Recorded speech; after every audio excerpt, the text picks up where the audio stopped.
Welcome back, family. LanceScurv here.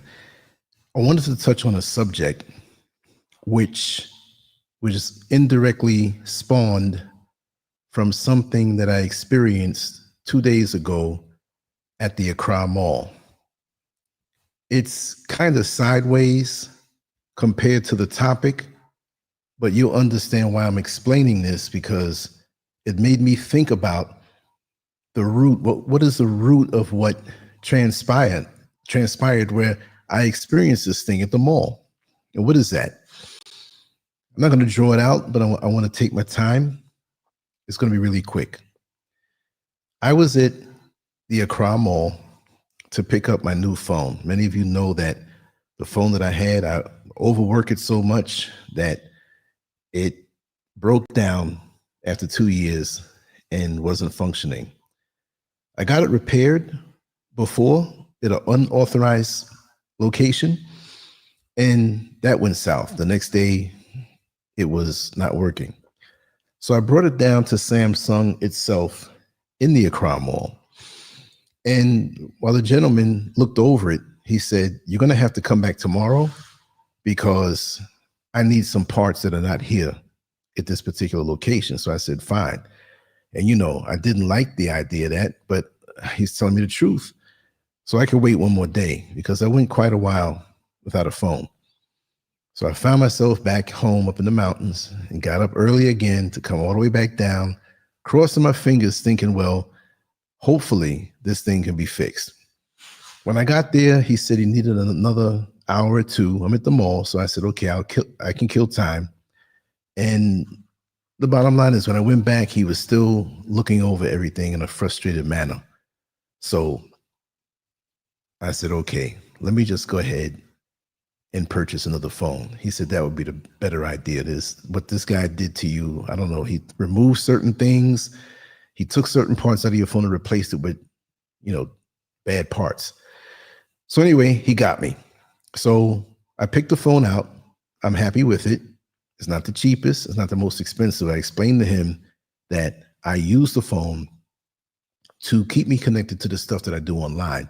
Nothing more, nothing less. Of course, it makes phone calls, but I don't need every fancy everything. I'm very much a utilitarian type of person. That being said, I went to get something to eat at Barcelos. It's a restaurant in the Accra Mall for those who are here. So I wanted to sit way to the back or near the entrance, but I sat to the side in the back. If you know how it's set up, you'll understand what I mean. Had my back against the wall, facing the entrance, and there's glass everywhere. So people who are walking past, Sweet Berry, how are you? Good to see you here, my dear sister. Yeah, so people who are walking past, I can observe them. I can see things from afar. Give me the heads up. You always have to be ready. So I'm enjoying my meal, and I'm occasionally glancing out and looking at the people go by, people watching. And there's a young lady who comes right by the glass right next to my table. She's outside, but she's looking in. There's nobody else on that side where I'm sitting, so she's obviously staring at me. I didn't look at her as of yet. I kept my face straight, but I'm doing the whole peripheral thing, and she's standing there. She wants me to see her. So after about 3 minutes, I glanced away. Maybe she knew me off of social media and wanted to say hi and didn't know how to. I don't know. That happens a lot at the mall. So she smiled slightly, not in any kind of wayward way or flirtatious way. So I gave her a smile back, but little less of a smile. In other words, I'm smiling back. I don't know you, but I'll smile back to be nice. So I continue on eating, and she stands there for the remainder of my meal, almost. As I was about to finish, she disappeared. So I head out to the hallway to go right in the direction where she was, because Samsung was right next door. So I saw her right there at the edge. And she starts to say some things to me in a very inaudible way. So I told her, I said, listen, I don't understand what you're saying. And I didn't stop. I kept on walking. So she's walking alongside of me. She didn't know I was going to do a beeline straight right into Samsung. So she kept walking and realized that I sat down next to the technician. So she sits outside waiting for me, staring at me. And I'm wondering, why is she kind of, I'm not going to say stalking yet, but what's the deal? So I do know that in the Accra Mall, you will have certain well-dressed young ladies who are dressed up a little too much and exposing a little too much, and they're trying to pick up tourists. Well, this young lady wasn't exposed, but she had to be about 23, 24, shapely body, you know, not done up or anything, but very persistent in keeping my attention. So I figured, well, maybe she thinks I'm a tourist. Most people do that don't know me, right? So I picked the phone, I fiddled with it, and I told the guy there that I'm going to sit outside by this restaurant, this other restaurant, and try to transfer my apps and fiddle around with it. So I don't want to leave and go home and have a question for you and you're not there. So I'm fiddling with everything, and 5 minutes go by, and this same young lady decides to walk up and sit down in front of me. And she sits down in front of me, and she's staring at me in my face with her head on a hand, like, you know, on the elbow. You know, when you're tired, you put your hand up under your head, you know, and you have your, and she's just side of her face pushed up, and she's just looking sorry. And she looked me in the eye and she said, "Mister, I am so hungry. I'm hungry." And I'm not going to give in too quick, because I thought that, well, a lot of scammers out here, they want you to give them money and they're already full. So I said, "What are you doing here at the mall?" "Oh, I'm here and I'm just trying to get some money up for my grandmother. Her medication, you know, she's sick." Generalized, you know, statements, not what she's sick from and why are you out here? Don't you have family? I'm thinking all this stuff, right? It's still not winning me over. But she kept saying she's hungry. So I said, you know what? I can do that for her. I said, come on, let's go get something to eat. So I got her some jollof rice, a little bit of chicken. She wanted a Coca-Cola and a little salad that came with it. And so I continued to fiddle with my phone. And she was sitting in front of me, and she was hungry because she was tearing that food up. So she's asking me now, "What are you doing after I finish eating and when you leave?" I said, "I'm going to pick up a few things and I'm going home." So she says, "Oh, I need money for," now I'm like, okay, something's up with this, you know?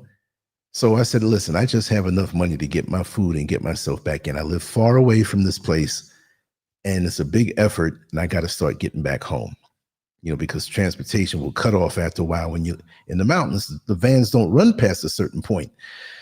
And I didn't want to get caught up in a rush hour, which the rush hour here is not like most big cities in America. It's different. It's coming from everywhere, and you can get swamped. You can see 300 people out there, 400 people waiting for a van. Everybody's not getting home. I didn't want to get caught up in that. So she said, "Well, I know a place." And she's talking slow. She's not on drugs. She's acting shy. She said, "I know a place where we can go." And I said, "A place where we can go? Where are we going? I know I'm going home. Where do you live?" She told me. It's the same area I was going to have to pass through to get the van to get up in the mountains. So I said, "What are you talking about?" She said, "Well, we can go there. We can take an Uber and we can go have sex." I said, "Wait a second. How old are you?" I'm 16. Now, this didn't matter to me or not, whether she was 30, 40, 50. It ain't happening. But now 16. So it's hitting me. You're just trying to hustle people for money. You best just beg for, I didn't say this, but I'm getting ready to get up out of there.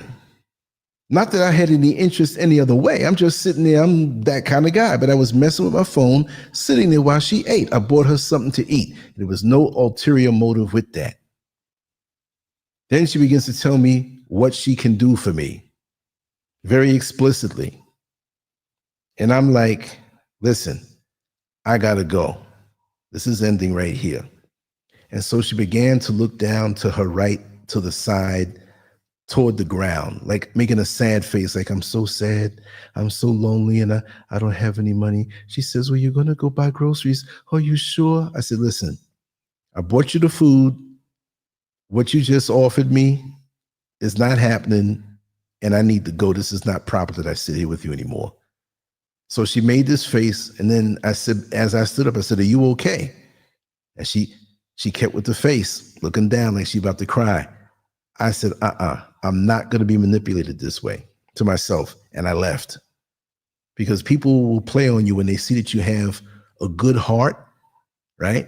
And they can pick up. Let me tell you something. I'm not going to call her a demon, but people and demons, they have the gift of discernment also to size you up, because their very hustle depends on sizing you up.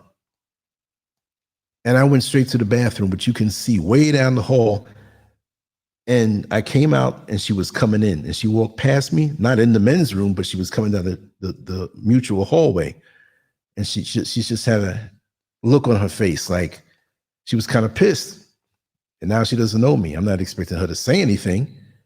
But after that, it made me wonder, how did she get to this point? Because there's no way that her grandmother's sitting home and you decide to say to yourself, I'm going to get up and I'm going to prostitute myself and pick up men in the mall just because I want to get medicine for my grandmother. 16-year-olds, most, they're not going to do that. It had to be something else to make it all right to go and sell herself or proposition people. Also, it could have been a law enforcement sting, because I did not think that she was 16 years old. She could have been, but some people, you can tell their age. This one, I couldn't. She was very developed. I wasn't looking at it that way, but I do a once over when I see somebody. It's just the same way. There's certain things I always do. Like, for example, when something happens, or I see an accident, or in an accident, or I hear a gunshot, the first thing I do is look at the clock. Because if I have to write a report, which I'm not in corrections anymore, but if I have to write a report for a police officer on what I saw, I want to be very concise in what happened in the moment. So that made me wonder, was she violated at some point? See, a lot of young girls, they get violated and molested, and either they'll shut down or they'll become promiscuous because they're exposed to something too early, that what they're ready for. And in this world, the way it is, you can go on a phone, a smartphone, and you're a kid and you're seeing everything. They have these, you can't say P-O-R-N, you have to say corn, like corn on the cob. So I'll say corn. You can go on these porn sites, and the only security to stop somebody underage from getting on is to hit that, smash that button. I am over 18, or I am under 18. So you're curious, and it's just a button, and you're underage. You're going to hit that over 18 button to see what's there, like your other schoolmates or classmates. Because that's how adolescence is. You're curious. It's right there. So if you have been touched or molested or violated, and you're promiscuous now and interested and think that you can handle this thing, which emotionally you can't. So when you go on and look at the techniques and what people do, that's school for you now, right?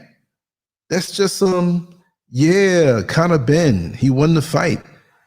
Chris Eubank didn't look like much. I didn't see the fight. I could have, but I had some things to do. I'll look at it after. But there may be some kind of investigation. I didn't hear that, but because he dominated him, and he's been known to take steroids, let's see how that goes. Maybe I'll do something on that tomorrow. But it makes you wonder, and it bothered me, because here in Ghana, just like America, you have a lot of that going on. I see a lot of girls who are 12, 13, 14, working down in the markets carrying groceries on their head for someone to help them get to their car. And this is what they do. And a lot of them get propositioned by men, and they go off with them because they can make a lot more money with the men to do certain sexual things than they can all day out there in the hot sun. This is documented. I read an article about this, and I observed this. And many of the young ladies that come down from way in different parts of Ghana, I mean, like hundreds of miles away, that may not speak the tree that's here, tree being the language here. There are many languages, and sometimes now they don't speak English sometime, and you know, it's in the eye contact. And a lot of these little young girls, when they see me coming down the street to the market, they will try to solicit you to carry your stuff. But even when I have nothing in my hands, the eye contact is very suggestive. The licking of the lips is very suggestive. When you pass by, I'll do the peripheral, and they turn around and see if I'm turning around. I'm like, look at that. And a lot do carry disease because they're not thinking about, you know, it's not a reality to them to get sick. For some it is. And from what I read before, a lot of them who are out there, the kata girls, the ones who carry, you know, your groceries, and they 80, 90 pounds on their head, these little girls. They don't go to the doctor. They'll go to the dude in the street who's selling drugs, and he'll have STD medication, and they'll get an older one to tell them, listen, I got this purple thing with green ooze coming out. And those other girls who had it before know exactly how to guide them. Well, you get this or you get that. But they're out there doing stuff right out there in the alleyways and the unfinished dwellings. And I've seen a lot of things in the unfinished dwellings, whether it was prostitution or just we don't have nowhere to go. You'll see that out here. But my thing is that I don't feel that where I am now has the agencies enough, and a lot of the men out here get away with that stuff because there are a lot of these girls that are working the streets as far as being legitimate to carry your groceries, but they have a baby on their back. But wait a second, you're 12, 13 years old. You got a 2-year-old on your back, 14 years old. And they're doing this while carrying the baby on their back. What kind of life is that? And these young girls who are 14 and 15 or 13, they are not getting pregnant from 13, 14, and 15-year-olds. They're not. These are 50-something, 60-something-year-old men who take a little bit of money, a little bit of cash, wave it in their face, and go up in them raw dog. Hate to say it so lewd, that's what it is. And they spray away, and they're gone. And 9 months later, they don't even know who this girl is. You see what I mean? That's what I see. You know, Landon Price, Calamunk, Chance Rogers, welcome on in. We're scurving them tonight. I'm going to drop a few facts, and I'm going to open the lines if anybody wants to come on in. But I want to read off something. Yeah, raw diggity. There's a lot of that going on, and there's a lot of HIV out here, just like in America, right? We like to believe children are safe in the places they should be, in their homes, in their families, with the people they trust. But the terrifying truth is that some of the greatest threats to children come from exactly those places. Child molestation is not just a problem over there in other countries. It's a crisis everywhere, including in the United States and here in Ghana. The people who hurt children are often people the children and their families trust. Family members, friends, and mentors, and beyond. They use trust as their weapon. Today's live stream is not just about exposing a problem. It's about understanding how these predators work, why abuse often stays hidden, and what the lifelong damage is when young people are robbed of their innocence. We have to talk about grooming, denial, power dynamics, and the trauma that lasts well into adulthood. And you know what? Everybody listening to this pretty much knows the deal. You know how the grooming works. You know, I just want to do it again because there's some people who don't know. There's some children who might hear this and say, hey, this is what's happening to me. Families hold secrets for decades. even beyond the grave. And it's a lot of dysfunctional families. No, they didn't do the thing, but when confronted to keep their reputation, nothing's done. Nobody speaks about it. Oh, you're the troublemaker. You're bringing this up. That was a long time ago. You know, I personally, in my inner circle, had someone speak about what they've been through, and an aunt told them, "Oh, that's the past." So my response was, I wasn't speaking to her, but I brought it up to the individual. I said, if I go over there now, I don't advocate abusing women or hitting them, but I just used an example. I said, what if I went over there and punched her square in the face and knocked her teeth out and said, oh, that's the past. It might have been 2 minutes ago, but that's the past. I mean, pain, violation never goes away until you deal with it, until you get therapy, until you can face it. You know? Now here is more of my notes of what I put down. I did a little research on this today and I was falling asleep too. Because many in my audience are from the US, it's important to highlight how serious the issue is there too, not just here in Ghana.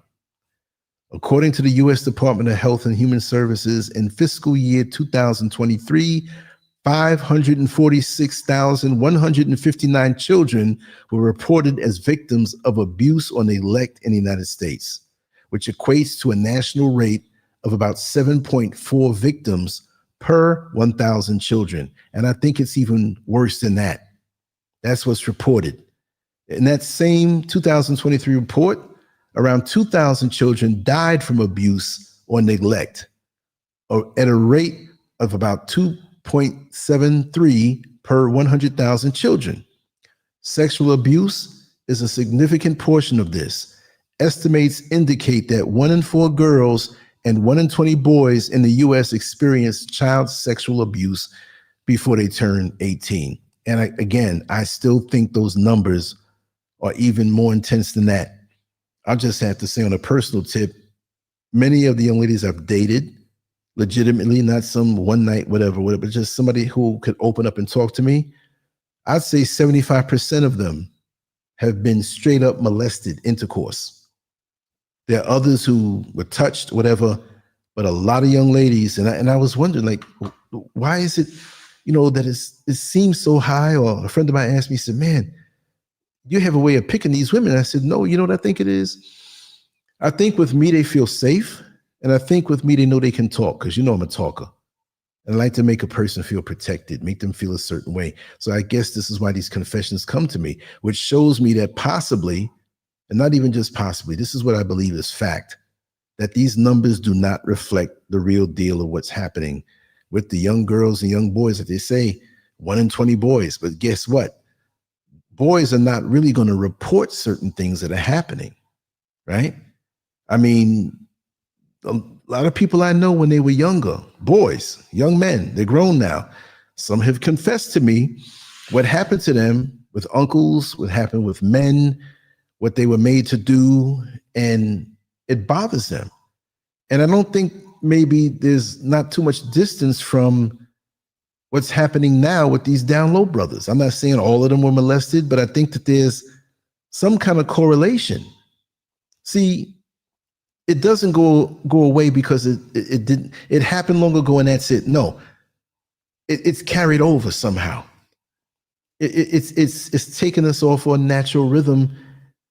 And I'll say this, whatever you're exposed to first, whether it's when you're 18, 20, or 7 or 8, it's in your subconscious mind. You're imprinted. See? So either you turn away from things or you get into it more when you do become sexually active. I've known young ladies that have told me things that happened to them when they were in late single digit ages, 12, 13 years old. They're grown women now, but their fetishes were molded by what happened to them.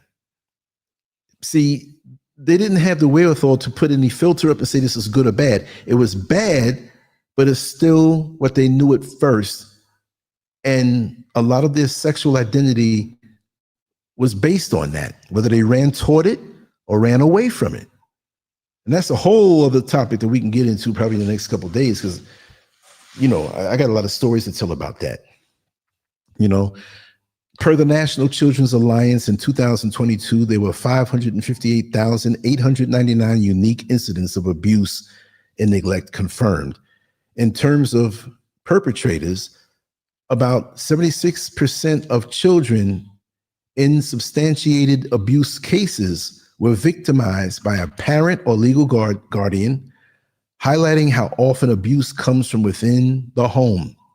Even more alarming, nearly 90% of sexual abuse cases involve someone the child or their family knows and trusts, a family member, friend, or close person. Many survivors never disclose the abuse in childhood. Less than 40% of victims tell someone while still children. On a generational scale, it's estimated that tens of millions of Americans are survivors of childhood sexual abuse. Some sources say that around 60 million US adults report having experienced sexual abuse when they were young. These figures show that child sexual abuse is not a fringe issue. It's a deeply entrenched problem, even in a country as wealthy and institutionally developed as the US. The scale of the problem, how big is this crisis? Global and Ghana, where I am. According to UNICEF, more than 370 million girls and women alive today experience rape. I'm not supposed to say that word, you're supposed to say grape. So I'll say grape or sexual assault before turning 18. When you add non-contact forms of abuse, such as verbal harassment, exposure, I can't say the word, I got to say corn or pornography, but you know exactly what I'm talking about, or online solicitation, that number rises to 650 million, or about 1 in 5 globally. Now, I'll say this, in many of the poorer countries where you have much corruption, I mean, America is corrupt too, but you have these places where they're thinking survival, it's off the chain with the abuse or the exploitation of children for sexual reasons. And this is why you have a lot of these men who don't look like us, who love traveling to the poor countries, because they can find these young, in their mind, nubile young ladies or boys, kids, and a lot of the parents of those children are going to turn their head because those kids are going to come back with a wad of money in their hand, and they won't even care because food is hard to get.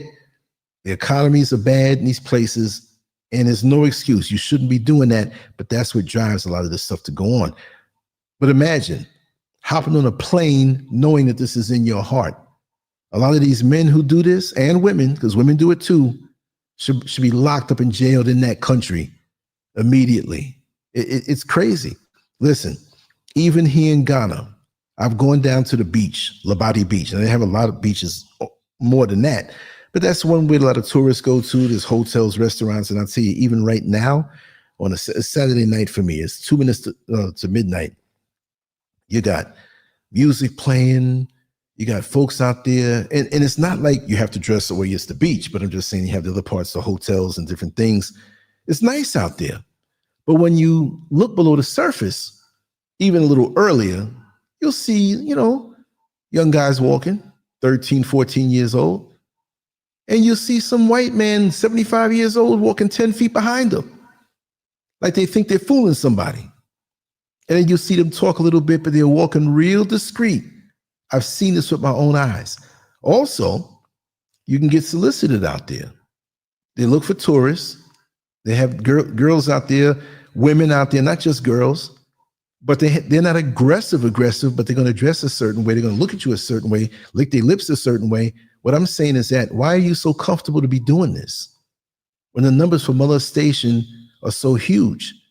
And a lot of these young ladies, even in America, from what I've seen, this is what you want me for? This is the mentality. This is what you want me for? Then you're going to pay for it.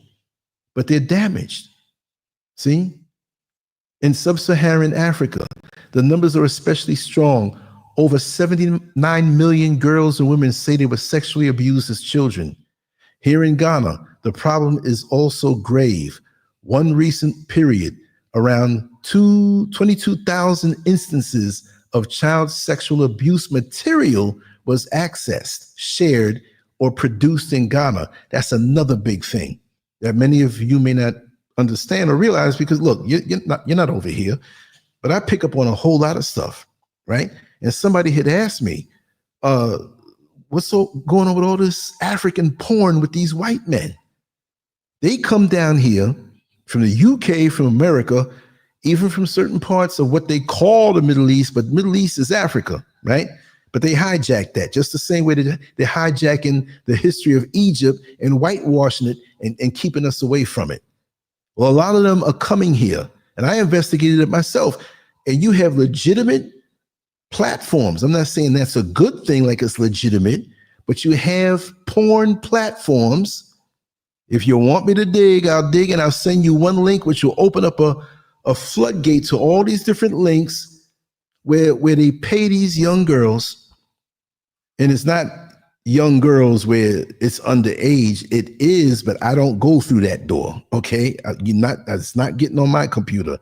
But the ones who are over 18, they're there doing everything with these white men who hide their faces, and then lining them up, having them doing all kind of stuff. And the sick thing that gets to me, to get off the topic for a while, is because the white man, I'm going to say it like this, the white man is so revered here in Africa by so many, right? That it's like he's God. But with the white Jesus put in place, you worshiping this white looking thing. So anything white, you're going to worship as God. And he's going to give you a little money to get down on your knees and not to pray, to do all kind of acts. All right. They had some of these African girls, and I'm going to say it without being lewd, but you should know what I'm talking about. They got these beautiful young African girls performing acts on them to the point where they do it so much to them, these white men wouldn't have to use toilet paper for the next week, if you know what I mean. They clean them out so well and just degrade them. And a lot of these girls don't have no money. They're hungry. I'm not saying they're physically hungry in a place where there's so much food, but they're driven by social media. They want to have jewelry. They want to have the newest phone. There's some young ladies out here that are underage that I wonder, how are you getting a brand new iPhone? Like, you're hungry, the clothes are tattered, but you got the brand new iPhone. You got the brand new Samsung flip phone. Where are you getting this money? Well, they're looking to guys like me, who they think is a tourist.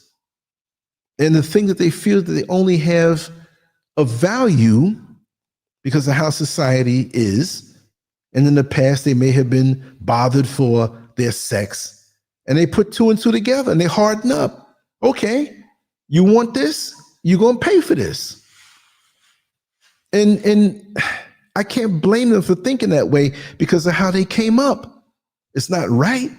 Some people would see them and say, oh, you bad. You do. Well, what about the person who was bad that put their hand on them when they was 11 or 10 years old and had full intercourse and left them confused, and then the family don't want to talk about it? It's crazy, right? And they're making a lot of corn. Okay, I'll say it that way. You know, between 2023 and 2024, 45,409 child sexual abuse materials were found to have circulated in Ghanaian cyberspace. So that's big business. And I'll tell you another one. I've spoken on it before.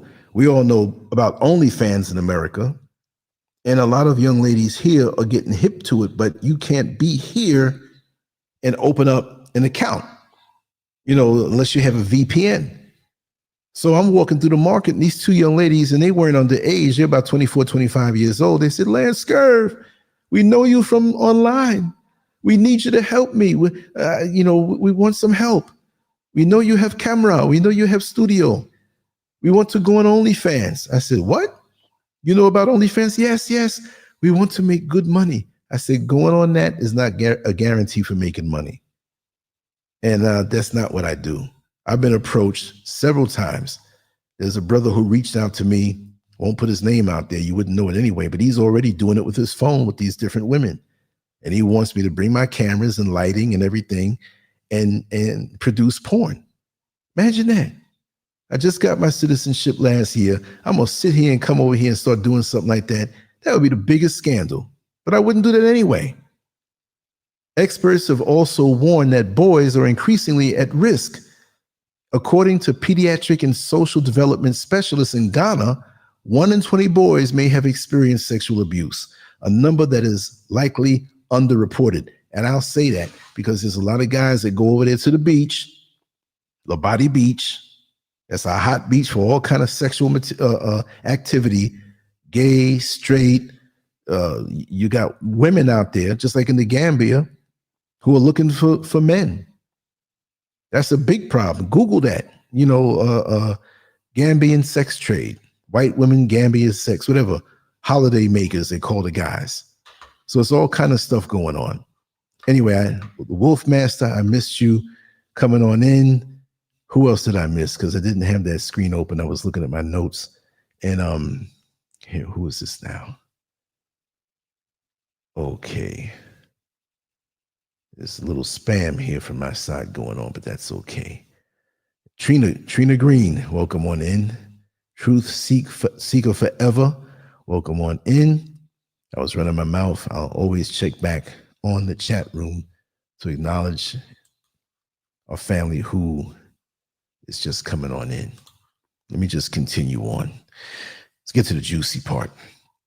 And again, most of you here are intelligent enough to know this stuff. You've heard this stuff before, but I just decided to put this out there after what happened to me with that young girl at the mall trying to proposition me to go to a room with her at 16 years old.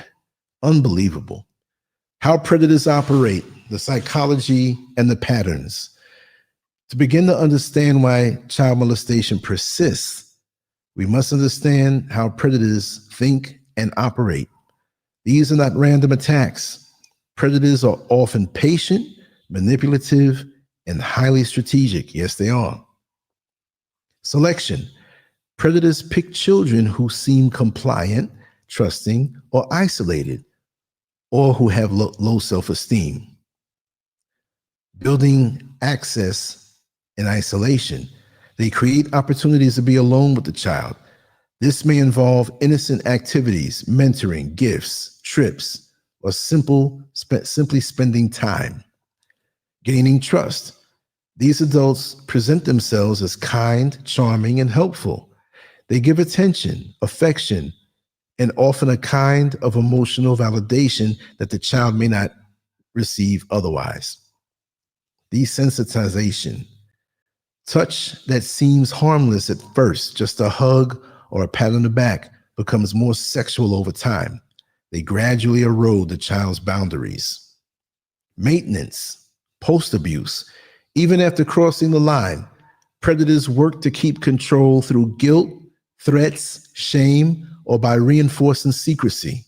Some even maintain grooming behaviors long after the first abusive act. Grooming is not a one-time thing. According to studies of survivors, many report experiencing multiple grooming behaviors before any abuse occurs. Now, I'll tell you this part. When they seem kind and charming and helpful. When I used to work at the jail there in Orange County in Florida, on 33rd Street, I was over a unit of 3 units, and I worked in different parts of the jail, but this particular area, there was a high-risk area, and there was another area, general population. These are day rooms that hold multiple cells. And there was another one for the child molesters. Now, the general population area, you always had problems here. You know, young knuckleheads, older guys, they're jumping around. This is jail. This is not prison, so they're not settled yet. They're still fresh off the street. Some know each other. Some have beefs with each other. That's where you have the most problems. The special management with the high-risk inmates, 1 to a cell, maybe 16 out of the 20 cells are occupied, maybe all 20, but it's 1 to a cell. And you got to be 3 deep when you go in there because they can act okay most of the time, but they may have some issues that may lead them to the psych area, but not yet. They're cool with you for 2 weeks, and you go in to sell the check, make sure everything is all right, and they'll act okay and take a hard swing at you to try to knock you out. So you don't know with those guys. But with the guys who, and I forgot what they called it, the area where you had the child molesters, they had to keep them separate because if you put any of them in general population and they found out, you're going out in a body bag. You're not going to survive. And the COs, most of the time, when they know that that kind of thing is happening as a mistake, they're not going to point it out. A lot of guys are not going to point it out. It's like, he did that to a 3-year-old. All right, he's in general population. Let's hope, we get out of here before everything goes down. But in that area, I'll say this.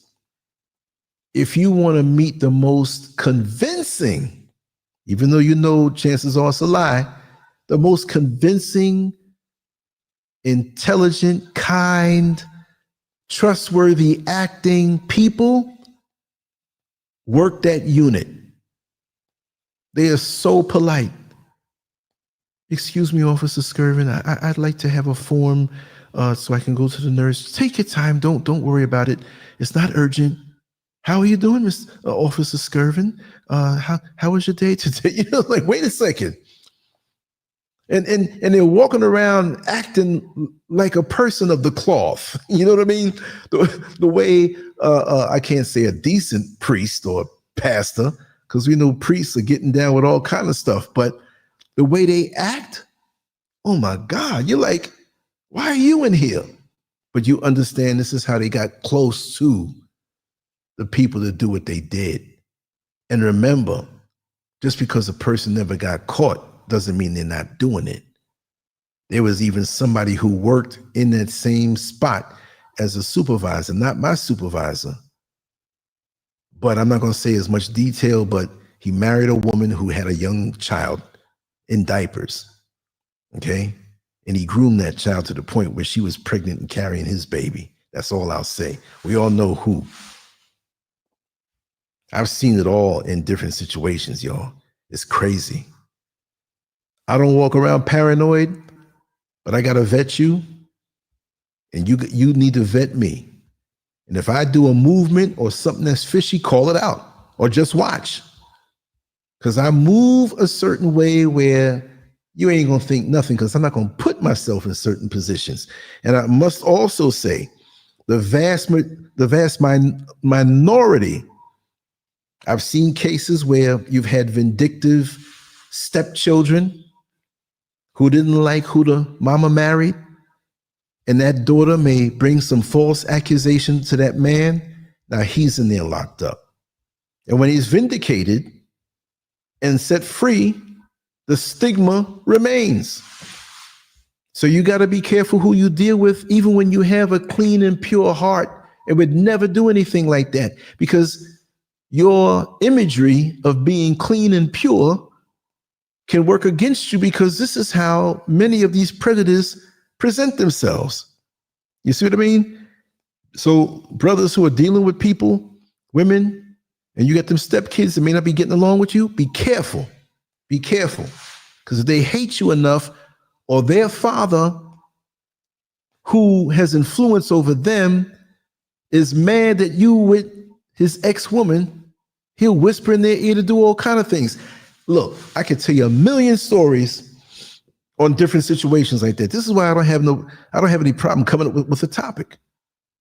Never. You can tap me out of a deep sleep. Give me 5 topics, Scurv. Here you go. Get your pen and paper. Here's another one. Why families deny or refuse to see. One of the most heartbreaking parts of this crisis is how often abuse is ignored, denied, or covered up, especially when the abuser is a family member or a trusted friend. Shame and stigma. Parents or older family members might feel ashamed, believe the child is lying, or fear social judgment if the abuser is known. Cognitive dissonance. It's much easier for someone to deny than to admit that a trusted person could do something so evil. Power dynamics. Many abusers are in positions of authority. Older relatives, church leaders, or community figures. Victims, especially young ones, may not feel they have power. Lack of belief. Sometimes, even when a child speaks up, they are dismissed because children lie, or you must be misunderstanding. Silence as protection. Families may believe that keeping it quiet protects them from scandal, or that confronting it will damage the family more than leaving it hidden. And the family reputation. You see what I mean? So I knew a young lady who she was molested, and she had to be about, she wasn't in single digit ages, but still 13 and 12. That's just, I mean, there's no difference. It's all the same. Because look at the predator who's doing this. There was a uncle who came to live with this young lady and her father. I think the mother was deceased. And so shortly after the uncle moved in, she's sleeping and she's feeling somebody touching her. But just enough that she woke up and they stopped, and it's dark. Very subtle, not even in them spots yet, but touching the foot, touching the leg, touching the neck, easing up on them hot spots. Then all of a sudden, touching the backside. And then, if she's sleeping on her back, he penetrates her with the finger. And she woke up out of it, like, I know I'm not imagining this stuff. And she went to the father and told the father what was going on. And he, the uncle, was packing his stuff up because he knew he had to go. But what bugged her out was that the father went over to the brother, his brother, her uncle, and held his hand and said, no, it's too late for you to leave. Spend the night, and I'll make sure to have the transportation for you tomorrow. What kind of mess is that? You're not going out the door, you're going out the window, and the window's closed. I'm throwing you out the window, and I dare you to bring the cops back. Are you crazy? And that uncle, they all found out, was having an affair with one of the neighbors' wives. And they were doing freaky deaky stuff. They were over there watching pornography, and trying to get her involved with it too. And later on, this same uncle became a highly regarded pastor a couple of years after that. So you think his heart was changed? So you can't let a person hide behind a title. Oh, they can't do. They're the pastor. The hell if it is. Sorry for me being lewd, but the pastor got a dick that gets hard too. See, it's the person and who they try to. There's enough grown women. You're a man. There's enough grown women out here that would love to have your company and your attention if you're halfway decent. But no, you got to go and mess with a kid. And I was very disappointed to find out that somebody who I grew up with, was very close with, come to find out that was his speed. And we found out about stuff from years ago that nobody knew. And we put two and two together. And I'll say it this way. You heard his voice here in the show. Unbelievable. I'm not saying who. I'm just going to throw that teaser out that I could be cool with you from childbirth. Know you from 1971. Know you so well. And then I find this out. You just never know. Never know. The lifelong impact on survivors. When children are abused, the damage doesn't end at childhood. The trauma carries over into adulthood in ways that deeply shape their lives. Mental health. Survivors often struggle with depression, anxiety, post-traumatic stress disorder, or dissociation. The impact can last decades. Trust in relationships. Someone who was betrayed by someone they trusted may find it hard to trust later on. They can push people away, or alternatively, They may be drawn into unhealthy relationships. Sexuality and behavior. Early coercive sexual experiences can distort how survivors view sex. Some shut down entirely. Others may become promiscuous or engage in risky sexual behavior. Self-worth. Many survivors feel broken, worthless, or damaged. Abusers often condition children to keep secrets, which can lead to shame that stays hidden for years. Longevity of trauma. Without support, survivors might internalize the abuse as part of their identity. This can affect career, social life, parenting, and how they see themselves in the world. Why the problem persists even now? Online exploitation is exploding. Predators are using the internet, social media, and gaming platforms to groom kids. AI and technology make it worse. There are growing concerns that artificial intelligence tools could be used to facilitate grooming. Yes, it is. Let me tell you something.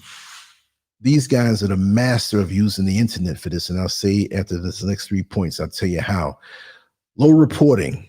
Many cases go unreported because children are afraid, families are in denial, or systems don't support victims well. Cultural barriers. In many communities, talking about sex and abuse is taboo. Denial is easier than action. Resource gaps. Even when abuse is reported, there may not be enough trained counselors, child protective services, or legal follow-through to help the child heal or to hold the abuser accountable. And this is what I see. There's not enough resources out here. Not enough resources. And it's almost like, I'm not going to say it's accepted, but it doesn't raise eyebrows as it should. I think I spoke about this real quick a couple of shows back, where there was a preacher. You know how they get the speakers and go out on the street, and they have it hooked up to their car, and they had the loudspeakers. You can hear them for 2-3 blocks away. I'm walking down the street. I was near the Accra Mall, and it was a female preaching, right? And she busted out because I didn't understand, because it was muffled and there was a lot of other noise. When I got closer, she busted out and said, I'm going to say it, and it's happening in my church, and I'm going to call it out by name, but not right here. Mothers, you got to stop molesting and having sex with your children, with your young boys. I was like, whoa, mothers and the sons? And there are many women, I'm not saying it's cultural and just here, but there are many women who feel they have to have sex with you first before you go out in the world. And there are a lot of fathers who feel they have to have sex with their daughters first. What kind of mess is that? And they will turn around and act holy and decent and whatever. Don't let your children go over there for no sleepover. You don't know what's going on. You don't know what certain people consider normal. Or something to tolerate. Oh, that's not that bad. That's not as bad as what happened to me. I mean, I had an older cousin in her 30s. I've spoken this before. I'm 5 years old, and she had me doing oral on her. Yeah. Top, bottom, front, and back. And I buried it. It wasn't traumatic at the time because I didn't know what was going on. It was presented in a playful way, playing around with candy. Come find the candy. I'm going to hide it under this titty. I'm going to hide it under this arm. Or I'm going to put it right there between my legs. Now you can't use your hands to get it. You got to use your mouth. Tricked me real good. And it affected me. It didn't run me away from the acts. It made me run toward it. Thank God I have a clean bloodstream all my life. What can be done? Education and awareness. Teach children about boundaries, consent, and what safe touch means. We basically know this. I just have to put this out there like that. There's 100 people who will watch this in the next 2 days. Somebody didn't know. Train parents. caregivers, teachers, and community leaders to recognize grooming signs. Use public campaigns to break the stigma around speaking up. Safe reporting channels. Set up helplines, child-friendly reporting mechanisms, and whistleblower protections. Equip schools, police, and social services to handle abuse reports sensitively and effectively. Support for survivors. Provide trauma-informed counseling, especially for young people. Offer long-term mental health support, not just immediate crisis care. Create peer support groups where survivors can share, heal, and reclaim their stories. Stronger laws and enforcement. Push for more effective and child protection laws. Advocate for cross-border cooperation in online abuse investigations. Increase prosecutions of abusers and hold platforms accountable for grooming activity. Community accountability. Families, religious institutions, and traditional leaders must refuse to look away. Communities should empower children, not silence them. Adults must ask themselves, do we really care for the unprotected youth? Yeah? You know, this just wasn't a rhetorical question. It's a challenge to all of us. When we turn our faces away, we give predators the power to continue. When we speak up, support survivors, and demand change, we give children a fighting chance, right? So we all have the power to make a little bit of more of a difference. But what I said earlier about these platforms, right? Then they have a social media platform called Mastodon. And it's used by people like Twitter. It's got a different political slant. It might be more liberal and democratic, because when you post things there that may not lean that way, you get jumped on. But that's okay. That's what's going to happen with these platforms. But what I found out is that this platform also is a haven, and it's infested with pedophiles. Because I was about to get off of it, but I'm like, I'm not that. I'm just on there posting stuff and distributing things to different people. But I'm not super active there. I think I haven't even posted anything there like the last 9 months or something. Every now and then I'll do something, right? And it's the way it's set up.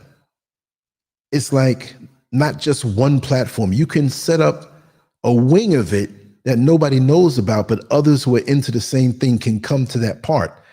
So basically, it's all public, but you can make private, not rooms, but whole private wings of this thing and make it where to the point you're undetectable.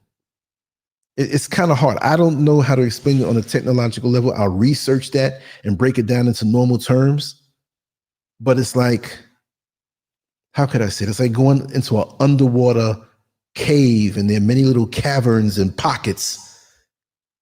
And you don't know. There's no light down there. You can get away with a lot, and they are. And just like when they had, I don't know if they still have Wet and Wild out there in Orlando, Florida. So it's a water park, a theme park. And I knew many people who worked there. You know, I drove the bus on the weekends right by there when I was working the weekends before I got some seniority. And a lot of the guys there were so frustrated that worked there as security, because right there by the front entrance, you had bathrooms. Like you come in, you walk in a little bit, and then on one side there's a ladies' room, and on the other side there's a men's room. And then they had, I think they had like children's bathrooms or something. I'm not sure, but there were a lot of pedophiles that would sit on the inside entrance and just watch the kids go in and come out and salivate. Not literally where you can see, but you can see that, you know, they're not here to be in the theme park. They paid, but they're sitting here now and they're watching. And I always tell everybody I love to watch a lot of the arrest videos where they show the activity on the cam and how people act up when they're starting to get arrested or how they try to lie. And this one guy from the UK, he was in Wet and Wild, this was funny, you know, and this was maybe a couple of years back, but it was still modern. And he supposedly brushed up on the breast of this young 11-year-old girl, and there were witnesses, and he was in denial. And they had no proof because there was no cameras. It's just the witnesses that said, but they couldn't get him on just that because he's denying it, one word against another. But he acted out, and it was arrogant that he ended up getting arrested anyway for disorderly conduct and different things. So you got to be careful because they know what they want. And everybody who did stuff like this didn't always get caught. Mad Guns Monster, welcome on in. That's the first thing you heard. Got to use your mouth. This is crazy. Odin, welcome. Motivational by Dar, welcome on in. Yeah, Jeff C, welcome on in. I was running my mouth. I was reading off the notes and everything, and I apologize for not acknowledging you immediately. You know, wow. Let me look at some of these comments. Yeah, you see, yeah, like you said, because the father was definitely involved in these type of behavior himself. He might have been in there touching the daughter anyway. It could have been both of them in there, you know. Motivation by Dara says, look, I have come out of a church where abuse of children is rampant and the members cover it up, for it is many of the people that go there, man and woman, are pervert. Yes, they are. Yes, they are. Let me tell you, I told you before, I'm a young guy lifting weights, 15, 16, 15 years old. You know, church ladies invite me over to come help with some heavy work. Oh, I'll pay you. I'll feed you. Yeah, they paid me all right. But at that age, you know, I'm not saying they held me down and put me at gunpoint. I went along with it. But it wasn't good, still wasn't good. Here you are 40-something years old and I'm 14, 15, and you don't have no man, so you got me coming over and seducing me. Now, you know, I admit, you're a horny young dude, you working out, you're eating good food, and, you know, you go for it. But when you look back, you're like, wait a second, you really took advantage of me. You know, this is twisted. And you've fallen out in the spirit, saved and sanctified in the church every week. Ain't that something? Wow. Let me see here. And CPS is lacking so much in training. And let me tell you, there are people on CPS that hate children and are predators themselves. I believe you. I believe you. Because sometimes the very ones that or positions that you look for help, those are the ones who are the monsters who are with that stuff. And they're in position. Yeah. Their mothers having sex with their sons. That's why some of these mothers are so touchy when another girl comes around to date them, you know?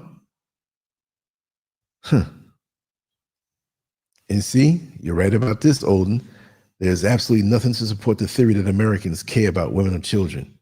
When you look at it in practice, you know, they can talk all they want out their mouth. The Wolfmaster says, let me see, I had a Jewish watch use the restroom at the Englewood swap meet. Very disturbing. Wow. Okay. Let's see what else is here. I think I got pretty much that I missed. Let me put the link out. If anybody wants to come in, say anything, you feel free to do so. Let me drop it right here. Give me a second. I did promise we'll have more call-in shows, and I'm going to try to bring back the conference line, which is not going to be on the show, but we all get together at a designated time, can talk, and most of the time I will put it up. And if it's something super sensitive or personal, we'll do some that never go up, where we can just talk freely. We'll do it that way. Let me see. Yeah, the link is right there. I just put it up. There it is. It's in the chat room if you want to come in. It's right there. Yes, Samara, how are you? This doesn't seem like an authentic human nature. Regardless, it's a topic that I can't stop thinking about. Lily, I'm so glad that you made a segment on it. We must protect the children. Yes, yes. And she was brave for coming out and saying it. You know, wise man, you're in. Talk to me, brother. Hey, peace, brother. Yeah, your topic of discussion with predators, man. Yeah, that's a big issue in society, man. It's becoming. I'm gonna say it right now. I was on YouTube, and I can't say it's happening more often, but I feel like because of technology and with technology, they're more easy to follow and they're able to people are more accessible now. So on YouTube they were just showing it's kind of very disturbing, but all these and I'm not trying to be racial. I respect every race, but mostly was like white women praying after their students. It's all on Wow. YouTube. I was like, man, I was like, just. I mean, yeah, you see other races and stuff, but it was mostly just female white teachers, hooking up Yeah. with young boys in their class, doing, inappropriate acts with them, and they were Right. getting caught left and right. And I'm like, I'm seeing this stuff. If you go on YouTube and look that stuff up, you'll see like just video after video after video after video. I mean, stuff is very current. I'm Yes. like, man, this is crazy. But yeah, about these predators out there. I experienced some of those people in my life, and I always stood my ground and had to, even sometimes get physical with people. But in that comment section where I said about the Jewish person, yeah, I'm careful about talk about Jewish people, but I'm gonna say it. It was I was at the Inglewood Swamp Meet years ago, like a long time ago. I was like 21, 22. I used to go in there, go into some of the shops, buy some clothes. It was in the hood, but Right. there was this Jewish guy. These two Jewish guys in there that walk around, look at the property. Someone told me, "Oh yeah, those guys they own the building, they own this property." I'm like, "Yeah, I bet they do own it, of course." So once I went to a restaurant one time, right, and it was like set up where you could just walk in, you could see the stalls, not you can see the like the toilets, but it was like those old school toilets. You go into like those public restrooms and they're like those long toilets Yeah. that you can use. Yeah, I went there, so I went there to handle my business. But the thing is that it's open to where someone walks around and they walk up, they can see someone there just releasing themselves, right? So I was doing that. I was in there, using the restroom, and I don't know why I turned my head. I turned my head to my right, and I see a guy right there looking at me. And so I turn around. It was that Jewish guy, that white dude, and I'm looking like, what the heck? He just right there looking at me, and I'm like, what the? So I use They're the not restroom. exempt. Huh? They're not exempt. Trust me. No, they're not. Shoot, they're the worst, right? So I wash my hands. I walk. I'm gonna follow this guy, and he's walking around like he like there's no problem. Like there's no problem in the world. And I'm like, you were just staring at me, dude. And I'm looking at him crazy. And I was like, what the? It's just yeah. It's just you gotta be careful, man. But yeah, one of those weird experiences. And I had another one that was kind of weird. And I talked about the dude at the corporate office not so long ago trying to get me to hang out with him. I think he's a predator. So yeah, that's it for me. Well, they're out there big time. And a lot of them, especially like when I used to do bodybuilding, that come to the competition as it's happening. And back then, and they still have it this way, but you have the prejudging where they pretty much place you and they have you pose and compare you to other people. And when the nighttime show comes, it's pretty much decided, except there's another posing around that can maybe move you up once or down, a higher place, a lower place. And if you eat something the wrong way and look bad, you can lose your standing.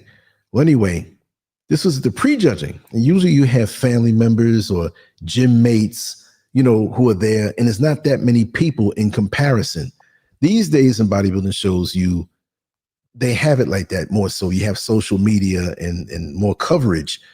But after, as a teenager, and this was in June of 1982, I'll never forget it, the prejudging was over for my class, and you had the open division guys, the grown men. I was 19 at the time. So I'm done, and I'm walking out. My buddy Mike was with me, and we trained together, and we came from the same gym at the time. And so he went to the restroom, and there was this older Jewish guy walked over to me, he called me over actually, and you know, I'm a polite dude. I'm like, you know, I'm known and everything, so you never know who he is. So he says, "Oh, I really think you did well. You look well. You're in shape." And you know, you get gay guys there too who will flatter you to groom you to get with you, right? So I'm hip to this stuff at this point. So he told me that, you know, he didn't say he was a higher up, but I knew he was a higher up by the card that he had. We all know his name if you've been on this show for a long time. I know he's got to not be with us, and there's no reason for me to respect him or anything. But he gave me his card and he told me he worked at Liz Claiborne, which he did, the designer. And he did have a high position there, office and everything. So he was saying that, you know, he knows other people who are into bodybuilding. He knows other, you know, women who are into it. And, you know, maybe we can all go to dinner sometime and you can school him and talk to him, you know. I said, no problem. He said, young, pretty girls, you know, I'm young. So, you know, why not? So, you know, we meet for dinner, and there was a young lady there with him, maybe a year or two older than me at the time. And we all were talking, and he was talking about his business and what he does. And this girl's in college. I'm 19 years old and doing it all right, getting into magazines and stuff. And what he really wanted, let me get to the chase. Now, you know the name of Hal Rubin. That's his name. He wanted to pay the both of us to have sex while he watched and fondled himself. Now, at 19 years old, money was hard to come by. I'm looking at this young lady. I'm telling her like it is. I'm like, hey, you paying for me to be with her? It's not funny. What I'm saying is that these people are emboldened to do these things. For the next couple of months, every other week, he'd call me. You know, I got somebody who wants to meet you. I'm like, okay, I knew what time it was. And I made it to be a funny situation. But what if he was going after people like extra young? You know what I mean? Like you have people out here. Another thing, which is kind of off topic, but to show how perverse people can be. Yeah, you heard it, man, because I thought you knew about Hal Rubin. Yeah, worked at Liz Claiborne. You're right in the office right there. Locked the door and pretty sisters that come in. Very intelligent, but one thing, he wanted me to leave first. He didn't want me really connecting with these girls. It's crazy. But anyway, I used to work at Bijan, a designer. And he claimed to be from, what was it? He's from Iran, but he claimed to be from Syria. Look up Bijan Pakzad, Bijan Pakzad. It'll pull up. He's deceased now. And I worked with him for about a year. And we weren't security, but they wanted muscular young guys in tuxedos there standing around, you know, just standing. Like we take turns at the door. It was two blocks below Trump Tower on Fifth Avenue. And they might have got one customer the whole day, and you had to call for an appointment. So you're standing in this window or this entranceway. The door is there. There's some steps and there's another door, and you see the display and people are watching. And what I would do to pass the day away when I was out there in that particular post, I would stand perfectly still. And you can see the little white people. Is he real? He looks real, but he's not moving. But anyway, you'd have people that would come by that were fascinated with you. There were two other guys. There's one other guy, Wayne, who got me the job there. Easiest job in the world. And paid real good. This is back in what, 1984? Not 83, 84? Yeah, 84. So you see celebrities walking by, you see, and it was pretty chill. But there was this one short white guy with a bald spot. He'd come right to the edge of the end of the display by the front window, and he would just stare. Now this place was well lit up like crazy. And to show you the kind of people that came there, I'm standing there one day. I was told Adnan Khashoggi at one point was the richest man in the world. He pulls up in this limousine that I never saw nothing that looked like this before in my life. Guys got out, opened the door for him. They rolled out a red carpet from the curb to the door. And they stood there on both sides while he walked in. And I opened the door. He nodded at me. You know, I greeted him and he went inside. George Benson, I met him that way, shook his hand. Other Texas oil tycoons that are so filthy rich, but we don't know their names because they're not so public. And then back then, there wasn't social media like today. And even still, do we know these people who are filthy rich, but they are known amongst each other's circle? But this little short white man with a trench coat, at least 3 times out of the week, he'd stand there staring, transfixed, staring at me like a boxer staring at another boxer at the stare down, but not evil. He's just looking like his face was glowing. And I'm like, in my mind, if this dude approaches me any kind of way outside, it's on and popping, because his fixation with me was beyond normal. I mean, his fixation with me wasn't normal anyway, but I'm just saying, you know, I mean, a man and a woman, yeah, right? But why are you staring at me like this? And at that time, I was very well kept and a good looking young guy, above average, above normal, because of how much work I put into myself and taking care of my skin and the whole look. I was into this thing. I was doing bodybuilding. What do you expect? I was a competitor for years. So one day I was down in, where was this now? The South Street Seaport, down in Lower Manhattan. There's a young lady hanging out with me. We went and got something to eat, and they had these reclining chairs that you can look over into Brooklyn and you see the boats going by, the lights, and I'm sitting there, and she taps at me. She says, this guy over there, he's been standing over there for the longest time staring at you. And I look, and it was that man, but I wasn't at work. It was the South Street Seaport. It was probably Saturday night or Friday night or something. Oh, you've been following me? Something, you had to be doing something, but you're there. So I got up and started chasing him. And it's funny, I'm gonna tell the truth. I fell. I tripped over one of the planks. And some liquid was there, and I straight fell and busted my behind. And homeboy got away. It makes me wonder, Mad Guns, because I saw him one more time in another part of the city, but I never saw him again in front of the store. After that, after I tried to chase him, as far as like being at the store, but I saw him in another part of the city. And it was like late. I forgot what part this was, but it wasn't the Wall Street area. But there's all these buildings, and it was dead because it was like close to the financial, district there. Because I was all over the place, wandering around, exploring. You all know me. For those who do, I'm a straight up New Yorker. I explored every nook and cranny, and I've seen so much. But I will say that there are people out here with levels of perversion. Not even child molesters. Let's forget about them. But the perversion is high. But it makes you wonder, how long were they this way, and how did it start? It had to be from young, and they'll never catch all of these guys because of the silence in these families and the fear in these individuals. And like I said, what's dangerous about it is that you're imprinting youngsters on the pervert level. When you're molesting youngsters, you're imprinting them with not only what's in their memory, but on a spiritual level. And for those who understand, on a demonic level.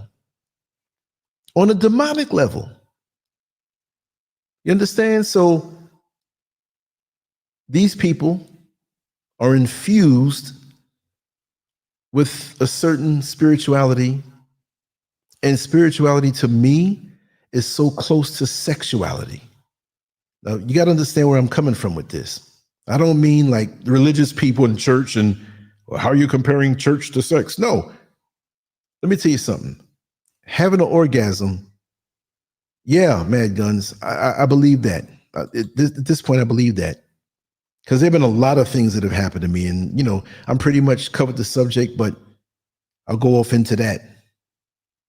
After I explain this, that the orgasm to me is something that, if it's in a proper union, is a very ascended spiritual experience. Now, if it's something based on cheap lust, you get the physical feeling, but when it's a proper union between two people on the highest level and they're both vibrating high, it's a highly spiritual experience. And this is why, when properly experienced between two righteous people, of course there's a physicality, of course there's the arousal from the physical that you see, but that's just the first doorway you go through. Once you connect that way, this is why a lot of young ladies cry after the orgasm. When you're making love, when you're and they're with this person, you can open up. It's a heck of a thing. And I'm quite sure, and I'm not asking, I don't expect anybody to tell, but I'm quite sure we can remember times that were more intense with, when I say certain individuals, I'm not saying you're having a high body count, whether it's 1 or 10 or whatever, that's none of my business. But those memorable ascended climaxes that you experienced, and it was beyond the physical. Some people, the energy is just not there. Okay. And just like I finished, one time I was telling a friend of mine, I've spoken this before on the show, they have a very dynamic personality, very strong-willed personality. And look at, which is it, 5 tons? 5? Yeah, 5 tons. Laughing. It's true. But you're going to laugh at this one. But when you're such a strong personality, and I made sure to frame this the right way so I didn't sound like a pervert. This is my theory. When you are strong-willed, have a strong personality, a strong id, identity, aura, essence, when you're strong that way over and above a person who comes off mediocre, you were a hell of an orgasm to your parents who made you. When you come into this world and let me say, let's just pick personalities. Let's pick a Muhammad Ali, as dynamic as he was. He must have been a hell of an orgasm for his parents. It goes for females too. Dynamic, strong females with strong personalities and drives who are meant to come to this world to do something.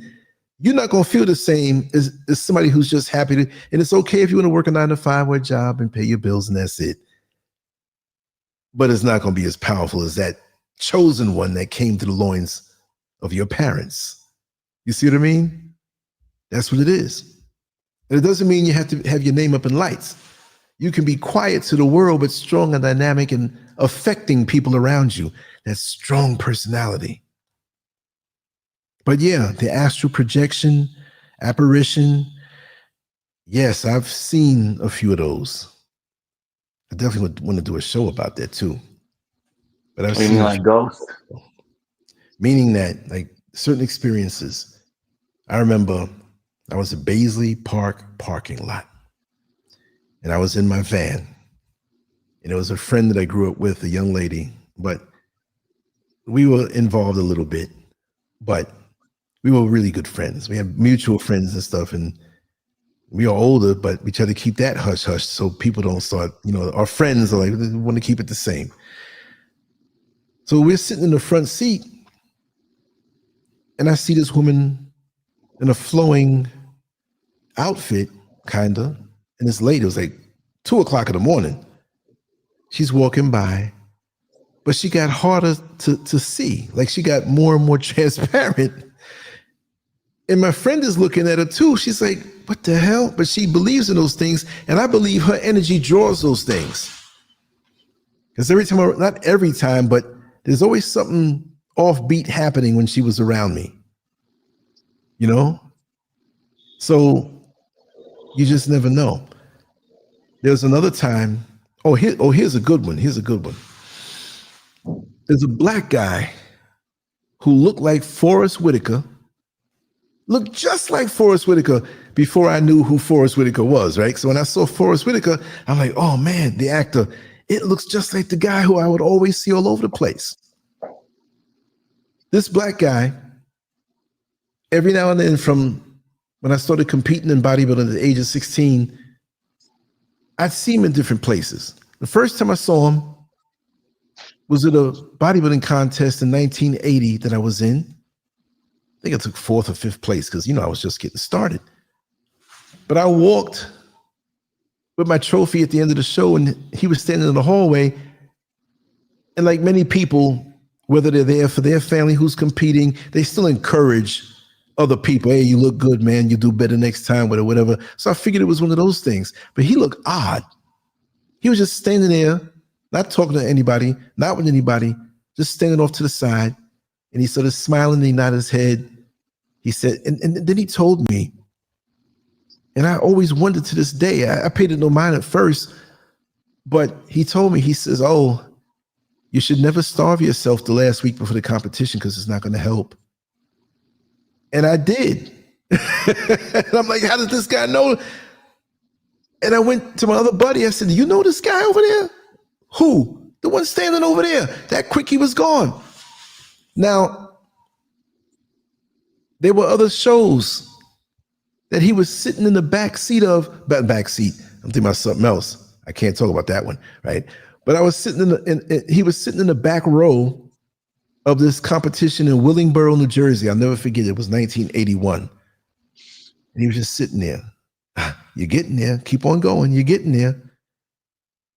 And I said, oh, snap, that's that guy. Because I walked past him and I went back and I said, this guy is quick because he got up and left. The last time I saw him, I'll never forget it. I was with an old girlfriend. This was 1985. This was going into the fall. And again, I was at Baisley Park, which could have been dangerous a little bit. But when you're younger, you feel like you're Superman. I was about 22 years old. So me and her walking, holding hands, whatever. It's nighttime, but it's well lit. And so we're walking down the little path around the lake, which really we shouldn't have been doing. But it was kind of foggy. And we see this guy walking up toward us. And so when I saw his face, I was like, oh, snap, that's that guy. She didn't know what was going on because I just met her a month before. And so he walked past me. He said, it's a shame you stopped. You should never stop. You should have never stopped training. And I turned around to say something to him. Again, he was gone. It freaked her out because she saw him too. It was that guy. Because I had stopped training early that year. I got sick of it. The guys, wanting to push steroids on you, the homosexuals bothering you, the politics. I'm like, I'm getting out of this thing, which I should have continued for myself. But I've had many strange situations happen like that. This guy was, and it wasn't every day. It wasn't every year. Once now and 2 years later and a year and a half later. And then this time, many years, back in 1985 was the last time I saw him. You see what I mean? So, yeah. Me, James Wilson, no, I'm not a preacher. Hey, Lance. Talk and share my stories. Hey, Lance. Yes, brother, talk to me. Hey, you're speaking about about apparitions, man. Do you believe in hauntings? Say it again. Let me turn the volume. I didn't want to echo, so. Can you hear me? Yeah, I can hear you. Go ahead.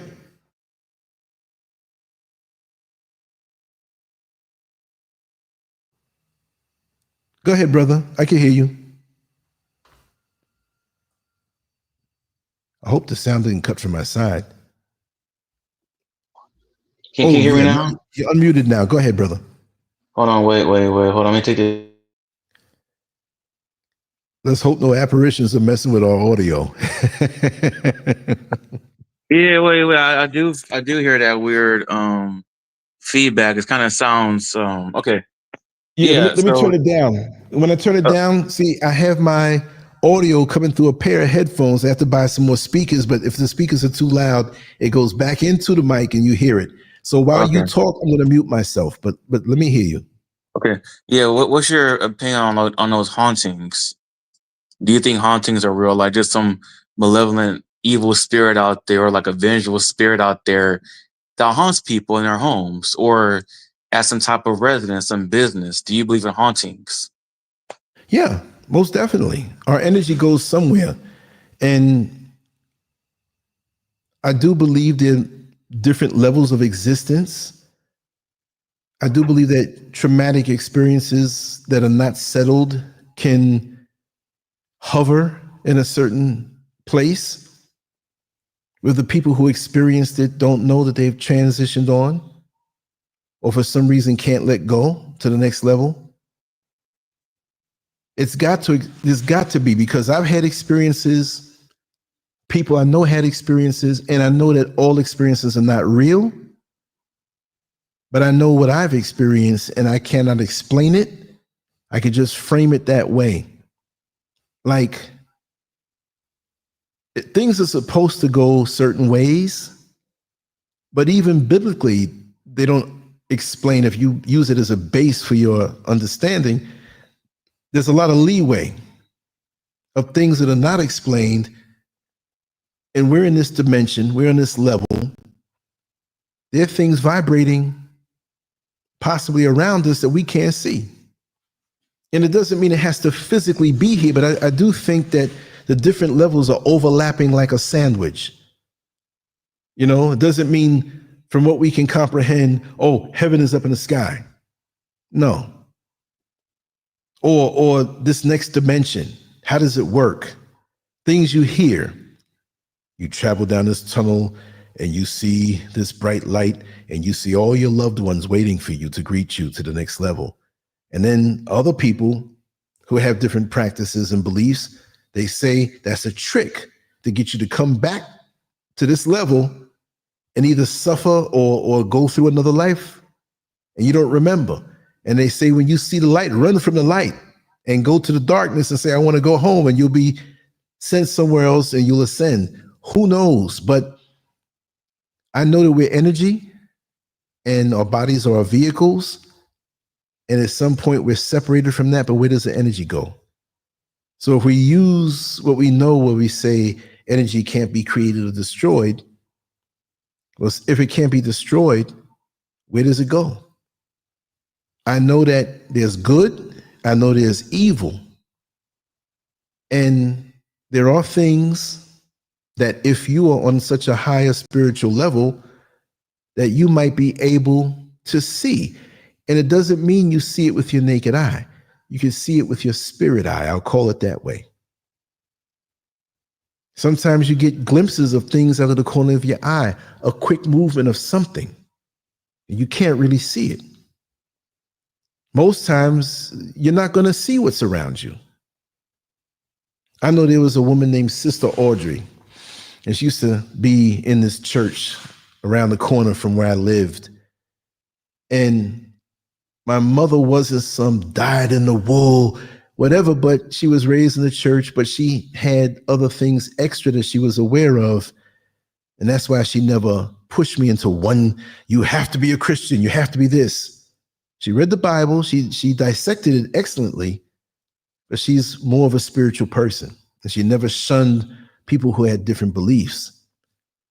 But Sister Audrey, I thought she was a weirdo until I realized what she was going through. You might see her walk down the street, way down the street, and all of a sudden abruptly just run across the street to the other side and look back, and there's nothing there.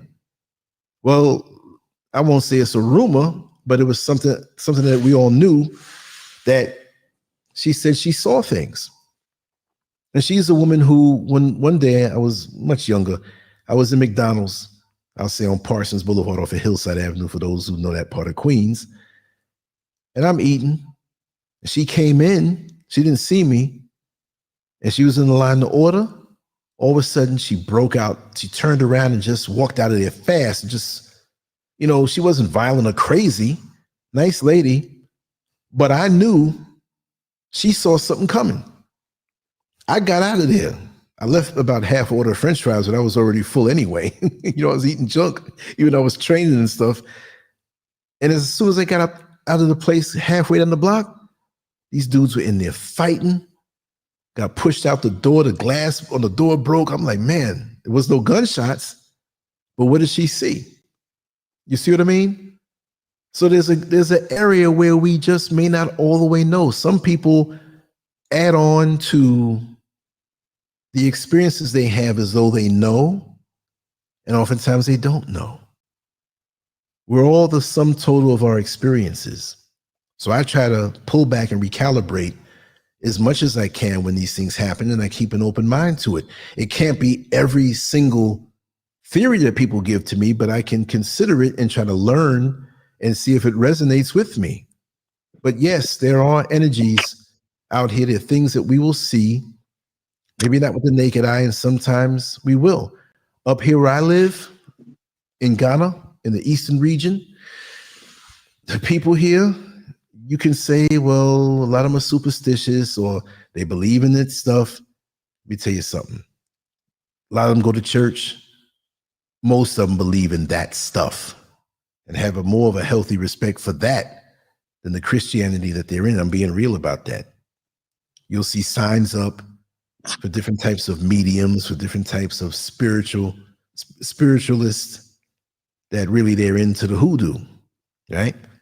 And I've spoken to people. I even had a young lady on the show speaking about that stuff. She's from here, born and raised.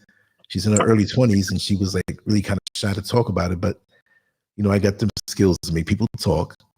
She agreed to talk about it. And she don't play, meaning that she must believe in this stuff because she was frightened just to even speak about it. And she was telling me some odd things, like things you never consider, different types of superstitions. Yeah, she was, I would say she's a seer, uncommon woman. I would say that, because a little bit of time, because she's down in the Quran, sometimes she'd say, what are you doing? And we get on, she does social media, she does ads for different companies and stuff. And I admire her hustle. But one time she had called me to see if we can meet and do some video stuff. And I said, well, listen, I got to finish washing my clothes. Let me finish before it gets dark and I'll call you back. And so she says, oh my God, no, don't wash your clothes tonight. I'm like, what are you talking about? She says, it's not good to wash your clothes and let it stay out at night to dry because your clothes carry your energy and there are things out there that can attach themselves to your clothes. And if you get it in the morning, you don't know what's on it. I wouldn't suggest that you put your clothes out to dry. I said, so what happens? I don't question. I just said, so what happens when you wash early and it starts to dry, but then it rains? You gonna take in wet clothes? She says it's best to do that. Wring them out, put them in a bucket or something, and try again the next day. The other thing about walking out late, because where I am, we have lights. We have a light that we install in the front, the street light. But going up the mountain to the village, there's certain areas that you're not seeing anything except the lights of the houses that dot the landscape of the mountains around. And your eyes do adjust, especially if you have a full moon or a strong moon. But there's certain parts where it is pitch black. And I found out that there's a man who lives about maybe a quarter of a mile up that dark road in this abandoned house. And they say, and I see him sometimes, and sometimes at night you can hear him screaming, and they say something was done to him on that level. I mean, sometimes all night. He's not speaking English, he's speaking Tree, the native language here. And, what you say, Megan? Well, all my clothes have bad energy then, because I do everything at night.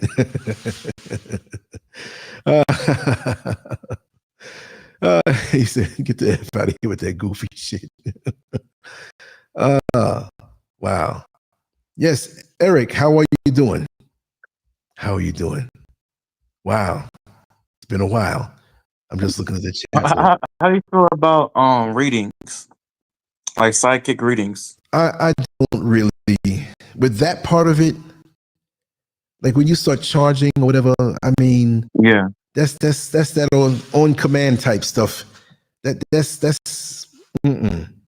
like it And sounds maybe a scammy, person right? might Like be it's kind of try to hustle, but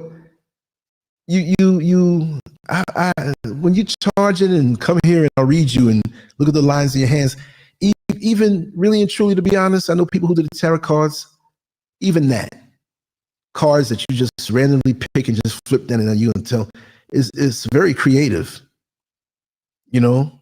And I hate to knock because they're people that I know sincerely that are nice people and we talk, but even with that, you know, picking a physical card, to me, it's how you are in your spirit. If you're cleansing yourself of any venom, of any earthly ego, foolishness, jealousy, envy, you know, just worldly, like you don't think of anything else. You just want to get the material stuff. There's nothing wrong with wanting nice things, but we're passing through this level. You see what I mean? And, you know, look, even me, I like nice things. I'm not caught up in the world. Before I moved out to Ghana, I got rid of all my clothes.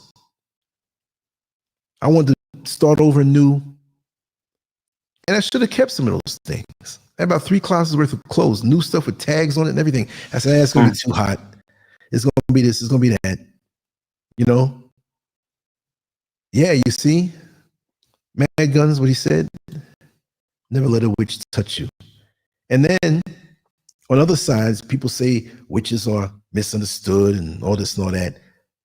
But the real ones that I knew were witches, that they didn't know that I knew that they were witches,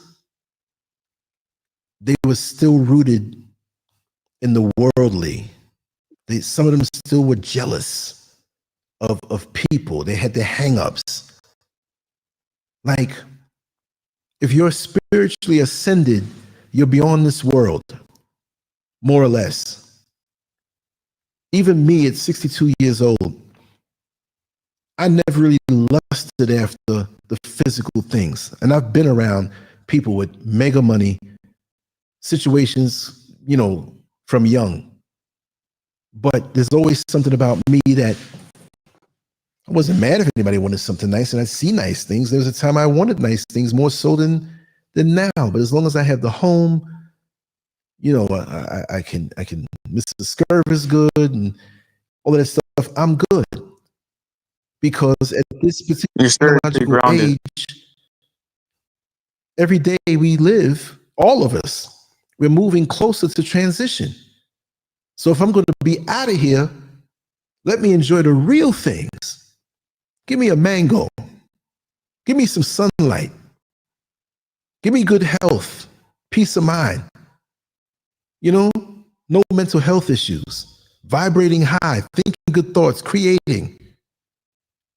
Creativity to me is so valuable. I can breathe in so many different ways. We're not talking the physical breath. Do something that will affect people. Put out the good energy, because when you're gone, that's the only receipt of your existence on a higher level that you'll get credit for. And we all make mistakes. We all come up from where we come up, and we all evolve. To really look at it, look at a guy like Mike Tyson.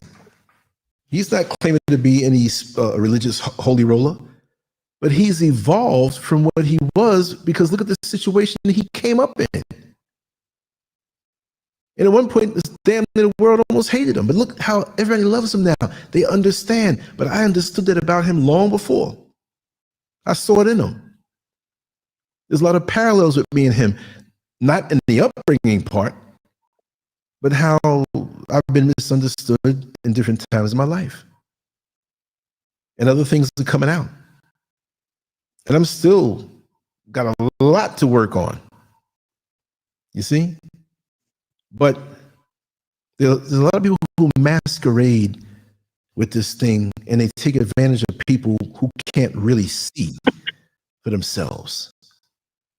You know, I was watching this skit, quick, like a minute skit, 90-second skit on YouTube, and I was editing. When I'm editing like videos that I record, I'll scroll through some things as they come, but I don't sit there and let it take me over, because I'm one who creates. I want to add stuff on, you know? Oh, most definitely Mad Guns. And whatever you share with me, I'll keep that locked. So it was a blind man at the barbershop. So he said to the barber when it's time to get paid, he says, listen, I trust you. I have these two bills. I have a 20 and I have 100. I'm giving you the 20, but I'm also going to add on something more, maybe through Cash App or something like that, whatever. So he said, take the 20 now and I'll give you more later. So the guy took the 100 thinking he was slick. So somehow the blind man said something to the effect of, because he thought it was a 20, he says, well, just give me back X amount or something. He messed up the guy because the guy was dishonest. He couldn't see, but I got to try to find that skit so you can see how the guy, his greed messed him up, because the guy thought that he gave him the 20 and he took the 100, and he messed himself up and ended up losing money to give him back. His greed got him. He couldn't do a damn thing. But yeah, there's going to be people who talk about these things, and they're things we're not on that level. We don't know, but that's the beauty of it. You know, and people, what do you mean the beauty of it? We don't know when we're going to leave this earth.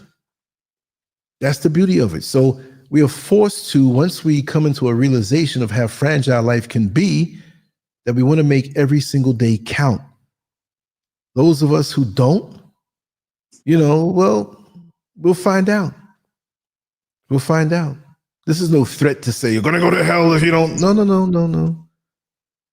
You know, I mean, I'm a man. I'm married to Mrs. Scurv. But my God, when I go down to a cross, some of these women have some shapes that even other women who are straight are like, oh my God, do you see? I said, yeah, I see that. That's, but it's not done in a certain way. It's just like, wow, did you see that?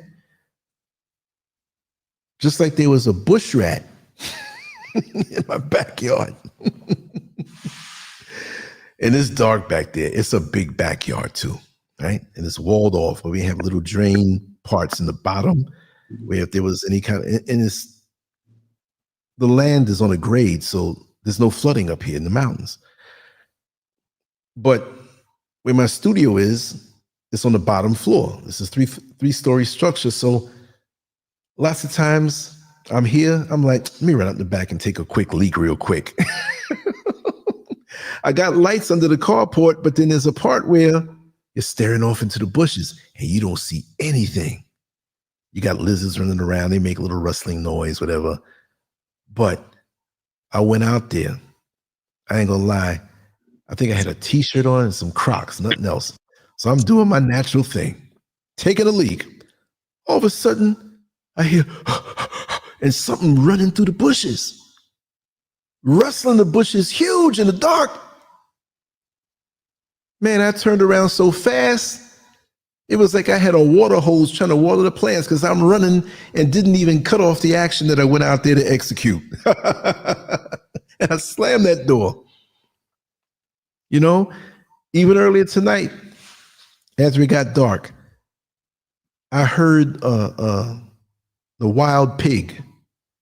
I don't know if you ever heard like a wild pig, but some people have it in their yards and they have no walls, no fences, and sometimes they'll walk off somewhere. Around my house is walled up, but they were down way in the back, down where I don't know who owns that property.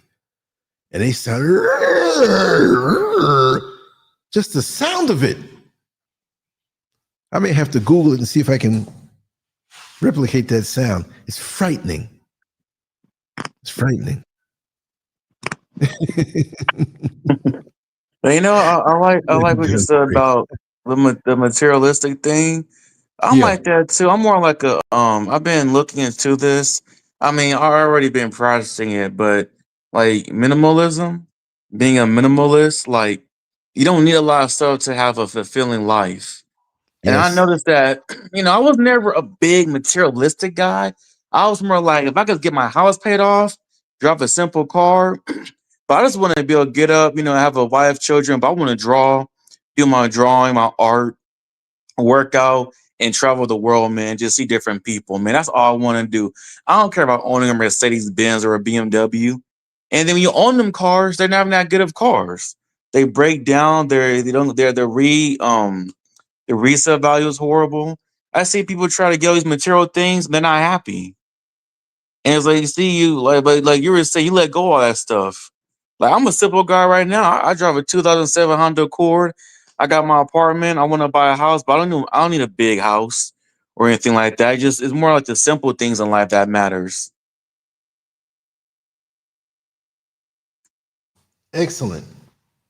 No, but you're on the right track. This world, by design, the way it's formulated, it will have you reaching and lusting, not happy with what you have, but always feeling deficient because of what you don't have. And even when you have it, do you have it? You experience it, but it's not something. When people pass away and they know they're about to, they have some type of illness or something, and they have great possessions, and they're so hung up on who's going to get what, and you're not going to get this, and you have no control of that. We built this house. There's going to be people that we don't even know living in it. We'll leave it for those who are after us, but one day there's going to be somebody who buys it, and you know what I mean? Like, the more you can let go is the more that you can live life. The more that things don't trap you, gadgets and status in this world. Like I was telling a person the other day, and they were like, Lance, aren't you upset that YouTube indirectly took your channel down? You had almost 6,000 videos, and you were over 100,000, 17,000 or something followers. The very next day after it happened, I just kept posting. I said, because the energy that I threw out into the world is thrown out there. People have benefited from it or laughed at it, or it's still there in their hearts. If they forget me, fine. I'm going to die one day and people will forget me. There'll be people on this earth that never knew me. Die and come back 500 years. So if the goal is to be this person whose name is up in lights and this ego thing and whatever, I don't want it. We're all here right now. Those who are listening to the show, you're here. The folks in the chat room, we're talking. We're experiencing this right now. That's the joy. That's the beauty of it. I'm going to go to bed happy tonight because of the exchange. You see? That I can take with me. That helps to mold me, our conversation, our reflections. But me parading around people, and again, I'm not against anybody who can afford it, who wants to get a nice car. But who can do that happily when there are people who are hungry or people who are looking to take care of themselves, and you say, well, listen, with this money I have, I can set up something where we can produce some work for people so they can take care of themselves and have some dignity. How do I feel driving by in a car that's over 6 figures at a red light looking down at people who are hungry? So that's the thing. And yes, Landon, I'm in the studio. This is what I do. Even from when I was in Orlando, Florida, and we were in the house and I took the tiniest bedroom, painted those stripes around, had the same table that I'm on now, except I took 2 leaves out of it. And this is what I do. So people see that, oh, he's got some microphones that each one cost about $500. He's got several of them because this is what I do.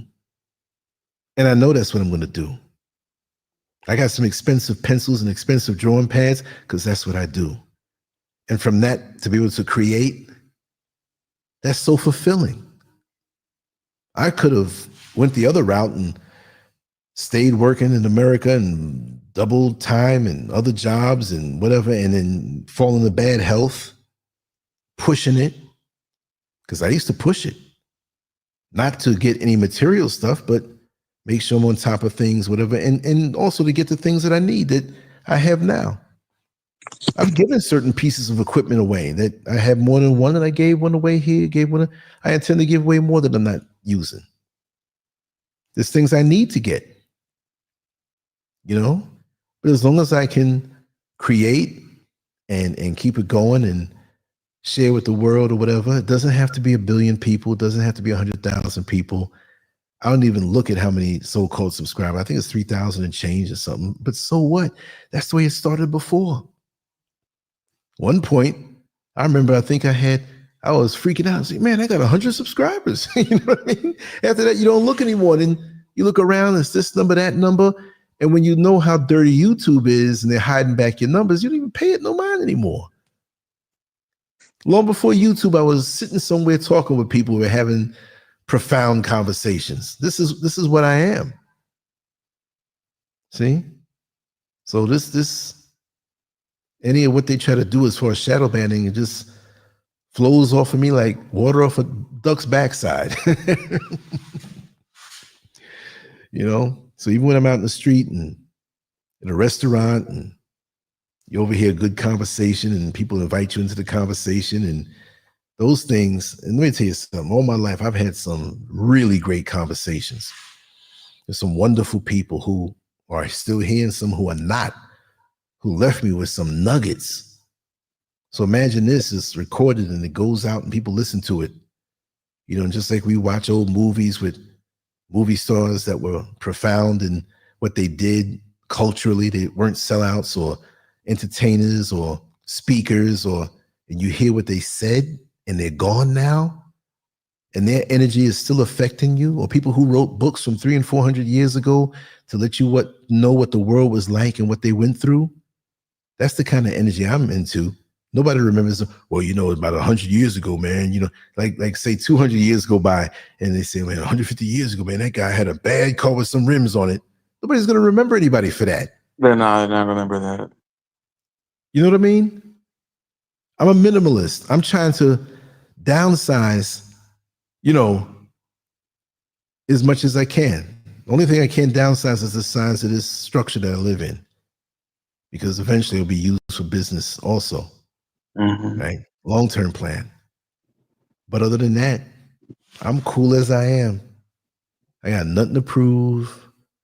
And that's why I get along out here so well. I'm not trying to look down on people, because up in the mountains, there are a lot of people who may not have the finances that other people have, but they're living, they're born and raised up here, live a simple life.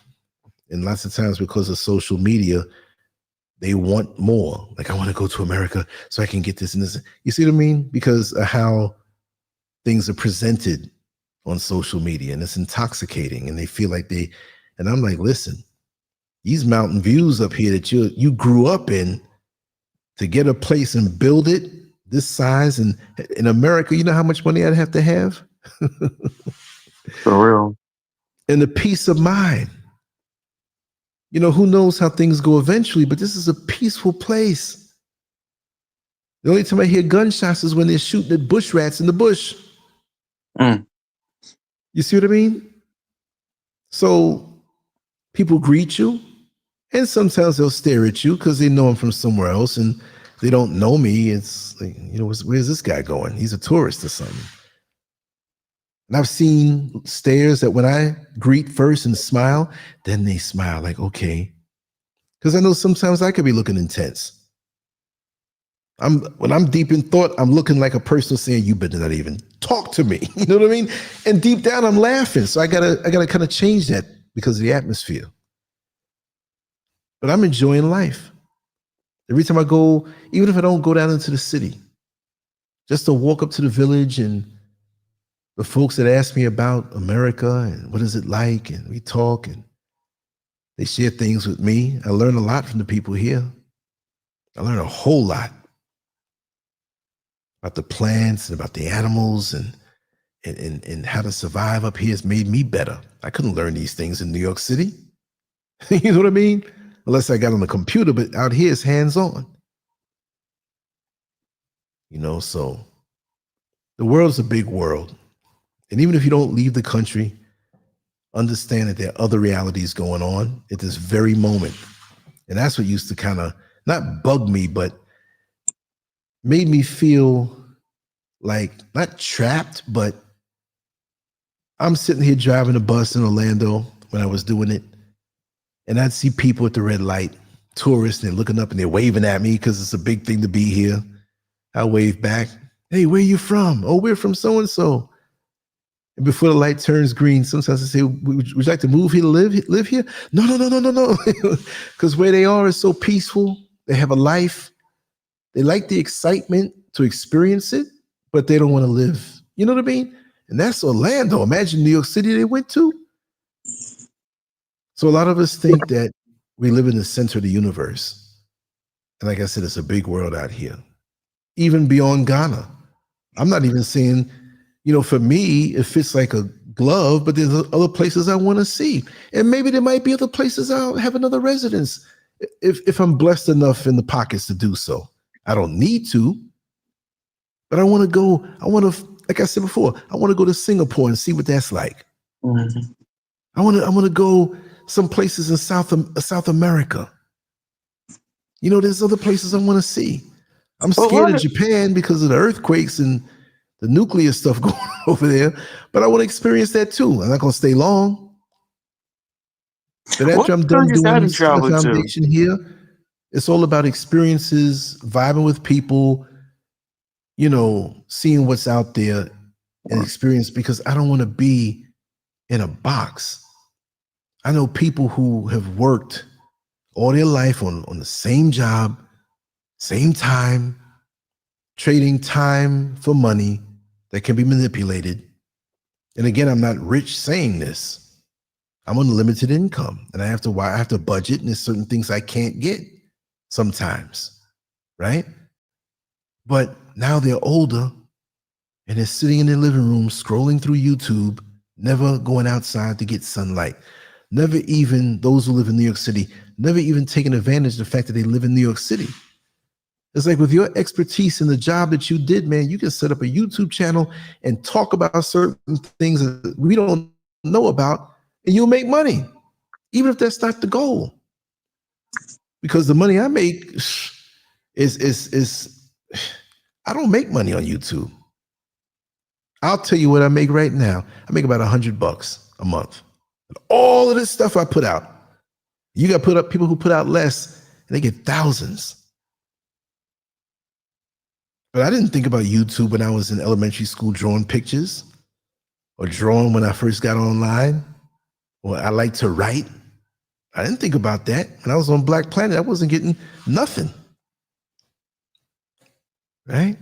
There was a time when I made more for a short time, blew my mind. That didn't last long. So if anybody thinks I'm lying, I will produce receipts. Hey, Brother Lance, what Yes, other brother. countries have you been to? Say it again? What other countries internationally have you been to? No other place than Ghana and Jamaica in America. But really? Oh, you make sure? Okay, man. I thought you okay. That's it. I'm not a world traveler per se, but I will be traveling more when this home is done and everything's done. And then I'll, on a regular basis, start going to different places of choice. There's a lot of places here on the continent I want to go to. That's intriguing to me. I do want to go to Kenya. Yeah. I do want to go to Africa. South Africa and see what it's like down there. People would say, why you want to go down there? You know, racist people. There's a lot of black people down there still. Yeah. And I want to make comparisons. I want to tell people how things are. A dear friend of mine has a travel channel that's doing very well. But I told her today when I was speaking to her, I said, listen, don't worry about me getting on a video with you She says, why? I said, because I have a reputation for stepping on toes. And if people see you with me, they may look at you bad. So I'm considerate, you know, I don't want to hurt your brand. She's doing extremely well. I'm going to see her this week. We're going to hang out a little bit and compare notes and actually do some videos, but you're not going to see me in her videos. Okay. So I'll promote her in a sideways way. I'm not going to say her name right now, but I'm considerate of that. You know, a lot of people talked to Malcolm X when he was alive, but they couldn't be seen with him because of who they were. They might have been a preacher here or this and that, and everything they had would have collapsed if they were associated with him. So I'm not going to do that to anybody. I don't even feel bad about it.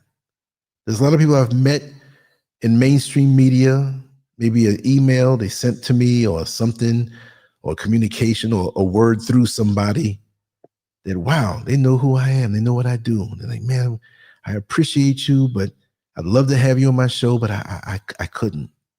Back in the days when I was popping a lot more with numbers. And that acknowledgement is I remember this is long before YouTube, but I had a page on my old site, Scurv Originals, that had all these photos, thousands of photos of, I had uploaded of Black people, different points in history, entertainers, political, revolutionary, whatever, and I put some music behind it. And that page got out so much. And I had a picture of Frida Payne, the singer, right? And I couldn't believe it. She emailed me. She said, oh, thank you for putting my picture up. And she's the one who sung the song Band of Gold. Since you've been gone, all that's left is a band of gold. All that's left are the dreams I hold. And I love that song from a little kid. And she emailed me. Man, even that acknowledgement, you know what I mean? She took the time to do that. You know, and there's a lot of people I used to deal with that are still out there on YouTube now and on social media that you know their names, but I used to deal with them and share artwork and different things. And, you know, as an artist, they had no problem sharing my stuff long before anybody knew me. But when I started writing and crossing over into other areas, at least two of these people were like, it shut me down, you know, because now it became more of a threat. But I don't have any degrees behind my name. I'm just a regular dude who lived life and just talks about the things I experience. And people, some like it, some don't. But I'm not fighting, oh, please subscribe, follow my channel, please, and spamming other people's platforms. No, you sit in your corner of cyberspace, do what you do. Who likes you will come. Who don't like you or whatever, they'll keep it moving. That's cool. No problem with that. You know what I mean? And I'm way older than a lot of these guys out here. And I don't have those kind of venoms inside me to age me, because that would age me. I'm getting older, yeah. You know, you look at my face on these videos from years ago, I've salvaged a few of them. I'm definitely aging, but I'm not getting old and crusty. No, you're not. You know what I mean? You look good for your age, man. That's what people tell me. And when I start doing physical stuff, that may reverse even more, but it's your mindset. Because when I say I'm timeless, I'm not saying I'm above time. I don't think in terms of time. I think in terms of energy. I think in terms of the inner strength and your spiritual force. And, you know, I can laugh. I can tell the best, dirtiest jokes. People say, well, you speak so highly of this guy and he's talking so nasty. You know? Oh, you said define crusty.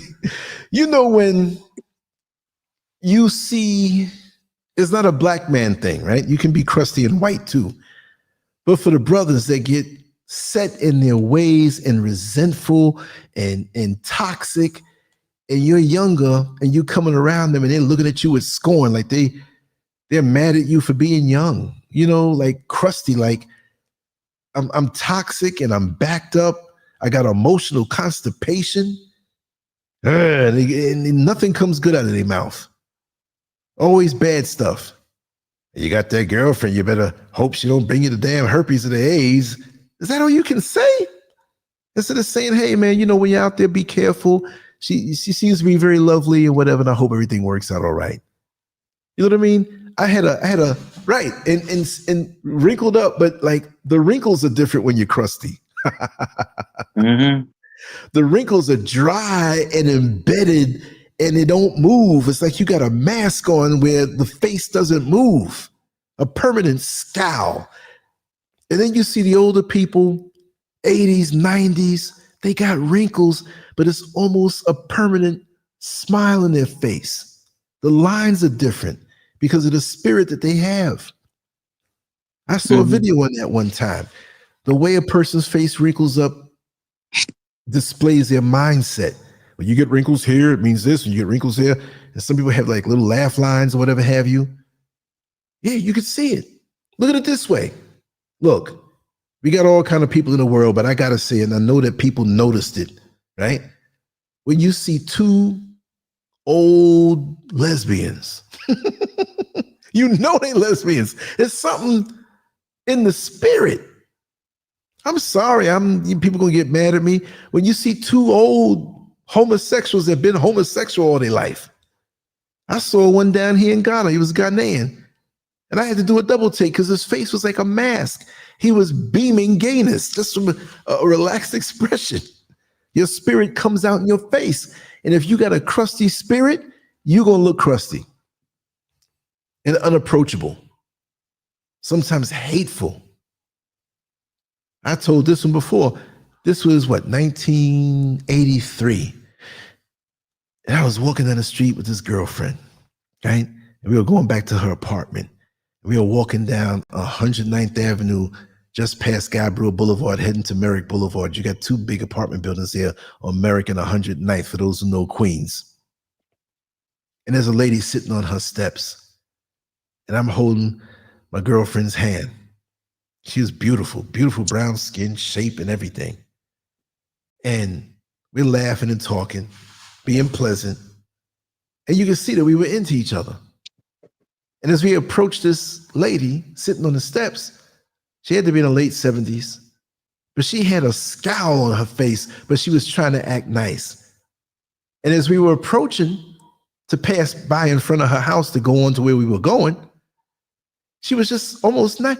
Oh, look at you all. You're so adorable. Y'all just love each other. Oh, how sweet. As we approached the front of her porch, passing her, 3 seconds walked by after we passed her. Yeah, everything's sweet now until he gets you pregnant and want to leave.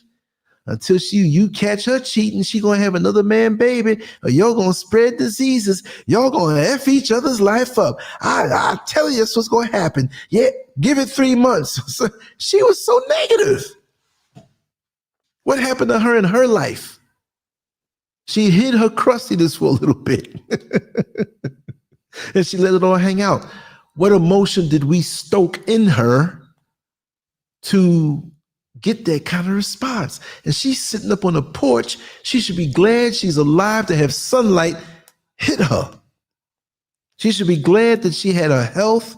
And you're going to spend all these gifts. You got young kids out here who don't have their health and have terminal diseases. And you sitting up there all the time you had, mad at me because of something that probably happened to you years ago. That's why we got to cleanse ourselves of the past experiences so it doesn't have a victory over us and over the rest of our life. I've been through some stuff, y'all. I could hold on to it, but I'm not holding on to it because it's going to mar my clean filters that I have now. I'm not going to let past things like that have the victory over me where all I'm doing is thinking about that and being affected by that. And that's what keeps you young. Even when I get to look old, the spirit of youth or cleanliness, keeping your filters clean, keep you from getting crusty. See, we're all going to get old, but we don't have to get wrinkled up and crusty. See, there's some women that I know. There's a lady who lives out here in Ghana now. She's 73, 74 years old. We met at a restaurant in the Accra Mall, and we spotted each other. And I knew she was a New Yorker by the way she was talking. The same with me. We exchanged numbers. She's heading over this particular group of diasporans who come to Ghana. And she was with her daughter and her son-in-law. And we've been talking every day. And she's beautiful, physically beautiful because of her spirit. How she eats, how she thinks, how she budgets her energy. And she lives way out, about 4 hours away. I mean, there's some certain places up there where you get off out of a vehicle, you got to walk up the side of a mountain to get to your house. I'm like, made you go way up there? But she's not old. And I'm not saying this in some physical attraction or sexual attraction, but she's more attractive than a lot of women who are 25 years old. And she's coming up on 75, 74. 50 years difference, but she glows and speaks wisdom, not even trying. You see what I mean? You're a powerful man there, Mad Guns. Exactly. You always trigger me off in a good way. For real. You've been responsible for a lot of long shows for the things that you trigger me in a good way with. Because this part wasn't even scripted, right? This wasn't even the topic. But, after I cover the topic, I'll go and, we'll flow. It's funny because I'm 5 hours ahead of the East Coast of the United States. So it was 1:46 for me, and I got up early today, and tonight I was like, oh man, I got to do something for the day. I put up something early and short. I said, but I want to go live. And I started feeling it. I said, nah. So I still put it together. I was considering doing it early tomorrow, or not as early because it would be too early for everybody on the East Coast and in America. But the energy came, and I'm glad. So that's why you have to move forward with confidence sometime. Even when you feel you don't have it, move forward and make it happen anyway. There's good stuff that can happen from that kind of communication. Wise man, don't let me overtalk you, brother. If there's anything you want to say, come on in. Yo, I'm still here, man. I'm letting you talk, man. Yeah, man. Just a lot of stuff going on, man. Yeah, Ghana, man. I can't wait to head there. I know it's expensive, but I will go in December. I'm on this workers' comp right now. I was attacked at work. I can't get anything right now but workers' comp. I'm gonna find a way to get down there one day, man. I By can't all wait to go means, visit. brother, it's going to happen. It just takes time. It took you finally got there in what 2000 something. That's the first time you visit, so it takes time. It sucks because I saw these guys in their 20s, man, and 30s traveling the world, man, and going to Kenya, Africa, and South Africa, going to Colombia, and I'm like, man, they got the life, man. What are they doing to do that? Oh, when am I going to do it? Oh, as soon, like I said, it's within a year. Get to a certain point with certain things financially, and then I'm gonna meter it out, and then I'm gonna do it. Dude, and man. A lot of times I might not announce it. I may do it, record everything like you're there, and then when I come back, I got to think about announcing when I'm going to travel. There are a lot of haters, governmental haters, powers that be, and the governments, these shadow governments, if they don't like you, even if you think you small, you might be affecting more people. They'll take down a whole plane just to get at you. You know what I mean? I don't think I'm that important like that, but I'm not risking it. A lot of things I've seen and been privy to. So when I do, I'm going to do it. I'm going to document everything, record everything, talking to people. It's going to be crazy because when I hit a different country, I'm going to really be buck wild. I don't mean wild in a wild way, but just like bold and just talking and having fun. Yeah, I mean, yeah. I don't think you never know. I mean, you might say some things that might take people off because even though you may not be initially exposing secrets, the fact that you're making people think about it, you might be what kind of say well, not provocating, instigating something like me, like. I feel like I'm not trying to get into conspiracy theories here, but like what happened to me on my job? I'm like, it's too coincidental for that to happen to me. Like sometimes I'm thinking like some of our conversations are being listened to because there's a way it happened to me at work is just weird. Of course. Me being attacked at work. Sometimes I'm like, is it a Freemasons? Is it like a secret society? Was it something that happened to me at Caterpillar? I crossed somebody and now I'm on somebody's watch list and now they're watching me or something. I mean, it made me a little paranoid, you know? Well, don't you're intelligent and you're aware, so you can never be paranoid. Yeah. Your I mean, it instincts just are telling you something, but right now you may not have this specific exact answers, but there are people like this everywhere in the planet. They're over here in Ghana. Trust me. Mhm, And when you vibrate a certain way, they spot you. mhm, Oftentimes they want that ability you have for their own collective benefit. And if they can't have you, you become an enemy. Not that they say, well, he's an enemy now, I'm going to go out there and put a bullet in him or nothing like that. But now, how could you vibrate so high and not be used? Because all of this stuff is on a spiritual level. They have their ceremonies, they have their this, they have their that. But I'm not saying it's spiritual good. You know, it's not good. It's up to people to find out if it's bad or not. But why the advantage? Why the secrecy? Why if certain things are so good that you have to hide it from everybody else?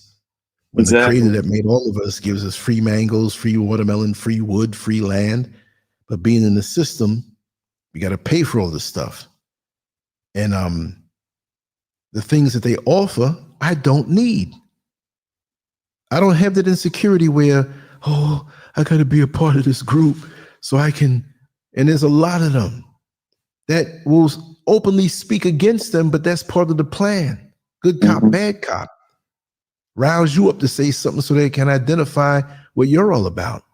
mhm, And you'll find you're isolated and, not getting the breaks and different things that come so easily to others who are associated with certain things. mhm. Because to me, ultimately, it's evil. It is. Yeah, it is. I mean, it's just a coincidence that I'm working security on August 10th, 2025. I'm sent to. I'm gonna name some names. I don't care. I'm gonna just name some names. I'm still angry about it. I didn't tell you exactly what happened to me. I was attacked by a motorist. I crashed into a trailer home. My hand was sliced, lacerated. My shoulders messed up. I'm still receiving workers' comp, but I'm about to start naming some names because I don't care. Because they didn't Mm-hmm. catch the guy that they didn't catch the person that did this to me that chased me down off their property. They didn't do anything for me. The police officers didn't do anything. That's why I'm like, is it a secret society? Is it some kind of fraternal order that I say something and now someone got me on a watch list? And I was listening to that gang stalking video you had, and you're talking to that gentleman on there, and he said how they gotta do like a year of investigation on you, and then that's when they start doing what they're gonna do there with their operation. I mean, I can't. It maybe it's just Mm-hmm. a coincidence that I was watching a property. Somebody ran the fence. They started doing burnouts. I took a picture of license plate, and they chased me down off the property, and they ran me, and I am going through a freaking fence and hit a trailer home, almost died. It's just a coincidence that I was there that night, and Mm-hmm. at 4 o'clock, somebody rammed the fence down. I'm shocked. I'm scared. I'm the only one there. I'm protecting some trailers.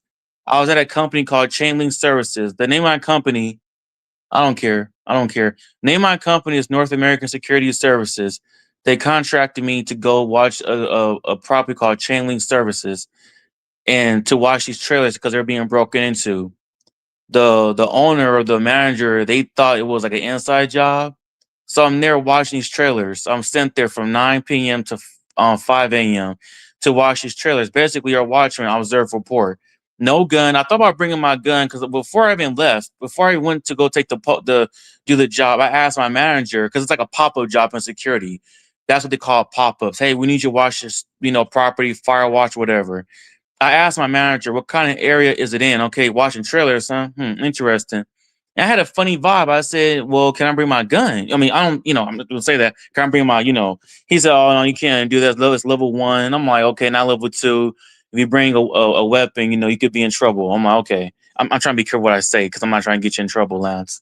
But Oh no, you can speak freely. I can say I can They speak already freely. got this Okay, I got to be careful. I'm not shadow trying to say. banned and locked down again. Okay. So So I go down. So I go there that night before I left. I thought about taking my gun, my Glock 19. Right. I'm like, I'm not taking but I'm like, no, I don't want to get in trouble. So I go there. I go over there. Right. I pull up to the place. There's no security there. Everything's open. Just everything was open. The guard shack. There was no one in the guard shack. No one was there. I took pictures of the trailers of the property. My manager said, looks good.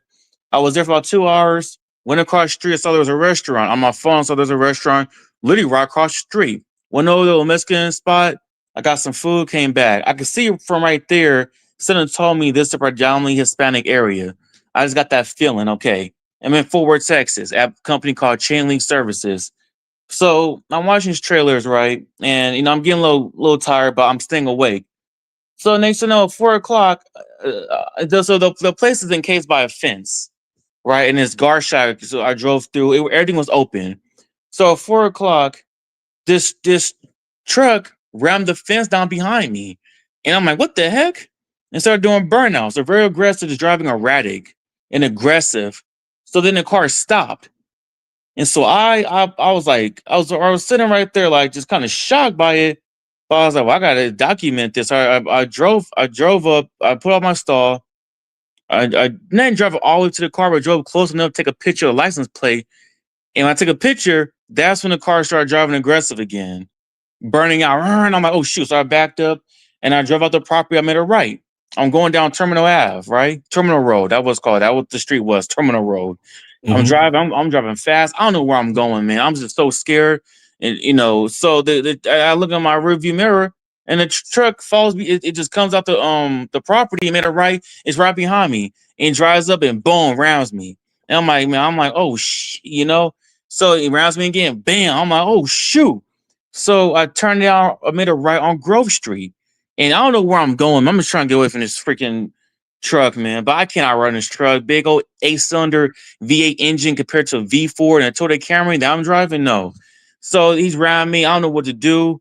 So I'm just so scared. I'm just driving. So I'm trying to hit my brakes because I'm about to hit this wall. I'm going 80 miles per hour. And so then the truck is around me, and then he's on my bumper. He's pushing me, and I'm trying to stop. And next thing I go to this. Wow. I go to this gate. I thought it was a wall. I go to this gate, and I went to this gate. Bam! Then I hit something, and all my airbags deployed. And I felt my hand was in pain. I saw and there was blood on me, and so my hand was sliced. My left hand was lacerated. It was just sliced open, where like in between the knuckles. And I was like, it was sliced open. My hand. I'm like, what the? So I'm shaking. I'm scared. I'm looking behind me, and the truck was sitting right there. I thought he was gonna get out and shoot me. I thought he was gonna get out and finish me. I'm like, I'm done. I can't. I'm done. I can't drive the car. Car is done. It's just so next thing the car backs up and begins to peel out. It burns rubber and just drives off. And I'm shook. I'm all like, what the? Yeah. It didn't feel real. I'm like, what the? So I'm trying to get out the car. I can't get out. And I'm trying to. I'm hitting. I'm hitting on my shoulder. I finally open the door. I get out, and I'm running around. Call my manager. Man, it's happened to me. He's like, okay, call it. He's like, call the cops. Call the cops. I call the cops. They show up. Ambulance shows up, and he takes me. The officer took my report. I told him what happened. And long story short, now I'm on workers' comp. But that's what I'm trying to tell you. So I've been on workers' comp for about going on 3 months now. So I never, since living in California, all my life doing security wherever, I never been attacked on a job. I had crazy customers in retail, had racist people, had thugs, I had people try to provoke me and intimidate me. It didn't work, but I'd never been attacked before on a job. I had never ever been attacked. So for my company to send me out there to Fort Worth, Texas, to go to property with trailers, knowing it'll probably be dangerous, Why would he send me out there? I should have, and you know, I'm not gonna lie, between like around 3 o'clock, I thought about leaving because I just had a bad feeling. It was just too quiet. Like a I just had a setup. bad feeling. Yeah. I said, man, I got a bad feeling about this. Had a bad feeling before I even went there. But this happened to me, and I'm like, this is, and then you know, I'm talking to investigators, and then like we don't have no leads, and well, I took a picture of license plate. The officer said it was switched, and I'm like, okay. And then I'm talking to my insurance. I hired a lawyer, and I'm talking to the insurance adjuster, and they're like, yeah, they said we got the place. The place belonged to a Jenny so and so, a Dodge Silverado. I'm like, well, that was a Dodge Silverado. That was a Dodge, I believe. That I mean, I don't know what kind of truck it was, but it looked like a Dodge. I took a picture of the truck. I'm like, well, it had to be a Dodge. I looked it up. I said, yeah, that's the truck. It was a Dodge Silverado, and it belonged to a Jenny who? So I'm like, that, you know, it was just something, you know, really weird. I'm like, yeah, that's what I was thinking. Okay, I can't be a conspiracy theorist. I've never been attacked like that. How come the police officers are not doing their job? They're not investigating. If it's fake license plate, there's no cameras on the property. He's trying to say no, there was no cameras. And I started thinking, was it a setup? And I'm not scared to talk about this now because I'm still angry Right. about it. That's what I say, a setup. It wasn't a setup that makes somebody angry, you know, or people at my job, are they in on it? Because like, you know, these Masons, they're everywhere. And you know, it's like I'll say it's almost like I don't care about saying this, I don't mind, but it's like it's a criminal network. It's a secret society. It's a network. If they were like, oh yeah, he's gonna be over there. Yeah, we're gonna do this to him. Oh yeah, we're gonna do this. You know, you just never know. And then That's the why you last have to be place, careful. That's why you have to be careful who you let into your life and in your inner circle, yeah, even on a seemingly innocent level, because there are people who may not exactly be in these groups, but they're still sometimes unknowingly being an informant for them to find that information. People want to find that information. I live weird.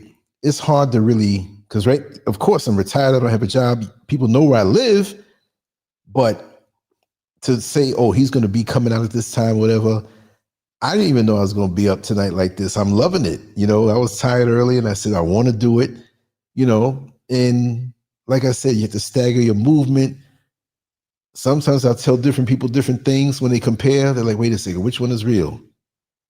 You know, you have to just vet most people at this time when you know you're a target that way. And sometimes it's confusing because you'll say, well, why me? I'm not a threat to anybody. Well, people watch social media. People could sense when you're not going to be down and submissive to the domineering cults that are out here. So many people out here are reaching and looking for the answer on the outside. They're looking for the answer externally, which makes them gullible to people with sweet words and charismatic tongues, you see, and luring them in. There are a lot of cults out here, you know, a lot of occult and a lot of cults that don't look like it. They cater to what voids you may feel that you have.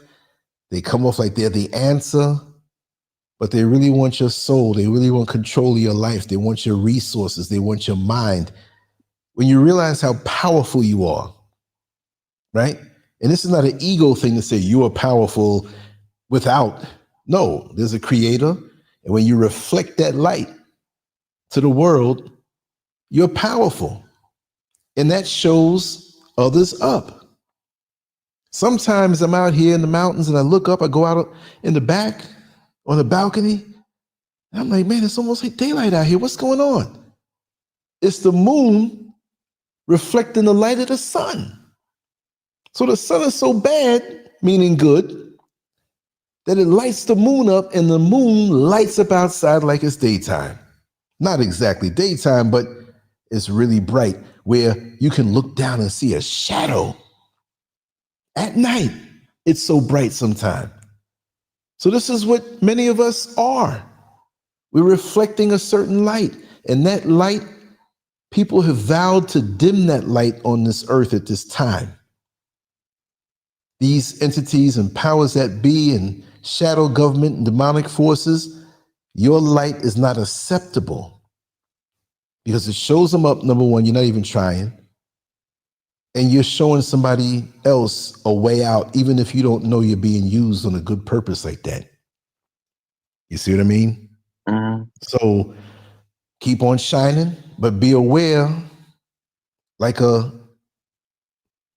spotlight at night or a floodlight in your backyard is going to attract a lot of things. You walking in your backyard or you walking through the forest in the daytime, nothing's around. But let it come out at night and you see all those things that are looking at you in the daytime, but they're quiet. You see? And go with your gut, like it was spoken in the chat room. Go with your gut. Yeah. The so-called lowly animals out in the so-called wild, they live in a very organized atmosphere. And they have instincts and they have ways of protecting themselves. Some have long teeth to bite you. Some can run fast to get away from you. Skunks can make it stink so bad you run away. You got animals with thorns on them and all different types of things to protect them. And if all of these animals are on point, they're not going to be a victim of the food chain. We only get got, like they say in Florida, don't get got. We only get got when we're off our instincts and our gut and our awareness. As long as we stick with that and not let the human side get to us, you know, we're men. Say, man, that girl is gorgeous. She invited me over to her apartment. And another side says, something's not right with this. Don't let the physical side rule you because you might be walking into a trap. See? So when you're ruled by that inner strength, because that's where it comes from. Everybody's looking for God up in the sky and over there. And, that pastor was preaching so good. He must be a man of God. And he'll preach to you, if you're a woman, so good. And you don't know why you're on your back in his bed with your legs wide open, but he's a man of God. And he hypnotized you and a couple of other sisters in there. You see what I mean? So that can come at us as men also, through women, through flattery, through all. It doesn't have to be with the opposite sex. It could be our own mind that lures us into these things because we're intoxicated with things of the world. Like I said the other day, yeah, I'm still in the system. I still got cards and I still get money put in my account for retirement and everything. I'm still in the system, but I don't like money. I spend on what I have to spend that I owe out, whatever, which I'm reducing every month, but I don't like it. I'm not caught up in. I know what it can do. If a bag of money dropped about the sky, I'm happier because I can take care of things, but it's not my God. I'm trying to detach myself away from this world before death comes. See, we're all going to pass away, but if you can be free of the system and conquer that and your connection to that and your need to be up in that, I'm not saying you have that, then you won. Then you're in bliss. Then you're happy. Happier, really living. See? Not just alive. With the pressure on your shoulder. Oh, I got to go over. I got to get this. And we're all under pressure. Oh, I got to buy the new outfit. Everybody else, my clothes looking raggedy. Oh, nope. Got to get a better car because this car is getting old, but it's never giving you problems. Why you have to go change it for? Why are we so subservient? Because like an article that I wrote earlier, from school, the rat race begins in our mind. We're taught to obey and seek approval from the teacher and validation. And then we get into jobs. It's the same thing. Alarm clock goes off. Got to get to the job. Well, in the system, you have to work. You have to earn. But don't let it have you thinking that this is the only way. You almost got to be like Kunta Kinte in Roots. You on the plantation, but you steady planning how you're going to get out. And it's not just a one-shot deal. It can be gradual. Even with me and Mrs. Scurv, we're over here. But most people who are here are trapped in the system. But it's a different atmosphere. They say, you know, when they say man landed on the moon, which is pretty much a farce, but with the gravity they showed, you could jump up higher. It's a different gravity if you know how to work it. Your money stretches a little better, but you can still lack discipline and make yourself broke and destitute out here, which many people do. They think it's so easy. It's easier if you're shrewd. Why would I go buy a property down in Accra in the busy areas that look like New York City? It's just as expensive as New York City. The sharks are here, ready to take advantage of you. They'll market, no, you're motherland. They trying to get your money. It's cheaper to come way up in the mountains. I can deal with the lack of certain services that I can provide for myself in time as I continue to build and flourish everything and embellish. You have to be shrewd anywhere you go. If you walk away from a house, no matter where it is, and you don't maintain it, it's going to disintegrate. It's going to degrade. The trees of not like in 6 months. But imagine, and I saw a program about this, you walked away or people in your community just abandon their homes and the trees grow and branches go knock through the windows and things fall through and then animals go inside where you live and they're living in their bugs and stuff and your whole house is, just starts to collapse. Look in Detroit, those certain areas where the homes are just like nobody's been living in them for a long time.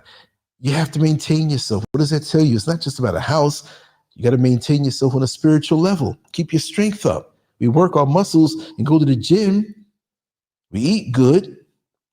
We think all that is all good, but spiritually something happens. We freak out and we don't have the mind to think. You got to be sharpening your swords when there's no battle. You got to be. That's the time you sharpen your sword. You don't wait till the enemy's coming off on the mountain. Oh, I spot the enemy coming. Let's start sharpening our swords. They're dull. It's too late. You're not going to have it sharp. It's when things are good and things are peaceful within your life that you prepare your mind, your body, your soul, your spirit for the battles that might come. So as soon as they appear, you're ready. As soon as they appear, you're ready. And you don't have to freak out and you plan. Therefore, you have that insurance going on where if something jumps off, you know what to do. You see? And that goes on all levels, relationships, friendships. Prepare yourself. Hope for the best and prepare for the worst. If we didn't think that way, we wouldn't get insurance on our vehicles. You don't want to be in some bad accident, but we get insurance because that could happen and we have to be ready. Why don't we insure ourselves in other facets of our life, right? Why don't we look deep into ourselves and get ourselves straightened out with things that we don't want to see within ourselves? Take time and get that, because then you're traveling light. Like the crusty old people. You can get older, but you don't have to get crusty. You get crusty when you're not prepared. You get crusty when you don't do what you're supposed to do for yourself. You don't maintain yourself. Your age is supposed to bring you wisdom. And most of the time, we so caught up in the same old junk, we can't let go. You don't see people in college reading second grade books. They're on a whole different level. I'm not pro or con against college. We know how that goes. People end up owing a lot of money. You know what I mean? But that's what it is. And you're right, Calamont. It doesn't have to be that high. And they don't want to, even with home insurance, especially like flood insurance in Florida, all this money they're getting. When a payout comes en masse, they don't want to do it. But they're still making the money. Yeah. Man, because he says we're still addressing crusty. I'm here for it. You'll never be crusty, brother. You don't have to worry about that. I'm not saying you are worried about that. I'm just saying that's not going to happen the way you turn over your personal soil and keep yourself to be the best version of yourself with each passing year. That's what that's all about. Asking yourself, how can I get better? How can I get better? What is it about me that I need to discard? What's not useful for me right now? How can I be lighter? You know, sometimes we think we're lighter, and when circumstances happen and stir up the stuff inside of us, we realize that we're clogged up and have a lot of residue, a lot of soot in the bottom of our emotional tanks. And after the situation is over, whatever it may be, I'm like, oh man, I'm not as, well off as I thought I was. I remember when I first moved to Orlando, I worked in this mall at night. It was an open mall on International Drive. Oh God, Point Orlando. That's the name of it, right? And it was pretty cool because it never closed. I mean, some of the shops closed, but it was just open. People would walk all through there. You'd have drunks coming out of clubs. People in the parking lot having sex. I used to bust up a lot of that stuff, right? And I was very honest with the brother, Brother Lee. We met and hit it off. I had an interview with him, and I was very honest with him. I said, listen, this is to hold me down and keep my hands moving until I go through the whole correction process with the background investigation and all of that stuff. And he said, we're looking for somebody long-term, but you're so honest. And we sat there and talked. We were sitting there for like 3 hours talking. The interview was over after 10 minutes, and we just kept talking, and we were talking like the best of buddies. You know what I mean? And we still are that, even though we don't get a chance to talk as much. So as I was walking out, he said, you do know you got the job, right? And I said, I know. We spoke so much on so many different levels. And then my nickname that he gave me, because this was back in early 2001. And, I'm bald and I had that big black coat, which I didn't need in Florida, but it was cool that night because it can get cold sometime down there. And so he started calling me Morpheus. So that was my nickname. All of them started calling me that, so I would joke with them, it's like, I'll show you how deep the rabbit hole goes. So after I stopped working there and I was working the corrections, and then at one point they'd have these like special assignments, and it's like, Lance, man, you free tonight? Like, yeah, what you want to do? Now, by now I didn't have the certification to be a security dude, but I was in corrections. So that kind of, being law enforcement, that, legitimized me. So I'd work with him. Sometimes they'd have these like really big concerts in one of the places, one of the venues, and it would spill out into, just the whole mall, even after the mall was closed. So here we are doing security and stuff. And it was this Greek star. I forgot her name. She was really big in Greece and with Greek culture. She was big, right? There were so many Greek guys there, Greek women, Greek men. And I found out how much they like to drink, right? So we're chilling, and there were a bunch of us there. We had our little walkie-talkies and stuff. And, I'm over the walkie-talkie telling jokes with some of the people. I'm like, look at this guy over here, So at one point, we had to let these guys know there's certain areas you can't smoke in. And so one of the other guy's name, his name was Lance. And man, got a Lance unit, right? Wow. Yeah, so he was smoking, and the guy named Lance went over to him and said, listen, and it was like the third time he told him. He was trying to hold his cigarette down. He said, listen, I got to tell you, man, you cannot do this. I'm going to have to move you out of here.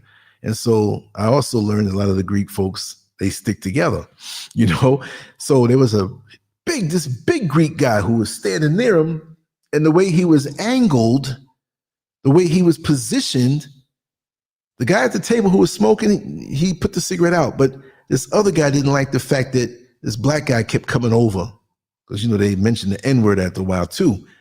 So he's standing there and he was bladed off. His feet were positioned. He was drunk and he was bigger than this guy named Lance. He was bigger than me. And I know he was going to take a swing at him, right?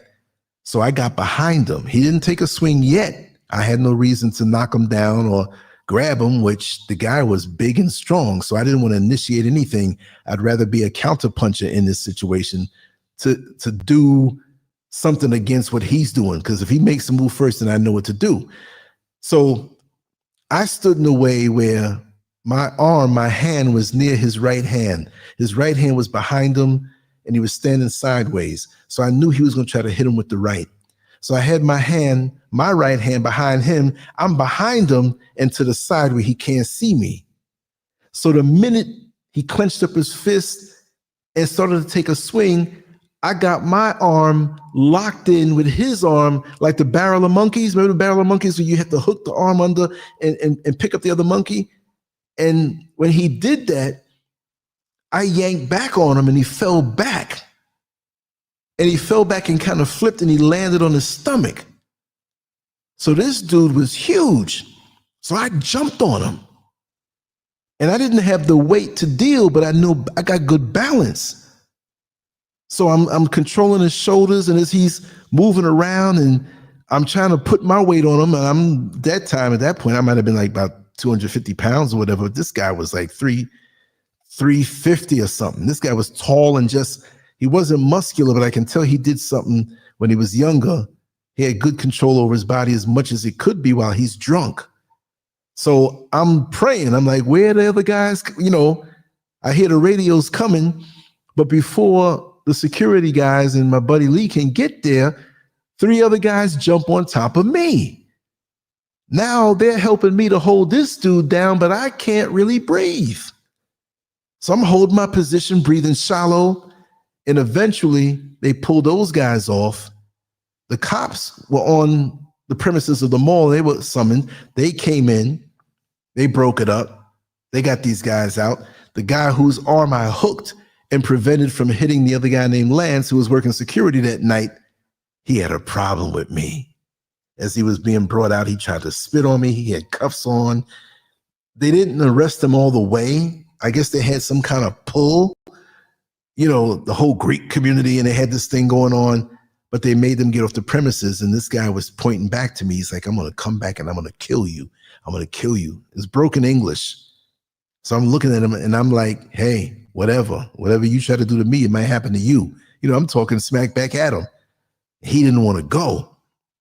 He tried to break past the police and come back, and they stopped him. But I guess he was so drunk he got home and fell asleep and forgot all about it. But, saying all that to say this, you just have to be aware what's around you and be ready to act, whether it doesn't have to be a physical altercation you're stopping, but it's just spiritual stuff.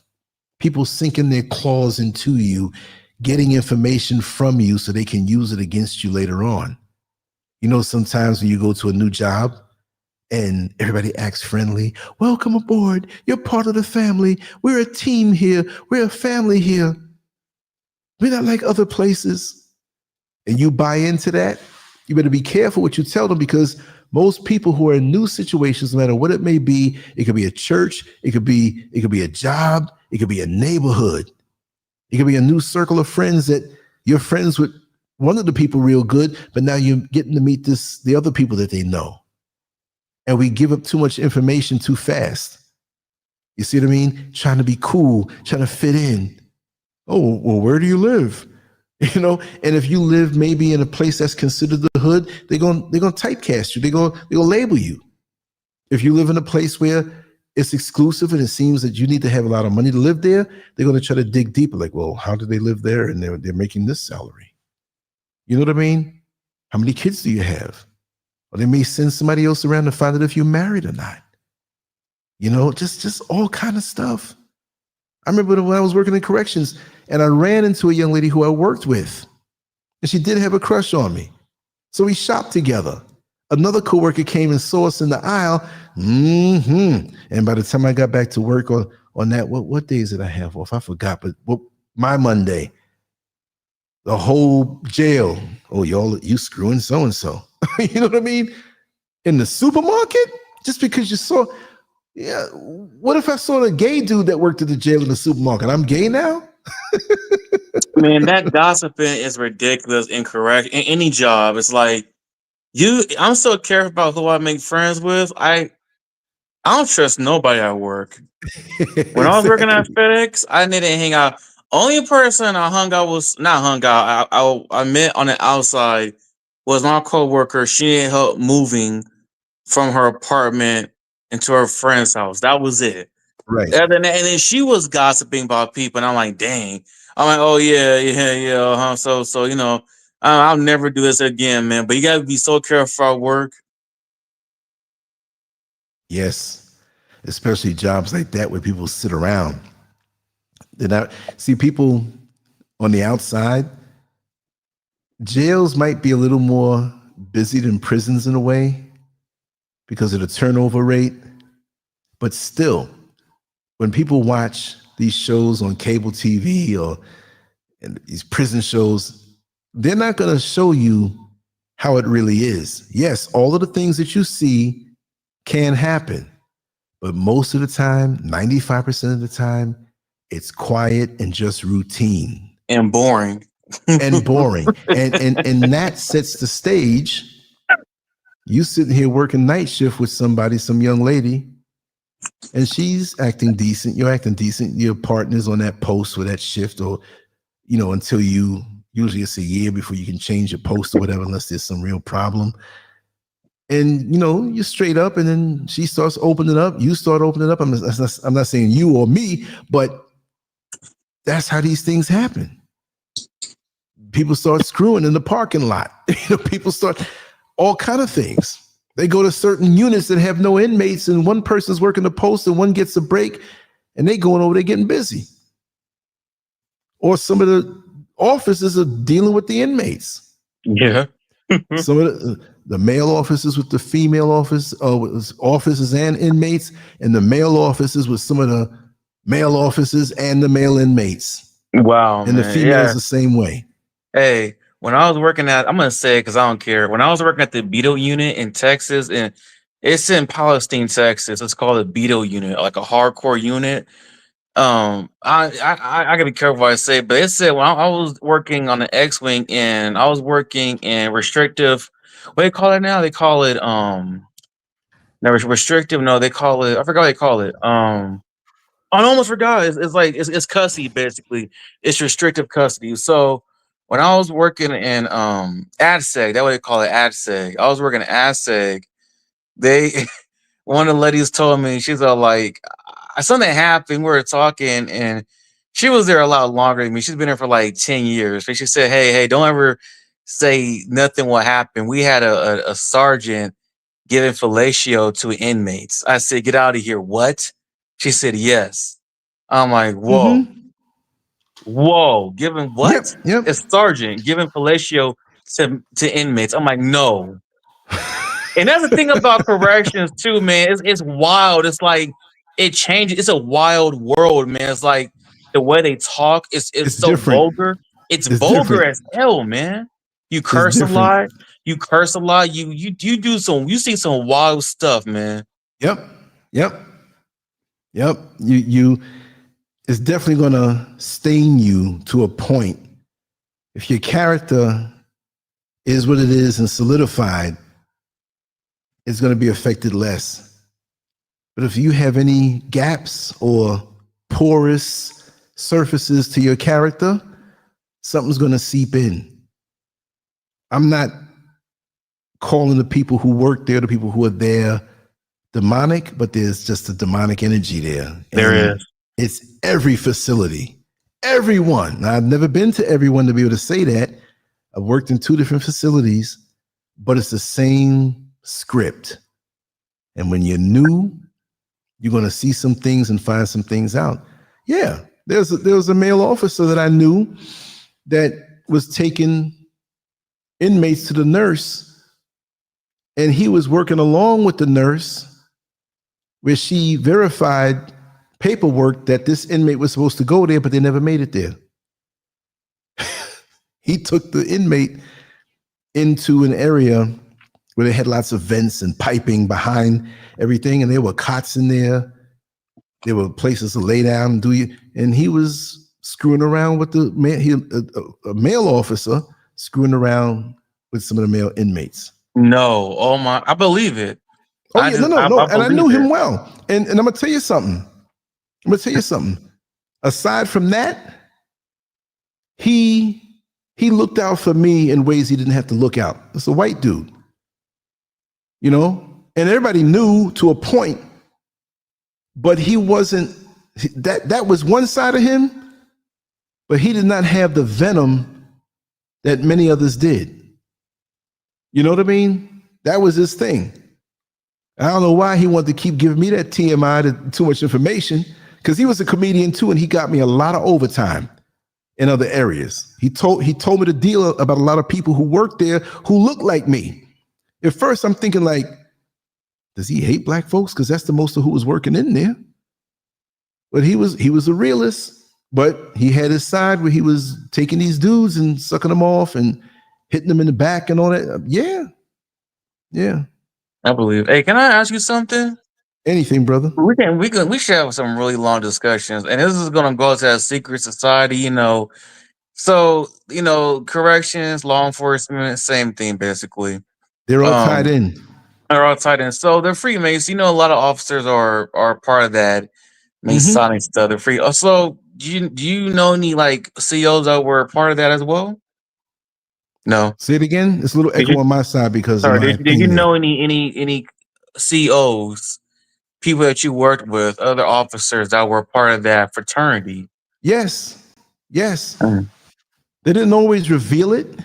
Yeah. Some wore the rings proudly. A lot of them kept it hidden. But I found out, you know, and it went across the board. The groupings of them, you know, who hung out with each other out of the facility, not just because of that, but there was just a certain barrier you couldn't pierce. Not that I was trying to push myself upon these people. I got along. People saw I was drawing pictures when I was in there of inmates and other supervisors, and they loved it. I'm telling jokes in the control room. You know what I mean? They loved all of that. You know, so on the surface level, we got along, and I kept it that way. That was actually my defense when I was working with the inmates, was humor and storytelling. I became valuable to them because when I'm in the day room with them, they ask me questions and I'm making them crack up. I'm helping them to escape the stress. I had very few incidents in my units when I worked them. And lots of times, even before I leave, they let me know, listen, Scurv, because that's where a lot of people that started in the 70s with a gym teacher. He used to call me Super Scurv because I used to do crazy stuff in the gym and always be strong and athletic. But they started calling me Scurv again in the jail because my last name is Scurvin, but they started calling me Scurv, right? So, hey, Scurv, something might jump off, but we're going to wait till your day off. And there's a lot of crooked things that were going on in there. And I had a lot of haters who were officers also because I got along. I wasn't trying to be anybody's friend, but I gave respect and I got respect. A lot of white supremacist groups that are there working. And we knew it. Higher ups. Others were there. A lot of them retired, but that's there. And you had black supervisors who, they weren't down with that. Some, they would tap dance for that. A lot of them didn't like me because they saw stuff I was doing online at the early stages of the things that I wrote. I didn't know nothing about a video back then. How do they find your information? How do they find you like that? Say it again? How do they find your stuff online? Oh, they saw me drawing. Somebody saw something. They saw the website, and it just circulated like crazy. Man, that sucks, bro. Yeah. That sucks because now they can harass you. Then that started happening to you, man. That's just your private stuff you try and keep to yourself, man. That's unfortunate. It never leaked into me as a professional. The only thing, my drawings that I would keep with me, that when I was working the night shift, it was no problem as long as you did your checks. Some guys are playing cards, some guys go on a computer, and that's what it was. Y'all had computers? Oh yeah, back then, yes. I mean, we didn't have computers, man. Texas sucked, man. Yeah. Well, y'all can go on computers. That's cool. Iveriani, I see you. You But said that's strange to me. We're not friends like that. Shaking my head. but let me ask you something about the demonic energy Freemasons. I want to know something. So Hmm. I knew one guy in my academy. He was a Freemason. Obviously, I saw his ring. He sat right next to me. I look at my peripheral. I see that freaking G compass stuff. I'm like, oh god, this dude. So I'm like, okay, I see the G compass. I'm like, oh my god, he's one of these guys. And I knew, I just have something come on go with well, not go with your gut. It's more like street smart. It's like, oh, my dad's a Mason, so maybe he called someone and say, yeah, he's gonna be over there. I want y'all to take care. I want y'all to put him on. Because now I'm not gonna lie, my dad's in that. I'm just gonna say it's no secret. My dad's a part of that. Right. And he, I mean, I'm gonna say it because no one's gonna listen to this. I mean, if they find out, so what? It's out there. He's trying to recruit me into that. Right. And I'm like, Dad, no, thank you. I'm not interested. He's Right. been doing Right. it since the Right. 90s. He's been doing it forever. I'm like, Dad, I'm not interested. He keeps on trying to influence me, and I love him, but I'm not interested. So, Right. I understand. he was trying to get me. So I gotta be careful. I'm not trying to go too far into it, but he's trying to get me to do it. So I went to corrections. I was going to go into the academy. I saw this guy next to me. He was running a G compass. I'm like, oh, you're into that Masonic stuff. And yeah, we have a lodge out here. What kind of lodges? These all this large number, so and so. I'm okay, that's cool. Yeah, I know somebody too who's into that stuff, right? I'm okay. Mhm. So I'm in class and he's because I wear a bald head, so I got a bald head myself. So I wear a bald head sometimes, right? So he's Right. poking fun my bald head, and it's kind of like it's almost like hazing, but he's kind of poking fun my bald head and stuff. Then and then so he got everyone's kind of poke fun at me. I'm like, whatever. But other than that, it was all fun and games. So, Hmm. but then I know there was times where I would sit right, I'll be kind of like standing and we'll be waiting for the next instruction. And he'll be kind of walking up to me kind of weird, looking at me. He give me like weird head nods. And I'm like, what the heck? I'm like, okay, what's up, right? So after all that's done, right? He was a cool guy, but I knew what was going on. So okay, so in long story short, right? So we get into we're working the corrections. I see him with this unit called the micro unit. It's right Hmm. across from the Coalfield unit in Palestine, right, East Texas. So I see he's working there. I'm like, oh, you work here? Yeah, I work here. You should come and transfer here. I got a place you can stay at. I'm like, oh no. So I'm like, oh, I think about it, right? Right. So here's the thing. Here's what I want to really ask you about. It's so secret society stuff. And I kind of found out what they do, and I don't mind talking about it. So I Right. go to this thing called the Telford unit, right? Now, here's how it is in Texas corrections out here. We Hmm. have understaffed units. There are like 25, 30% staffed, understaffed, very severely understaffed, right? Nobody wants to work these prisons. So they had us go to this one Telford. It said twice. It said once a year for 2 weeks, you have to go to Telford. You Hmm. have to make sure that unit is we have to make sure it's operating correctly. We have to make sure it's properly staffed. So it'd be nice if you could transfer out there because they're severely staffed. They need the help. But we're gonna send you out there. So for 2 weeks, you for once every year for 2 weeks, you have to go out there and volunteer to help. If you don't, you're gonna get in trouble. I'm like, wow, it's mandatory. Yeah, but you gotta do it at least once a year. I'm like, okay, fine. So I made sure to do it. I went out there around like June. I Right. went out there. It's funny. So I went out there too. I went to the hotel room. I was going to the hotel. I saw this black fraternity there. I saw this like Alpha Pi side are looking kind of weird. They're looking at me. I'm looking at them like, I don't care who you are. I know what you're about. I don't care, right? They're looking at me weird. And then people just, it's like, it's like secret That's society crap. weird. They looking at me and they're like looking me up and down, looking them up and down. I'm like, I don't care. So I go to our room. So I'm there at Topher. So the first week, where it was like I don't know what day it was, but the week I'm there, I'm in the picket, right? I'm with the G4s. Those are like level 4 inmates, right? So they call Right. them G4s. So you gotta wear a stab vest, but wearing a picket, you don't need to wear a stab vest because you're not around the inmates like that. So I was in Right. the picket, the control panel, and I'm like, working there, opening the doors, making sure things just observe, the picket.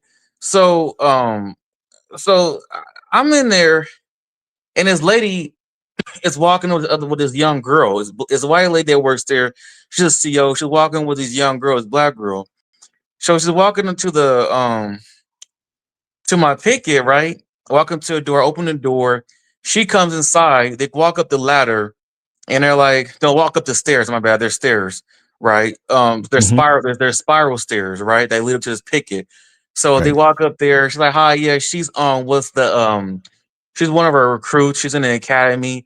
Do you mind? She can stay up here with you.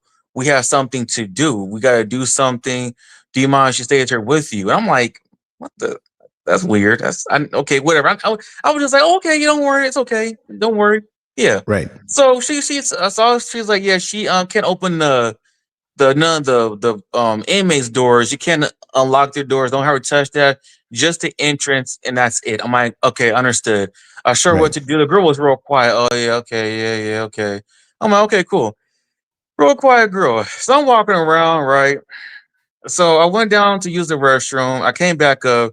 I said, everything good? She's like, yeah, that's cool. So, okay, right. So I'm walking around, just me and her. It's really boring, of course. I'm walking around, walk around.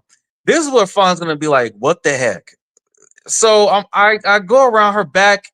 It's kind of like face towards the where the outside door is. So her back is towards me, right?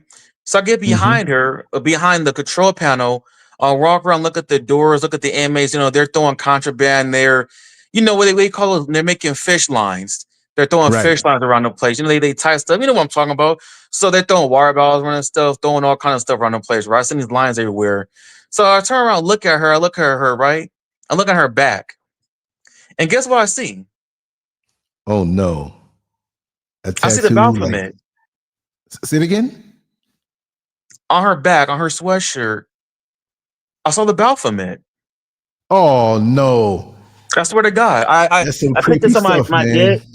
I picked it to my dead grandparents. Now, this is where I want to ask you what's going on, right? Because you know you have a lot of experience. You know what's kind of like, well, it can't be coincidence. Not just it's probably obvious, but I look at this Baphomet. So it's a goat. You know what the Baphomet looks like, Right. and Right. I'm looking at it, and it's on her sweatshirt. She's leaning over in a chair, and she just chilling.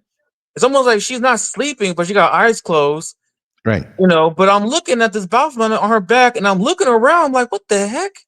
Am I already looking at this? So then I look up at the camera, right? I don't know why I did. I looked at the camera. I look back at Hmm. her back. I look back at the camera. I look back at her back, and I'm like, what is this? So I'm looking at. I didn't ask her about it. So we're there for about like I stayed at that thing for about like 10 minutes. Then You I'm heard the walking theme for the around. Twilight Zone. Do Yeah, do do do do do yeah, do yeah. So do. then the lady comes up. The lady's coming in. She's like, "Yeah, let her come down. Yeah, we're ready to go, right?" And so I'm like, "Okay, yeah, she's here." Then the girl looks at me. You know what she does? She kind of goes like she goes like this. She smirks like, she goes, and I'm like, "What the heck?" Almost like an evil smirk. It's almost kind of like, I'm Right. just like, "What the heck?" So I'm like, "What the what?" So I'm like, "Okay." So then she leaves. And then I was thinking about that, like, what the heck was that? So I started looking stuff on the Baphomet, and you know, and I found other guy's channel on YouTube. He was talking about this secret society. I thought he was just talking crazy, but he started talking about how the Baphomet is really the devil. And you know, I did some more research on it. I'm like, okay, there's so much stuff to this, but you know, it's like the secret society stuff where it's like, you know, the further you go into, you start finding out what really goes on. I don't know how true it is, but what they actually worship.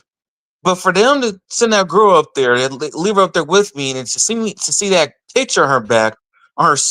on her hoodie, the Valve, it can't be a coincidence. A secret society, you know, Masons. I'm like, what's going on here? And then I'm getting calls from my dad. And he's breathing heavy. He's like, yeah, yeah, yeah.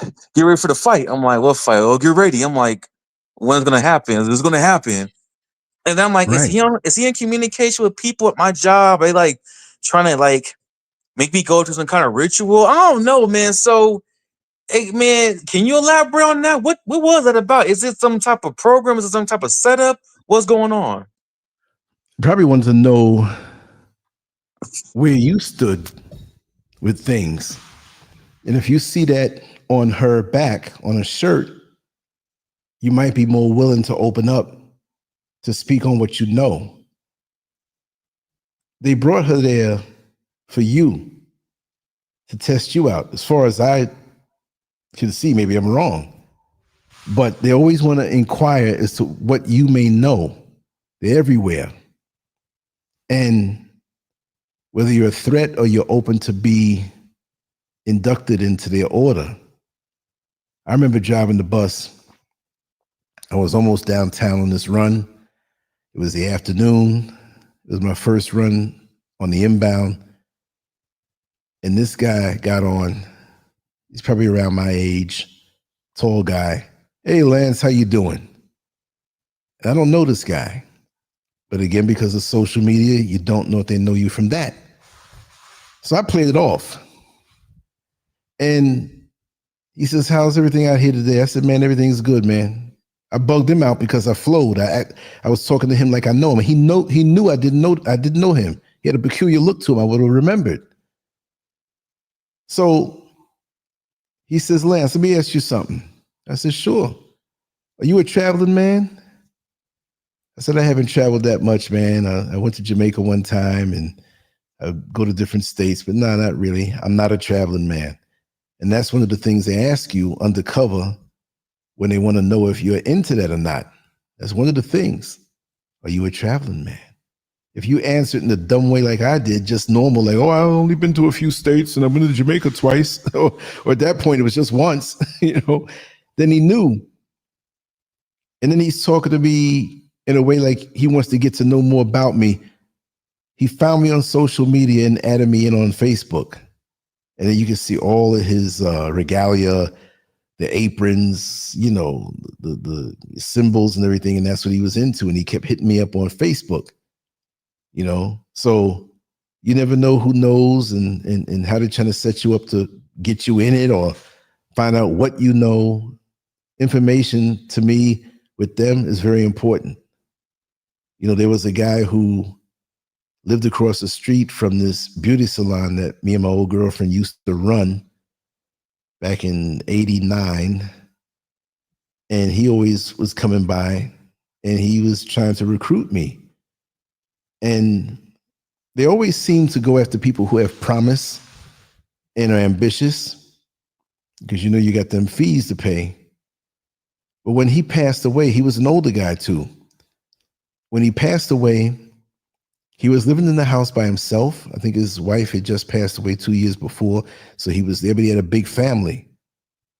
And I didn't even know he passed away until like 2 or 3 days after when I saw all these people going in and out of his house. So there were these little 7 or 8 year olds running in and out like grandkids and, brothers and nephews and just everybody running out of the house. His house was always very quiet. And they ran out laughing, and they had these books in their hand. And these were Masonic journals, books. And I found out that he was at the 33rd degree. And these books that he had, I saw them for myself. And the other guy that ran the video place next door to me, my buddy Popeye, that's his street name, but he sold weed out of that spot, but nobody really knew, just the neighborhood. He saw the books too. Actually, he got his hands on them first, and then he held on to one and showed me. They had these demonic faces in these books. And from what I speculated and also have learned, which I can't say that it's a fact, but what I've learned about it is that when you're on one level, you don't know what's on the next level. Like you're going into this blindly. So if you're on a lower degree, you don't know what the 32nd and 33rd degree knows. You're still deficient. You're learning some things, but ultimately you don't learn that there's some demon business involved in that. You know what I mean? It's just not something good. Why would you have these images and books and only on those higher degrees? To me, when it's too late to get out of it, or you're so deep in it, I just don't understand. And it's out here strong. I saw a Facebook page, a guy named Facebook page. Man, they must have had about 40 or 50 jokers at this ceremony, right out here. And in the comment section, oh, I want to join so bad. I want to be a part of this. I'm like, oh man, they're gonna be bringing all kind of people. Don't even know what they're getting into, you know, because people are looking on the external. The answer must be outside of me. If you dig deep enough inside, it's like up here. When you bore into the earth deep enough, there's lots of fresh water under the ground. Like when we did the borehole, I think we went like 12 stories deep. A story is usually 10 feet. So that's 120 feet into the ground and all of this water gushing up. It's like, whoa, look at that. First it came out muddy and then it cleared up.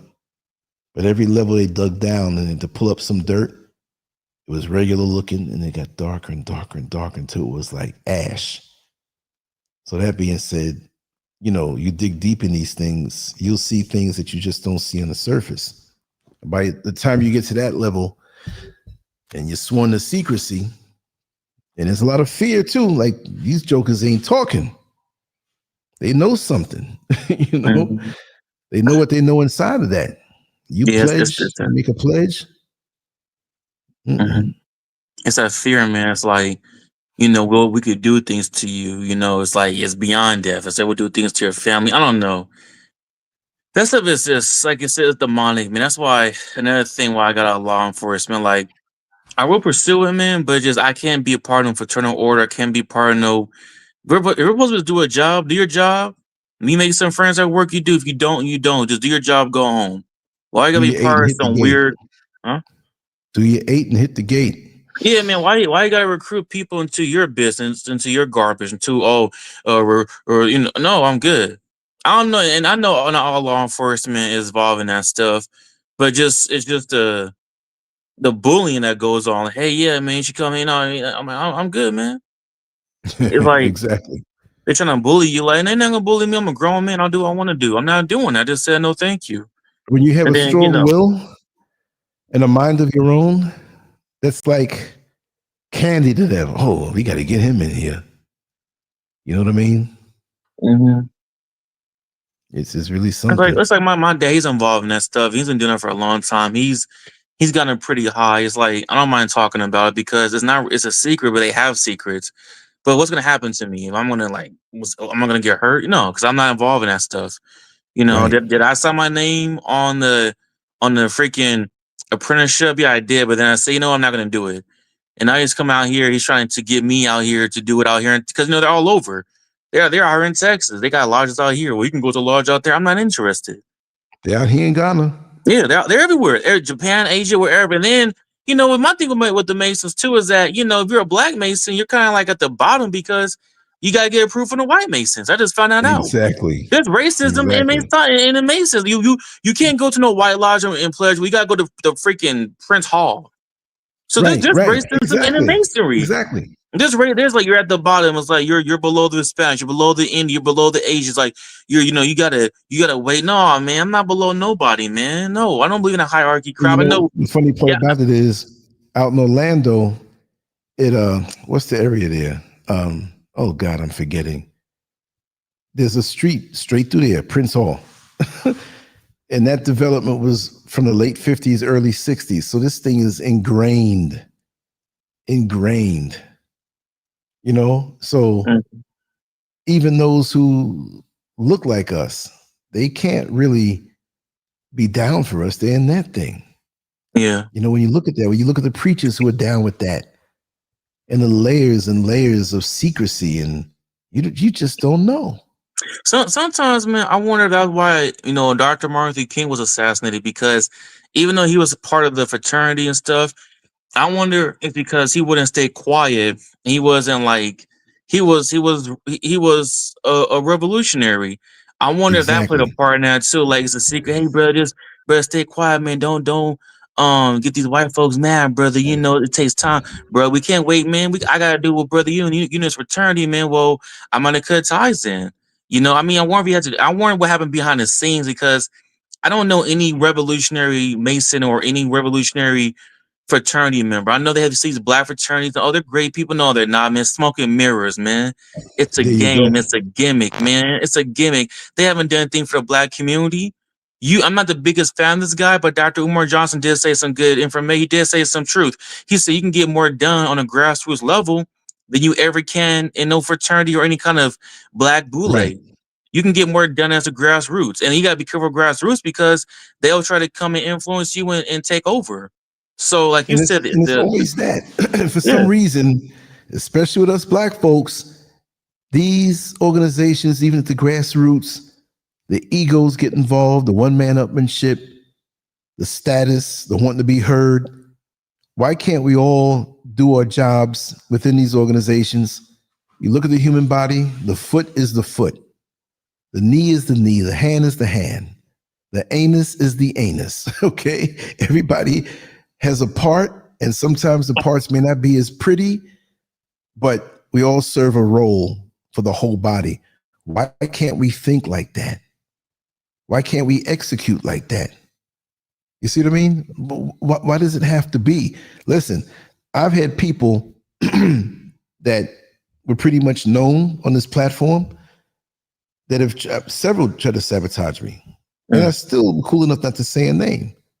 But there's this one woman who I may not have understood all of the ideologies of what she was saying, but she was saying a lot of truth from what I can gather. A lot of stuff was beyond me. So she asked me, she said, Lance, could you allow me some space on your server that I use for my website? Because my server, I had a dedicated server with a lot of space on it, right? So that's like saying, take the whole city of Dallas, and I got 3 houses there, but I still have the whole city of Dallas. You can take a few city blocks. It's not gonna bother me none. So I gave her the passcodes to get in behind the scenes on my server where my website was stationed. And for about 2 or 3 months, I told her, I said, listen, you don't have to pay me nothing. It's already paid up for the year. We work together. We're doing things together. You have a person who can help you navigate it on the back end because you don't know that stuff. And I'm so swamped, I couldn't run your stuff, but you can bring all your content, run your business and everything. I'd even help her with the stuff she was selling on the shows, right?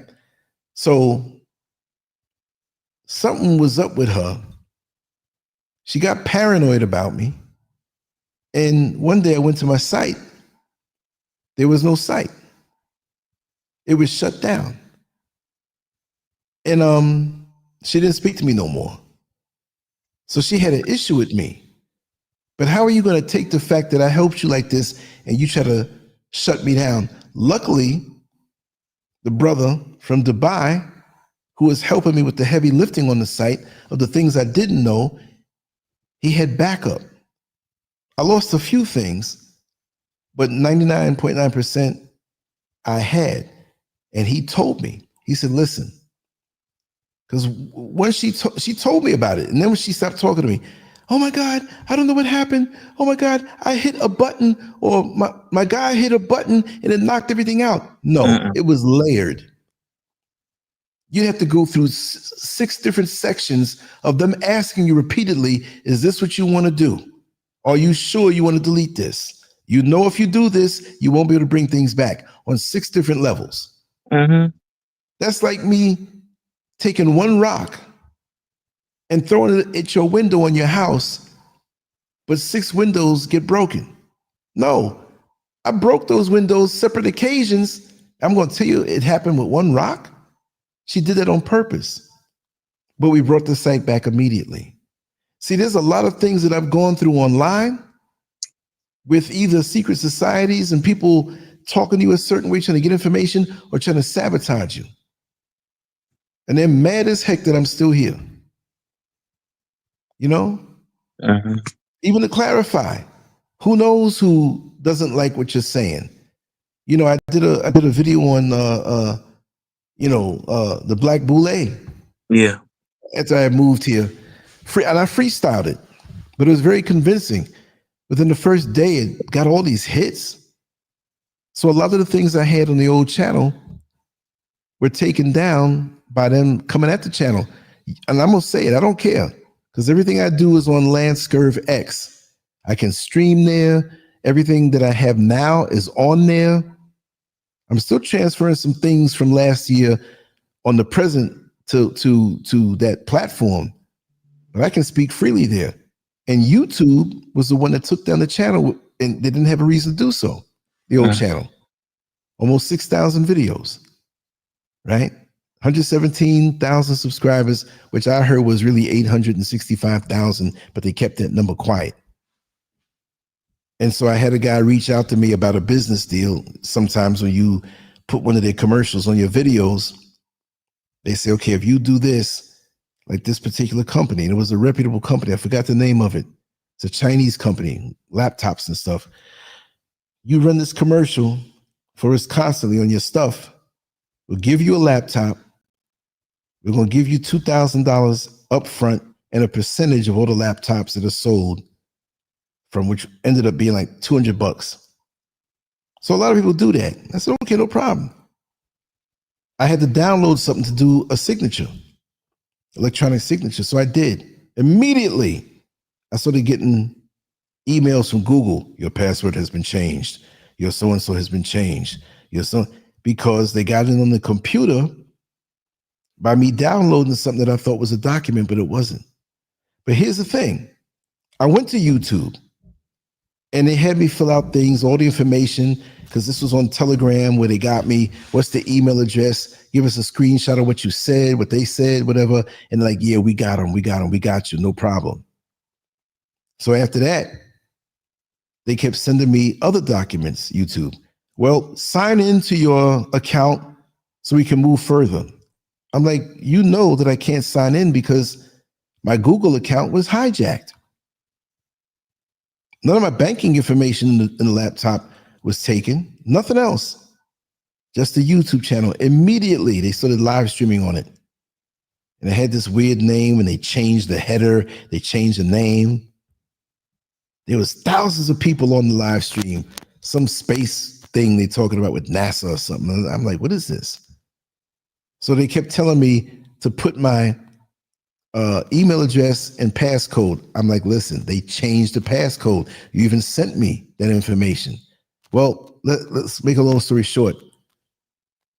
Maybe a few months ago, I went on my website, the original LanceScurvX.com, which now I push LanceScurvX. And eventually I'm going to have LanceScurv go right to my Substack, like LanceScurvX, because all the people who have it.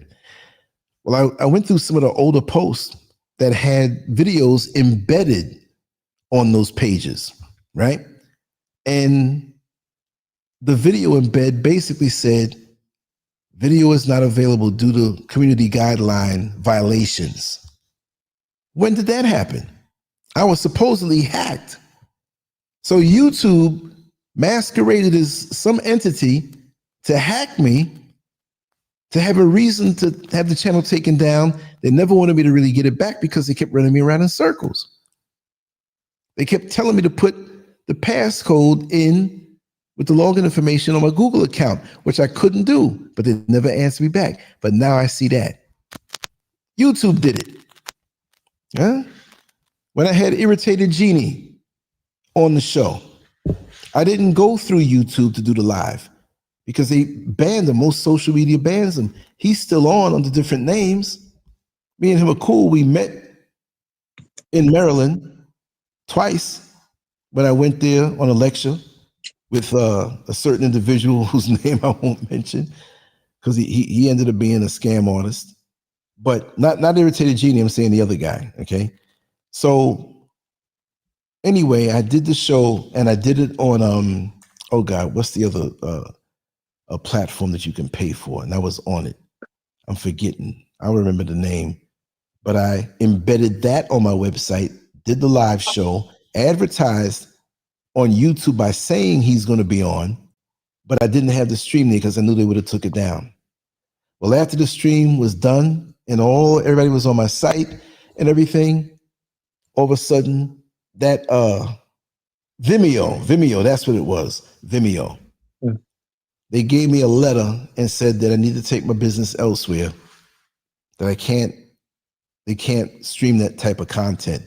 We said nothing lewd. We said nothing wrong, except that the title of the show was promoting this book, which the title was "The Jews Are the Problem." They didn't like that, and he broke down historically because he researches everything. He had video, he had documents, and we showed everything. It was a long show. People were rocking with it. I had my own independent chat room on the site, and people can come there, right? So I got that email, and I was shut down from Vimeo. Then I go to my website, try to log in. The little widget that's there that you can log in was removed, and there were pictures of monkeys, sailboats, all kind of stuff on my homepage of the site. So they broke in. They couldn't hack me, but they rearranged some things. So again, I went to my buddy who has hacker abilities, even though he doesn't hack anybody. He took care of it. He says, definitely, this is something big. They can't hack you the way I have it formulated, but they damn sure tried.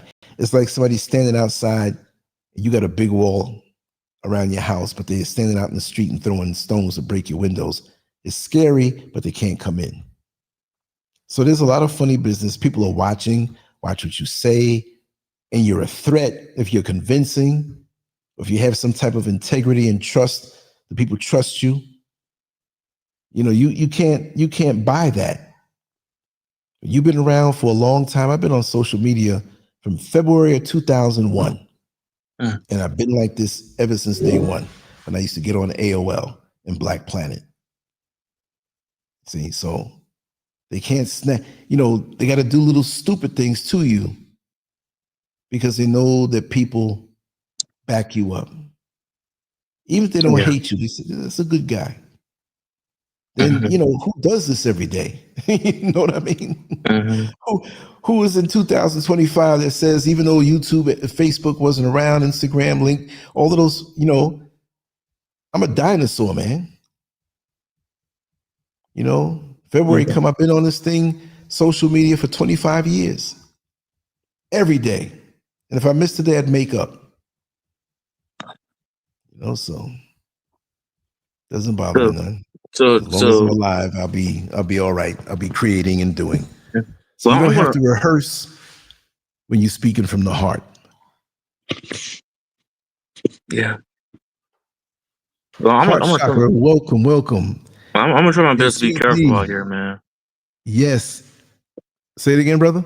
So I'm gonna try my best to be careful out here. I don't know if I rustle some feathers, because when I left that correction, I'm not gonna lie, bro. I'm not saying I did them dirty, man, but I did some. Hey, I got so tired, man. Hold on. What was that?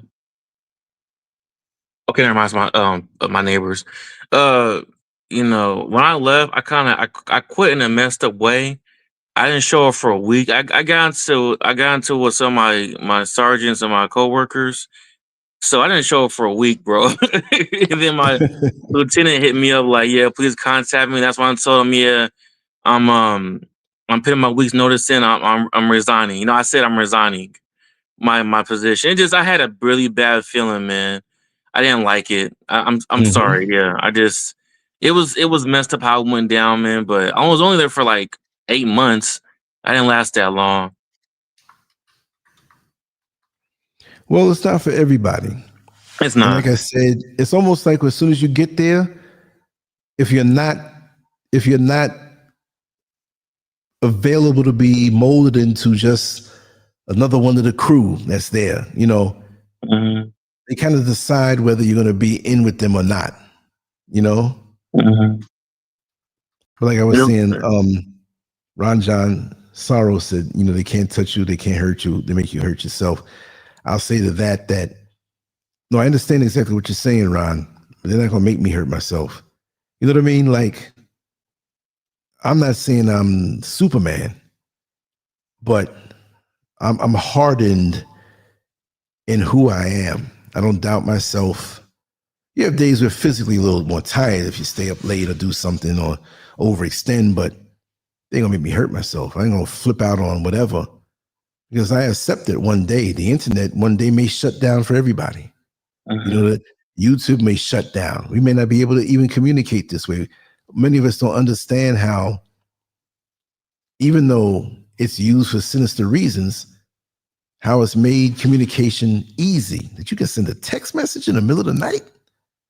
You can call a person from one country to the next on WhatsApp and other apps and don't pay a dime.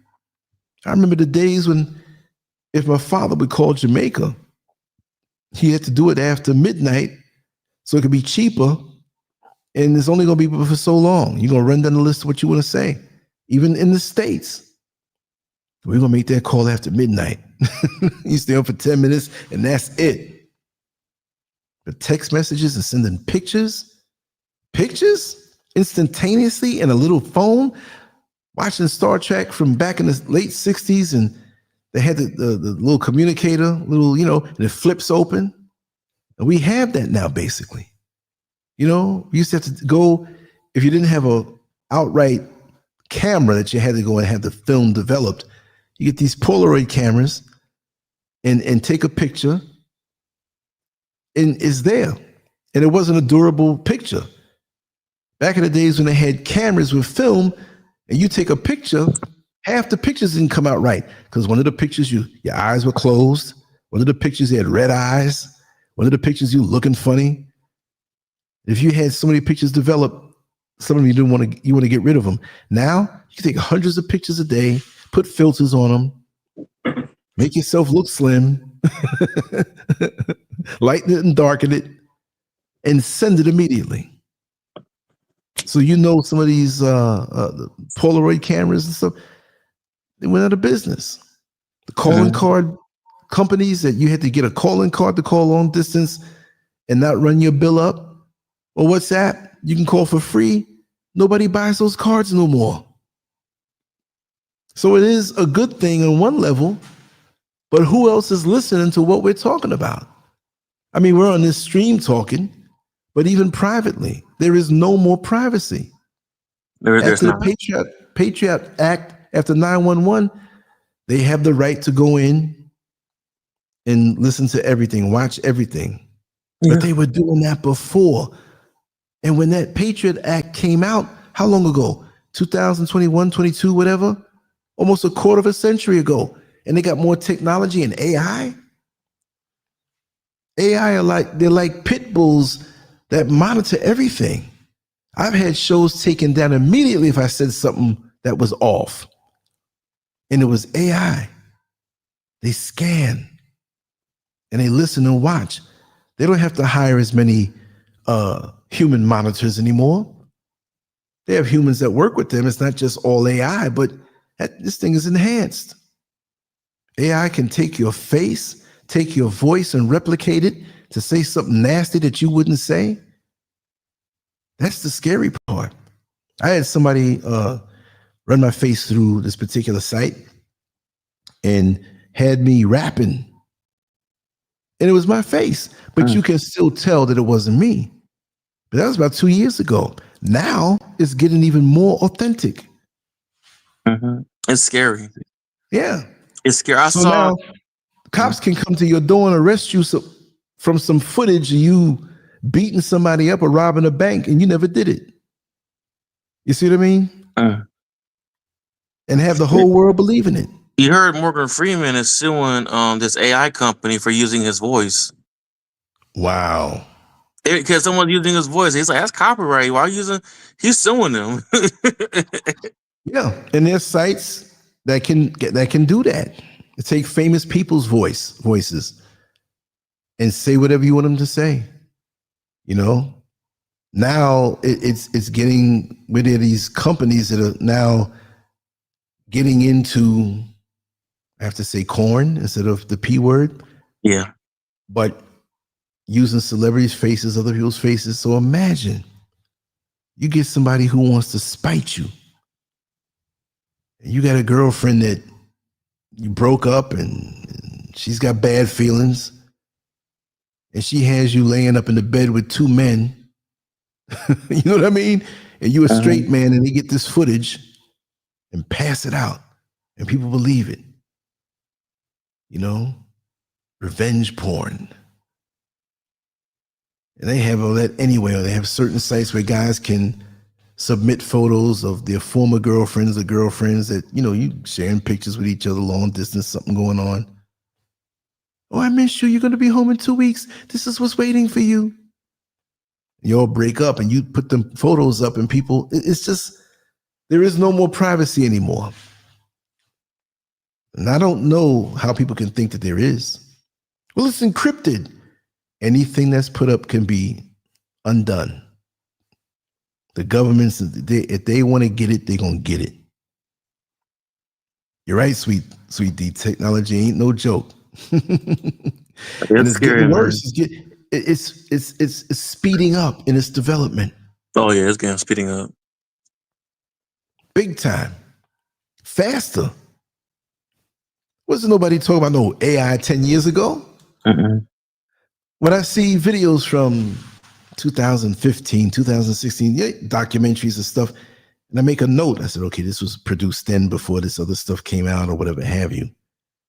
The time is moving. Each year is almost like between 5 to 10 years of advancement.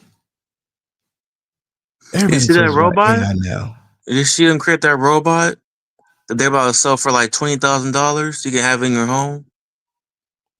I've seen that. That's crazy, isn't it? I mean, it's not like perfect, but it could walk and do chores though. Right. And if they have that, I mean, we're so numb to the advancement of technology that even something like that doesn't really make us raise an eyebrow. We've subconsciously accepted this, that this is reality now. And our brains are not ready for that. You know what I learned? And this is my favorite saying, man. Time stops for no one. You're right. This taught me, even me seeing my own parents get older, it's like, it messes with me. It's like, but time stops for nobody. Like, I had this dude years ago, he was like in his 40s, going back to school in community college. He told me, man, you don't get time back, but time goes always forward. It's always moving forward. I mean, look back at the 90s, like, man, that was such a long time ago, man. Yeah. Man, that was long, 30 How do you years think ago. I feel? Man. I think look at the man. I mean, and I remember stuff. I was born in 63. I remember stuff from single digit ages, not every single thing, but I remember the fear, like being scared when Martin Luther King was shot. I didn't understand everything about Martin Luther King, whatever, but how it shut things down for a while. And I remember just feeling scared. Then you see the magazine covers come out and different things months later. Magazines were slow back then. And you explain things, like my parents explained things to me, but I was always big on music and the times and absorbing and remembering things. That's just the way I always was. And my mind goes back really far and sketchy images, like little things I half remember. And then when I look into the full context, I'm like, okay, that's what it was. There's a picture of Muhammad Ali walking down through Harlem with Malcolm X.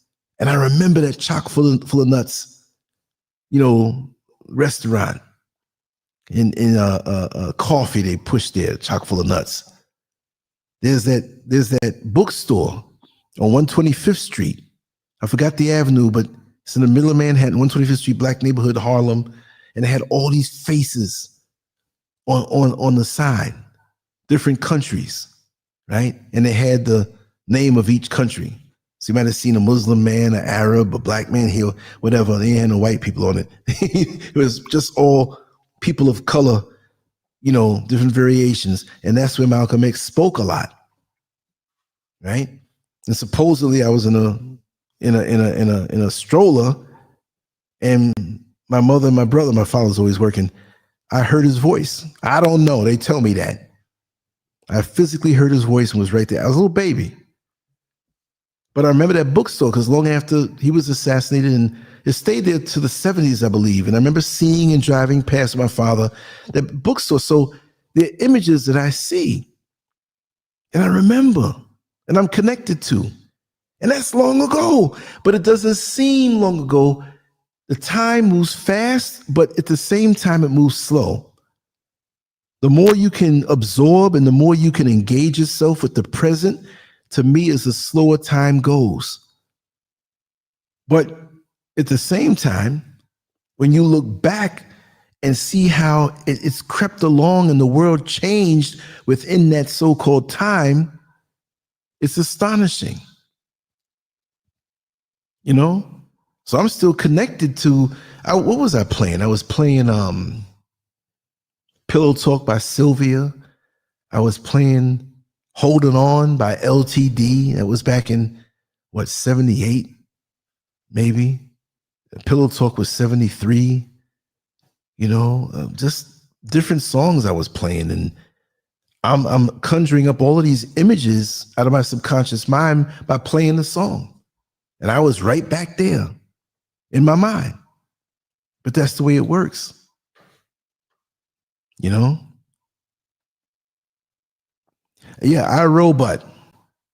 That's definitely a projection of what's yet to come. You know? And they release these things in the movies to get your mind ready to accept what's coming. And when you look back at some of these movies, a lot of these things happen. You know, so what's the big thing they're talking about now? Right now, they're talking about, and they've always talked about a financial crash. It's coming, and it never comes. But this video I was watching today, sent to me by Sister Winnie, thanks for sending it to me. They broke down the facts on how things were so similar compared to 1929 and that crash in 2008, and how it's even worse off. And it's a triple threat now from the stocks, the bonds, and the real estate. It's like right there. They say between November, this month, and sometime next month, it's going to be such a devastating thing. But you never know. But they're matching up with facts and different, you know, it's going to be worse than ever before. So they say.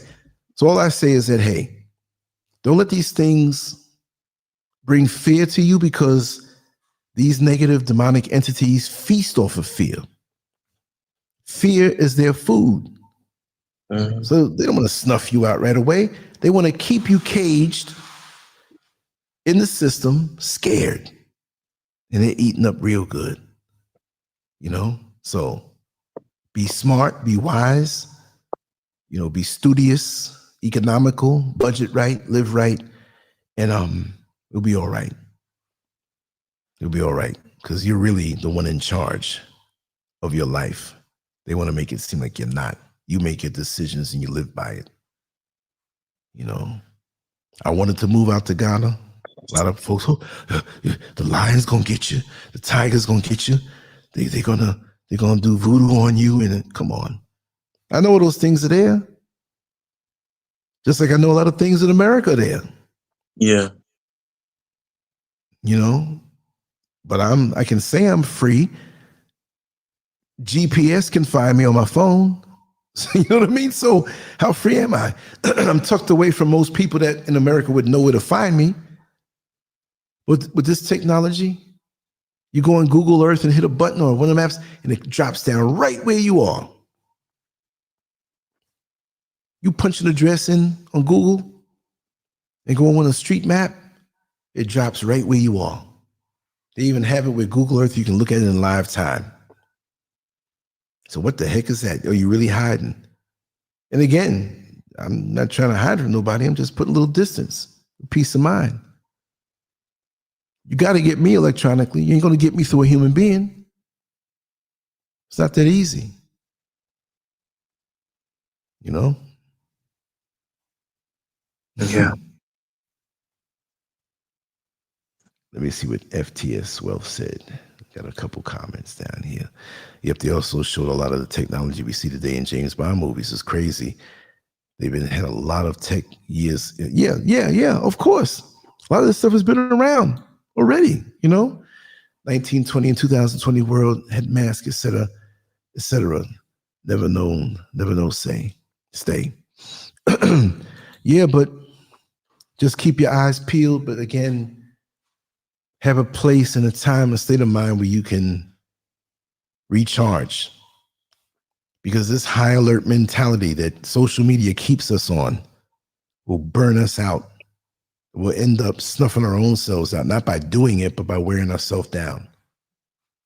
Get your sunlight, get your good food in you, time off. Our brains were not made to work so much or be stimulated so much. There's blue screen on the tablets and on the computer and on the phone. And then we're always looking for the next thing. Falling asleep, phone dropping out your hand. You know, I found out too, that actually keeps your cortisol level high. Say it again? I found out it keeps your cortisol level high. Yeah. Makes your stress hormones go crazy. That's why you got people going crazy. I mean, I'll be on Instagram, I'll be on online looking at YouTube with the news, and some of the stuff I hear is like, what the heck? It's like, Yep. I mean, I knew, you know, people always done some lunatic stuff. I mean, it's not like internet exposing it, but I feel like I don't know if it's I don't know what it is, man, but people are doing more crazier things now than ever. Because I've had people tell me older than me said, man, we never did anything like that back then. We never heard of stuff like that happening. Like I was talking to you about the teachers and them being child predators, and all these freaking teachers are messing with the kids. I'm like, what the heck? Teachers falling in love with 14-year-old boys. Yeah, man. Go on Giving them YouTube. money and honey. This is all documented. I was on there. I thought I was expecting to see grown men doing this, man. You're seeing white women, white privileged female teachers messing with kids, sending these boys text messages, and they're arresting them. And yeah, we gotta take you in. We have a warrant for your arrest. I mean, I'm like, what the heck? And then you got people out here setting people up. Women are setting the men up. Dudes are getting robbed by the women. I mean, I'm scared to date. Like I have my neighbor, she's a pretty black woman. She had a nice body, big old booty, but I thought she was trying to set me up. I never even dated her. I was gonna go, hang out with her, but one time she was trying to, she shot at me one time. And I was talking to her, I want to get to know her a little bit more. But one time coming out my door, I go for a walk, her boyfriend's right there. She's staring at me. I'm walking walk past her. She gonna say, "Oh, you going for a walk?" I'm like, "Yeah." "Oh, I should go with you sometimes." I'm like, "Okay, is that your man?" She's like, "Yeah." I'm like, "What's your name?" "Oh, nice to meet you, bro. I'm Keith. I live right over here. I'm her neighbor." "Oh, nice to meet you, man. Yeah. What's your name?" And I say, "Keith." "Oh, what's your name?" "Oh, Marcellus." I'm like, "Oh, okay." And then I'm walking down the street. I look back. He's right there staring at me. I'm like, "Oh, I got time for this, man. That's dangerous." It's like someone's trying to set me up. It's like you trying to set me up. You trying to start some drama. Look, it's anything A to Z right now.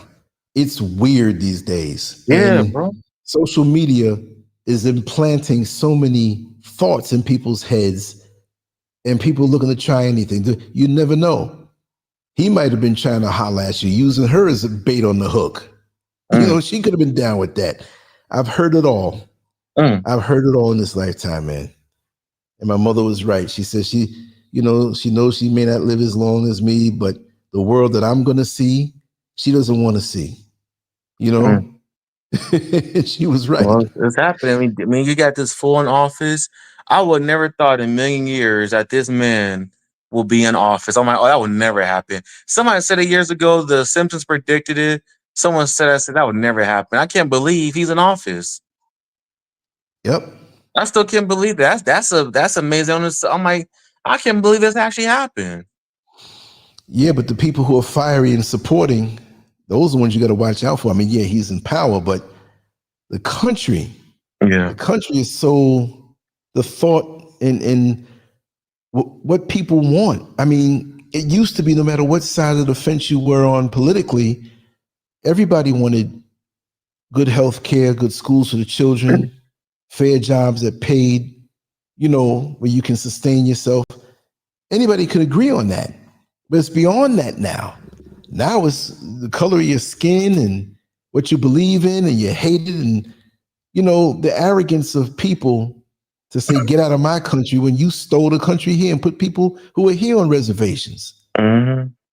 You know what I mean? Like it's not even about, what about fixing the roads? What about making the schools better? What allocating funding for things that have a better quality life with the taxes that we pay? So, people say to me, oh man, you went over there. That's a third world country. I said, man, you have advanced stuff over here just like anywhere else. When I start driving, I'll show you some areas that look just like anywhere in New York or any city. You do have poverty here that looks different. Okay. You have poverty here just like you have poverty in America. Right? So you got to choose where you want to land, what's good for you. And like I said before, we're all not going to order the same food off the menu if we all go to the restaurant at the same time. What you order, I might think is nasty. What I order, you might think is disgusting. But see, many Americans are so, and I'm saying this in a broad way, we're so caught up in thinking that it's the center of the universe and there's no other place better. It all depends what you think is better. You got your shoe size and I got mine. You see, I may choose a different pair of shoes than yours and people laughing at me because they look funny, but I don't think it looks funny. And the other thing I always say, don't knock it till you try it. How do you know what your favorite food was the day before you knew it was your favorite food? You probably thought it was disgusting until somebody pushed it on you and you tasted it and said, dang, this is good. But you didn't know. So you got to try out experiences, keep what's good, decide what resonates with you, and live life. Because it's a journey. And I would have never known. When I was young, I thought I was always going to live in New York City. It was a big thing to friends of mine. Man, you moved to Orlando, Florida? I almost chose Atlanta. I'm glad about that. Yeah. They got a lot of stuff going on there right now, man. A lot of download stuff. It's bad, man. It's like I want to go check out Atlanta, man, but I know that stuff, that LGBT stuff is big down there. Oh yeah, and people come from all over the country to move there because of that. Yes, I found all those white people moving there for that reason. Not they're just moving because it's because it's very well accepted down there. That's why it's getting gentrified too. It's getting gentrified. You know who's mostly down there now? A lot of gay white guys. Yeah, and they're trying to, they're blending into that black community, that gay black community down there. I'm like, nah, I know what's going on, man. And a lot of that stuff going on down there is straight up reckless. It is. That's a feeling that the burning for that stuff never stops when you're in that, just to be honest. I mean, yeah, there are a lot of straight men who have lust in their heart for women and stuff, but that thing there, from what I'm seeing and hearing, I got my little informants who are in them communities, man, and they tell me some things. Like, God, dog. But they always try to present it like it's just another, decent way or just where we are.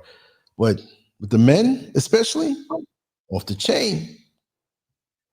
At the time when I was in Atlanta and I was in the food court of that particular, Lenox Mall? And this dude was sitting on the table about 20 feet away from me, eyeballing me hard, letting me know that, like, I'm interested. That's that gaydar stuff. And I gave him a look back. He didn't look at it anymore. He knew that I wasn't with that stuff.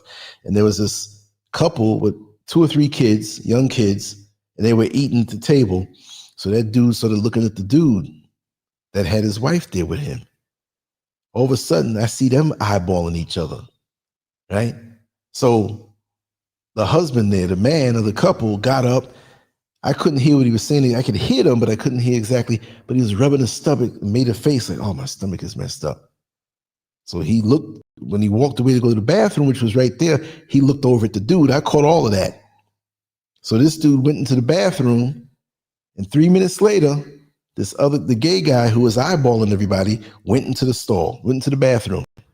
I was like, oh no, this can't be. Man. I went into the bathroom, man, and knelt down close and looked at the stalls like the sideways. Homeboy was in there sitting on the toilet because I watched their shoes.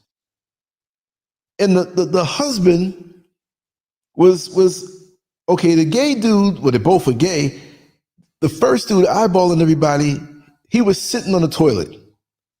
You can see his shoes. And the other pair of shoes, which was for the husband, The straight acting guy was between the dude sitting on a stool on the toilet and facing in.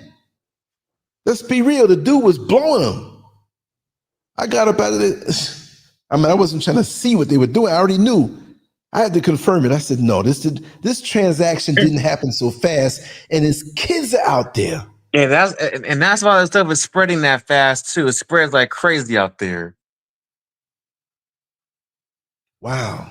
It spreads. That's why it spreads so fast. You know, I'm talking about that virus.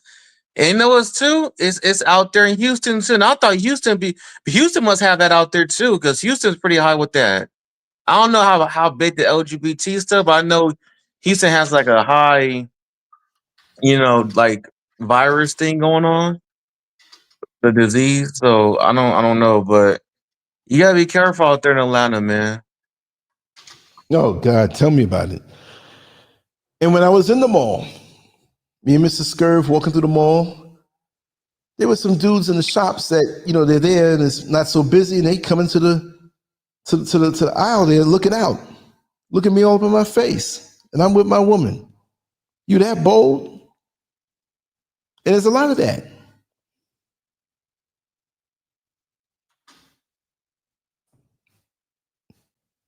A lot of that, man. So it's out here too, undercover. Undercover. Her is becoming more accepted though, because you got them pushing that stuff out there. Yeah, hers become more accepted out there in Africa now. But a lot of Africans are pushing back. They're like, "Oh heck no, man, that's not us, dude." When I was doing corrections, here, man, that's against the law. Yeah, you better not be caught. And I don't know how they're gonna catch them, because behind closed doors, you do what you do. But they had some gathering, some spot where they were meeting regular, and the police went up in there and raided a lot of people and arrested people. Yes, they did. They ain't going for that out here. And that's what makes it even more explosive, because when something is taboo, I'm not saying to say it's okay, but that's going to make it fester up more, because those thoughts and feelings and desires ain't going nowhere. It's just going to be like a pressure cooker. Because you go down to the beach, you see all of that going on in transactions. It may not be obvious if you have a trained eye and you see it. The lesbianism out here too. And maybe you don't notice it, but there's certain skits like on YouTube that they'll show, and I don't know whether it's because I'm here in Ghana where I get that on my timeline, but a lot of that every now and then is pushed. You'll see two like girls in the bed, school age, like looking like they're 15, 16 years old. It's not hardcore, but you know what the insinuation is. And you'll see one girl rubbing the girl's hip, and the other girl wakes up and pushes her hand off, and then she rub her leg, and it's a sexual thing, and you know it, but it's not hardcore. Then the girl would try to kiss the other girl, she'll push her off, and they laugh, ha ha ha. Why are they doing this? The kids are looking at this stuff. There's another page that I believe it originates out of Nigeria, and it's straight up YouTube lesbianism pushed. They don't show anything hardcore, but they'll show them in each other's face caressing and getting ready to kiss, and then the thing ends. It's big time. I saw that in corrections with some of the Africans. I saw some that homo stuff out there in the corrections with some Africans. I couldn't believe it. I'm like, wow. I see them guys touching each other's hips and putting their hands in the back of their hips. I'm like, okay, some of these guys are kind of fruity. Yeah. And when they get out here, they think because they're a lot more safe. Because out there they can't, they're repressed. But out here, once they get out here, they're like, oh, bro, you could do as you want, man. You could do that out here. Oh, really? I saw some of the women. One time I saw this African girl, this Nigerian girl. She was scooting past this Cameroonian chick, right? And I had an idea that she was like, I knew she was gay, but she literally sat on her lap for a little bit, and then she started kind of moving back and forth. And I'm looking at this in the van, and I'm like, what the heck? And she's like, oh yeah, And she's like, oh sorry. I'm just like, I know what y'all doing, man. I know what goes on. It's some freaky stuff, man. It's some freaky stuff, man. Super freaky, man. My They're eyeballs have trying to seen get it me all. in on it. They're trying to hook me up with a Nigerian girl. I'm like, no, I'm not gonna do that because that'd be considered sexual harassment. They're trying to catch me on something. So Mm-hmm. you gotta be You gotta be careful, man. careful. A Yeah, lot of man. this They're trying stuff to get out me to here is drive her bait to home, get and you caught up in stuff. You just never know. yeah, she's touching my arm one morning. We're going to turn out. She can caress my arm and stuff. To my, oh, thank you for giving me a ride. And I'm like, this shit's too obvious. I'm not stupid. This is crazy, man. Y'all trying to get me caught with this girl, but she's a nice looking woman. She's pleasant. She's very nice. She was kind. But I'm not stupid. I remember there was this woman who, I think she's on my Facebook, but she used to ride my bus every now and then. But she kept up with me on social media, so she felt like she knew me more than just the few times I saw her. The first time I saw her on the bus, she wanted to ride with me, like, oh, I finally get to see you in person.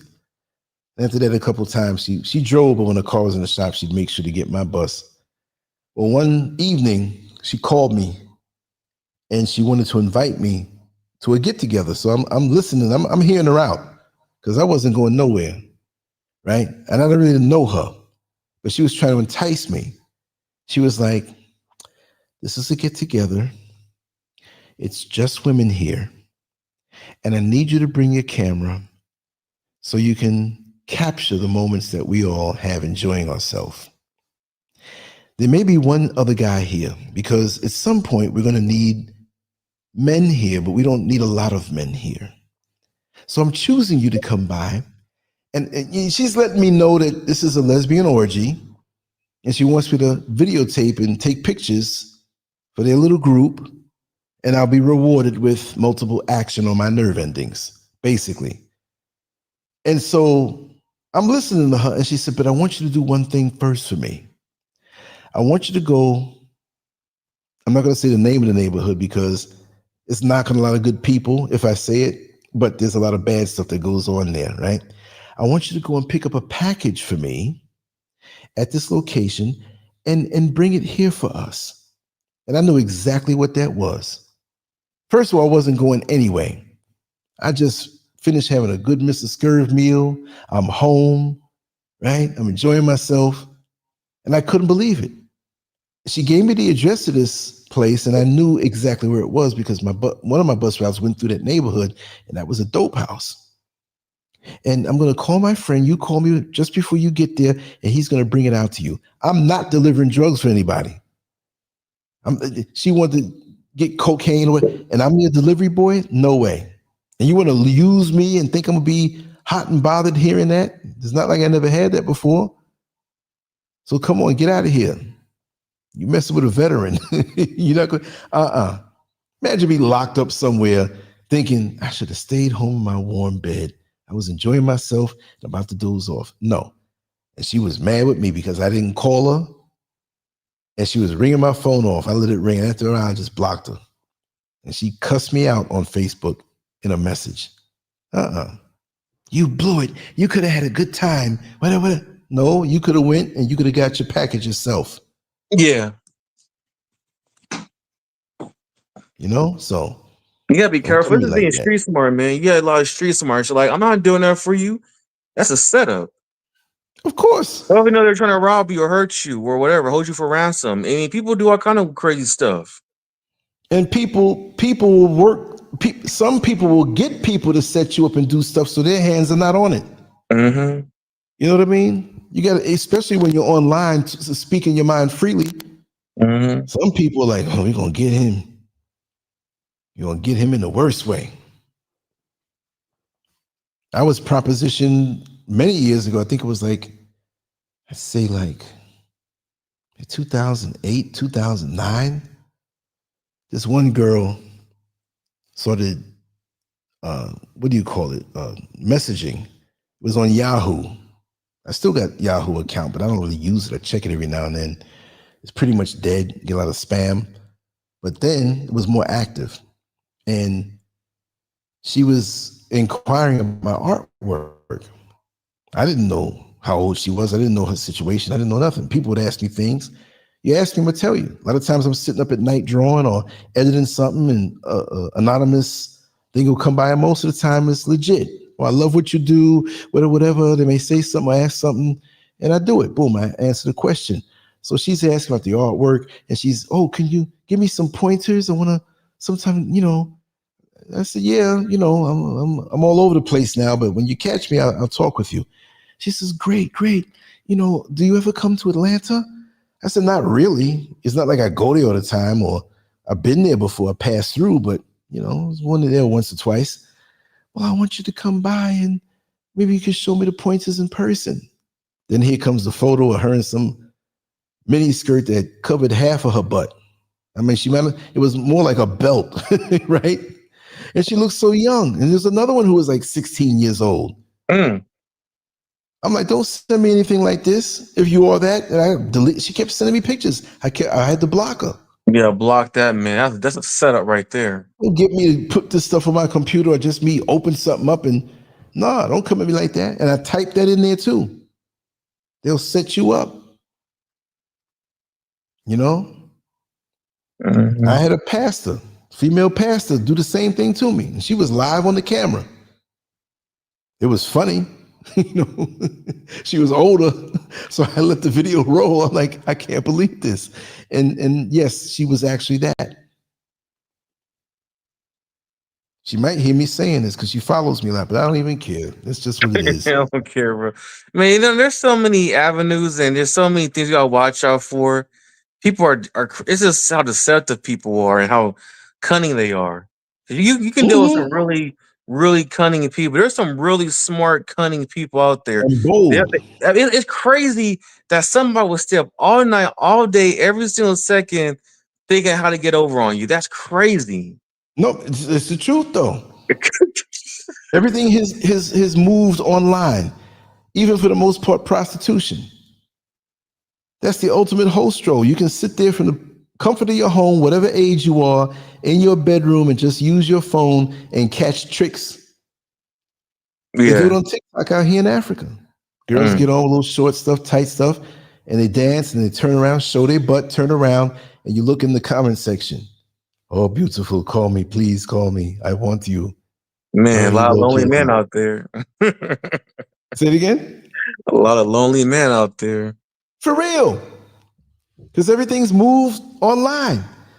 And a lot of these guys, I'm not knocking them and say they don't have any rap or whatever have you, but they're not going to go the normal way. It's like they're not going to go somewhere, a family function or function, inner circle or something, and legitimately see someone. Now, when you do this, you have to take your time because you might be inviting hell into your life. Mm-hmm. You see someone, you say, hey, listen, I'd like to get to know you, whatever. Go somewhere like a museum or somewhere where there's a common interest, but just start talking. If you're legit, open up. If you can vet the woman, you got to vet her too. You can't think with the little head. You think like that, she might be a snake in the grass. But be legit. Take your time. Don't be so ready to jump into bed. Just because you see a little cleavage and whatnot, you're ready to jump into bed. You see a titty and you want to throw it all away. Yeah. I mean, I'm not going to act like I haven't looked at those women before. I'm not going to act like I didn't subscribe to some. But I'm like, I don't do it like forever. I might just take a peek here and there. I'm like, oh, that looks good. And I'll be done, It's a different set of rules. Yeah. I mean, some of those women do look good. I mean, look at them African chicks. Some like South African women, they be looking good. Say it again? Yeah, them South African women be looking good. Oh, yeah, naturally. Naturally. You do have some who don't take care of themselves, and you have some who don't set out to take care of themselves, but because I'll say this, a lot of women from the villages and the country, they don't have a chance to get to junk food. They're eating good food from young, the sunlight on them, teeth perfect, everything. Even when a person can say, well, she's not as pretty in the face, her physicality, I'm not just talking about her butt or whatever, but the skin and everything's beautiful. It's radiant. And you have those who are in the city who are hitting KFC and McDonald's every day, who ain't thinking about eating right. And so they're marring their, beauty, but that's just physical. you have many who are untouched from the system that live up out in the country or whatever, and some of them are just so sweet. But social media is messing up the minds of everybody because of the expectations now. You know, let me just say, Truth Seeker, you wanted to come on in on the show? I put the link up there, or you want to join LanceScurvX.com. It's right there in front of you. I put both up. But yeah, but the Western mentality and the Western, all of that stuff is creeping up over here, and it's messing up a lot. Mm. It's going to snatch the natural beauty of the women who are here. You know, they want to get the weaves in, they want to bleach the skin. Not all of them, but the ones who are getting caught up in this, you know, white is better type thing. Mm. They're eating the bad food, but I mean, on a genetic level, the shapes, they're more womanly. They're just shapelier. You know, some get a little fat, whatever. But I'm just saying, some just have a natural, you know, shape. And to give credit to the brothers that don't even realize what they have, the ones who do a lot of physical labor, eat, you know, good clean food. Some of them look like bodybuilders, never lifted a weight in their life. Just hard physical labor. And you mentioned that before. They just in the sun, is constantly working, picking up barrels and stuff, and Yes. they got 6 packs on top of 6 packs. They got muscles. It's like, dang, they never touched the weight. Right, right.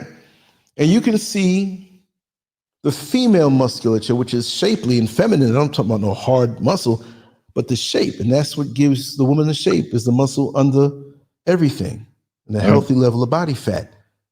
And you can marvel at how really healthy some of the folks up here are.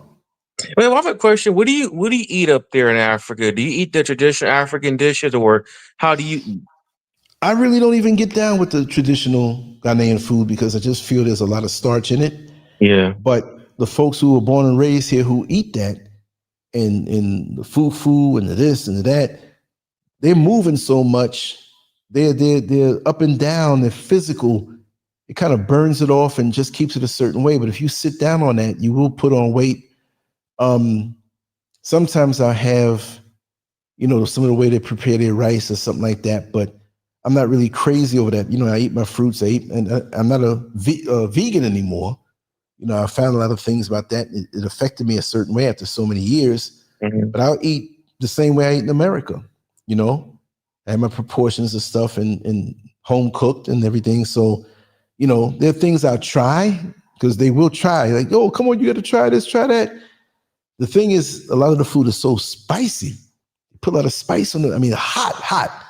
And I'm like, listen, I'll try this out, but you can't put any spice on it. And they still try to slip it on you, you know? Yeah, I mean, I was thinking, like, I know them Africans, they stay lean, some of them, not all. But like, yeah, that's the only problem with African food. Like, every now and then I do like some jollof rice. Every now and then I will like some coconut rice. I like the coconut rice, but I can't Right. eat that stuff all the time because it's starchy, man. It's gonna put weight on you. It's a bunch of carbs. So Yeah. like I If said, you do everyone have that, you got to have it a little earlier in the day where you have all time to digest it and you know, kind of vaporize it. And yes, that is true, man. I ain't gonna lie. That's a hush hush thing over here. yeah, they do. They eat Everybody, animals. Yeah, they eat domestic adults, it's a dogs, delicacy. cats. I Mm-hmm. didn't know they eat that stuff. They eat worms out there too. You see the worms they eat? I've never seen it, but I know a lot of things are done that they know that people from the West are going to say, oh my God, that's nasty. You know, so they keep it on hush hush. But just like you can go in America and go to where they have chickens and pick one and have it killed, there are places out here, and this was documented. And let me see if I could find a link. Somebody's saying I'm, you know, talking bad about the place, but you can go pick whatever dog you want, man, and take it. Or they have restaurants, and I'm not saying down in Accra, but on the fringe level, you know what I mean? Like where okay, Calamunk is here. Let me let the brother in. Yes, indeed. How are you, brother? I'm all right. I'm a little bit under the weather. There's been a lot of, yeah, man. I went to Texas last week, to Dallas, Texas for an early birthday present, and I was riding back on at the airport, and I noticed a lot of people coughing and sneezing, and I tried my best, to avoid it, but I ended up catching a little bit of stuff. So I just been drinking tea and everything, so I'm feeling a little bit better. But yeah, I'm just because this show's been going on for like 4 hours. Wow. But I wanted to ask you guys what is your guys' opinion on Dr. Malachi Z. York's situation? Because to me, good is good, and evil is evil. Like, people know what's right for wrong. You know what I mean? Especially when you're older. You know what I mean? Because somebody probably was telling him, like, you need to stop that, or because you guys know what he's accused of, right? Yeah, he's accused of child molestation. Yeah. What's Right, going on? right. I haven't really kept up with Dr. Malachi Z. York. What's going on? They trying to, like, is he about to be released or something? What's They going on? they are trying to release him, but when I say they, is that he has supporters, but he also has people on the opposite side that don't want don't want to release him, because Right. I don't know if you know. Oh, I'm sorry, but I just want to interject. There's a brother who we did like several extensive shows on Dr. Malachi York, and he's a supporter of him big time. And he went into detail about a lot of stuff. I'm going to dig those old videos up and maybe repost them or make them go live. And, I'll let you know. I'll put it out there when it's done. Yeah, but I have them. I found them, and I think I reloaded them to this particular platform now. I just have to find it. But yeah, it's I'm kind like of 5 or 6 of them in detail. right. Yeah. I've been researching him a little bit too, and I've been watching a lot of interviews. But I was kind of conflicted, because if he was doing that type of stuff, what would go on through people's minds, like, to be able to, I was trying to, because I would never even think about doing no acts like that. But I was trying to figure out what would go on through somebody's mind, knowing that, this is not right in the eyes of the society that we grew up in. This is not a Well, right thing. those are just Trying to figure out. accusations. Sorry to cut you. Those are just accusations. We don't know if it's true or not. I mean, they said that Right. evidence.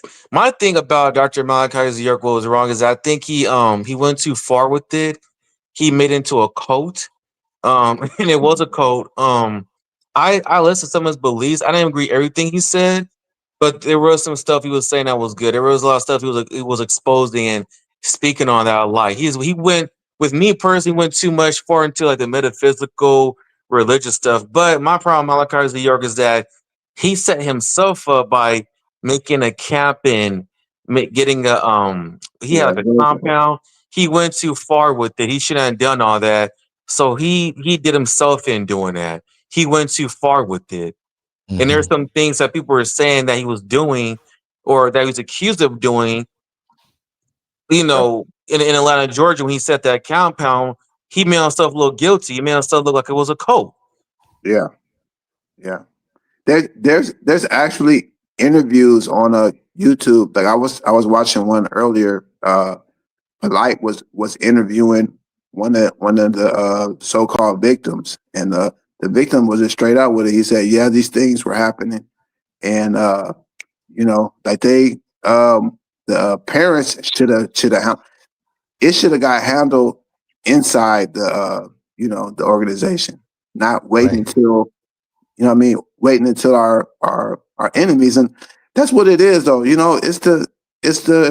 was his enemies that were waiting for him to, slip up, or waiting for something. And, it just seems like he just gave it to him. Like, he gave it to him on the platter. Something for them. You got to be careful. Yeah, they were waiting on that. And with Malachi Z. York, like me and Lance were talking about, he start dipping into that Freemasonry stuff, and he was talking too much. He started talking too much. on our Freemason stuff, and he was saying things, and he was wearing their aprons, and he was combining the Egyptian astrology. He was putting too much out there, and I think he was all like, "Why should we hide it?" So that might have also been that too. He might have been dealing with certain societies that are like, "What are you doing?" And he was probably already threatened before, but because of his influence and the power he had, they're like, "Well, we can't just kill him. We gotta like accuse him of stones. We can do character definition." So you don't know what was going on. Yeah. That's why I definitely think they had to use something. They just couldn't just outright lock him up. It kind of Right. reminds me of the situation with Jesus. Like they needed something to crucify him, I guess, and they digged and they digged until they finally got something. Yeah. Eyed on Jesus and stuff like that. They had an agenda, and that's what I think that like his victims, in my opinion, his victim didn't know the totality of the whole situation, and they were used to incarcerate him and stuff like that. Now I'm not disregarding what he's accused of or what they said that he did, but I'm just saying that it could have been handled a different way, because in actuality, what he was doing, his overall message was trying to create a sovereign nation, and apart from us being in a system that doesn't serve us and that demonizes us. But it was just it was just confusing to me. So I like to get other people's observations and other people's input on it. That's all. But here's the problem with Malachi York and Nation Islam and all the other black separatists. You can't separate within a country you live in. You can't do that. Like those sovereign citizens. They got that from those sovereign citizens. Those are originally white people. Then they adopted some beliefs that works for them a little bit. But even with them, they go to prison and stuff too. Like you can't do that. You can't be a sovereign citizen. You look at some. Or I think they got that from the Moors. Okay, my bad. But Yeah, anyway, you can't be. It's the Mormons. Yeah. You can't do that, man. You can't be no sovereigns. The Mormons gotta pay taxes too. That's a crazy talk. I mean, I'm not trying to pin anyone down, man. But you gotta be careful with that stuff. So we're gonna be sovereign citizens. You don't hear Lance talking about he's a sovereign citizen. Lance literally moved to another country to get away from this country. Exactly. Right, Lance? He ain't talking about I'm a sovereign citizen. You can arrest me under the articles of this. What are you talking about? This is Right. So On the contrary, we do know that we were here before the so-called white man came over here, and most of us have indigenous blood in us too. We do. So that's another aspect of it, and we have a right to the land, but we have a right to the planet, because black people are the original all over the planet. So right, when people argue if we were or weren't, we're all over the planet. Exactly. But they want to make it seem like before anyone else was here, we were here. We were in America. We're in Africa. It originated in Africa, but we spread out all over the world. All over the world. Exactly. Yeah, and we have a right to do for ourselves. We can do it. And that's the thing about it, though, is like, in my opinion, if some people want to dip off and just go into their own territory, and just like the Native Americans have their their reservations, we should be able to do it. Why should we always be governed over people that historically has not done us right? You know what I mean? Like they're thieves. Robbers and racists. The Native Americans. Sorry, that's a different story. See, they were done dirty. That's more like a repatriation. Now, what's that called? What's that thing we've been trying to get? That's for Native Americans. That was more of a we call it repatriation, reparations for them. What was done to them? We deserve reparations too. They don't want to acknowledge it, and we should have separate land. We can do it, just not. We just don't go the sovereign citizenship route. Don't do that.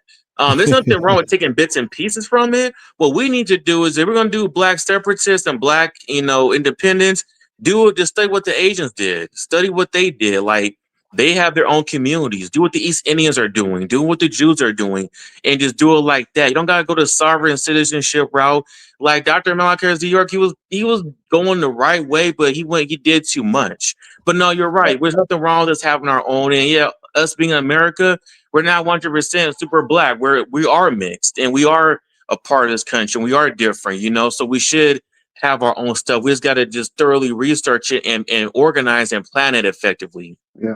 You even look historically, like the Olmecs. You know what I mean? The Olmecs had their own civilization and everything. So it could be done. But the thing about it though is that we've been we've been under these treaties with these, you know, Caucasians, and historically they haven't done us right, and they're not going to do us right. You know what I mean? And their time is up. The 600 years, 6,000 years, and all that. Their time has been up. But I want you guys to check out this movie Sarah's Oil, because that explains how so many black people, you know, willingly and unwillingly gave up their land. Because before I saw that movie, I used to always wonder how, after slavery, that, you know, the black people were given all this land, and how come they just gave it right back? But when I watched that movie, it let me know that, you know, the people that they had treaties with, they broke the treaties. They falsified documents. They broke in people's home invasions, and they did not want us to be free. They didn't want the little girl in the movie to have any rights to her land. And that's what the whole thing about reparations means to me. It means having our own land and be able to govern over ourselves. It doesn't matter how much money they throw at you. You know, it's about the land and be able to govern over yourselves, because we can do it. We can do it. Or with reparations, we need to take that to Supreme Court. We need to thoroughly research. That's where you're like, I'm gonna mention his name, Johnny Cochran. You know, it's a conspiracy. Assassinated him. Yeah, you see right there, Johnny Cochran. That's what he was actually doing his last few years before he transitioned, assassinated. He was researching how much America owes black people, and we need someone else to do that research. We need a committee, not somebody that Donald Trump, not someone that Biden commissioned. We need our own committee to thoroughly research how much this country owes us, and we need not just money. Yeah, money's good. We need stuff that's like tax-free land that's for us. We need stuff that's like, you know, oil reserves just exclusively for us. I mean, dams, access to electrical plants. We need land, just land that's not taxed. That's just their land. Right. They don't pay tax. They don't gotta pay for schools. You know, we need stuff that's for infrastructure. You know, that's what we need. We need stuff we need money that's never gonna run out. You know, we need infrastructure. You know, that's Seeker, sorry to interrupt you. I didn't see Truth Seeker trying to come in. Truth Seeker, you got your volume up. It's echoing really bad. Truth Seeker, can you hear me? Okay, I'm gonna have to. I opened this line for a second, but Truth Seeker, you have your volume up, so you got to turn it down if you want to talk. Let me try it one more time. Yeah, man. This is what they do. I'm going to talk. Let me try it one more time. Okay, yeah. It still got it up. Maybe it's just listening. But go ahead, brothers. And soon, it's over here. It's 4:07 a.m. I'm 5 hours ahead of the East Coast. And I'm going to do more of these shows like this, where we can, even if I do a topic and I go live, we can segue into other stuff. We can talk for 10 more minutes or so. I just want to say the reason why I haven't been doing the actual lives where I'm vibing with everybody is because my phone was out of sync for like the last week and a half. Tried to get it repaired, messed up. Finally got a new phone, and I have to have that just in case there's a power outage when I'm running everything through the computer. I can go to the phone and continue the show. Maybe it takes 60 seconds to get on. So now I got the phone set up just in case it cuts out. Because sometimes the power will blink for half a second, but knock everything out. So that's why I haven't been doing them like this, but I'll do, now that I have the phone back, I can do it like this because that's backup for me. Well, go ahead, brothers. Talk for a few more. I'm going to wrap it down. I don't want to ever end the conversation, but I know I got some things to do tomorrow or when I wake up. Okay, Truth Seeker came back. Let's see if he Well, hey, bro, Lance, I gotta get going, man. So I'm gonna talk to Yeah. you another time. Yeah. Me too. But I Yeah, no wanna, problem. I wanna hear what Truth Seeker has to say. So I'm gonna stay on for a few minutes. All right, Yeah, peace. yeah. And I just let Truth Seeker back on, so I don't know if he can. His line is open, but Hey, what's going on? What's going on, y'all? All right, how oh, you doing, everything's brother? good, brother. Yep. Okay, I kind of got it. Come in a little bit late. What was y'all topic? Y'all was talking. We were flowing between so many different subjects after the topic of the show was kind of exhausted. So we were all over the place. We were talking some good stuff. But this being Saturday night again, I want to make a live show every Saturday night and in the week also. But I know everybody can't always be on. There's a work and different schedules. And I am 5 hours ahead of the East Coast now with daylight saving time changing over in America. Here it stays the same. So right now it's probably what 11:39 or 10:39, 11:39 over there on the East Coast. So, I don't mind staying up late if it's a good show like that. So, Right. we were kind of, vibing. But anything you want to share it because I'm gonna wrap it down soon, truthfully, because I've been on for 4 hours and 40 minutes and I love the conversation. I just wish we can do this every day. I would if I Right. know if folks are gonna be here. Yeah. 4 hours is a long time. So But yeah. So what we're basically talking about is reparations and just being able to govern over ourselves again, because that's what's going on. It's like it's a no-brainer to me. They don't want us, they don't really like us, but they use us in different ways.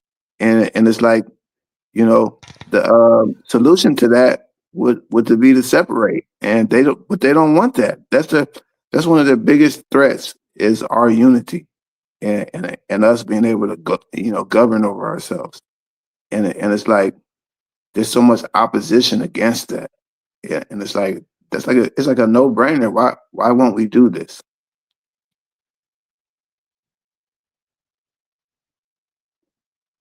Hello? Hello?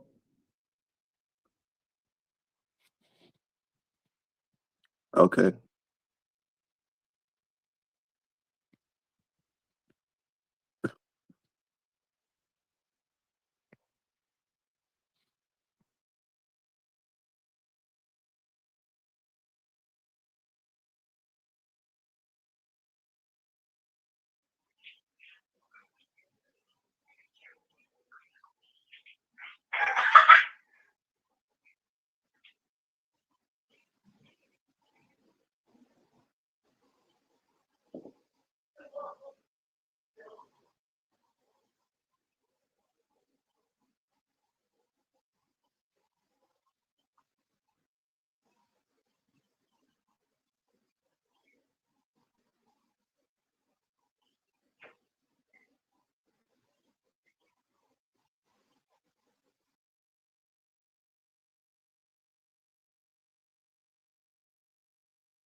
I'm sitting here running my mouth and I didn't know I had the mute button on.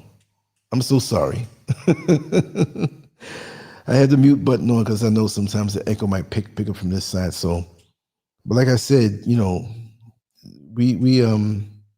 so divided. Yeah, I should have known. I should have known this mic was muted. I do that sometimes if I'm going to make noise over here. So, but I'm still going to wrap this down. And we've been on for 4 hours and 43 minutes, which is cool. You know, I'm long-winded. I'm known for 8-hour shows and more. And we will do that. Well, if we're getting down and it's a good show, but I know I got to kind of get up in the morning and do some things. I guess some people come in here tomorrow, and I'm going to do the Muslim Street show. It's going to be 12 noon Eastern, you know, so 12 noon it's going to be on. So I got that scheduled. And I'm going to try to get some other content and some shorts on, you know, catch myself out in the sunlight, get a little more sunlight tomorrow.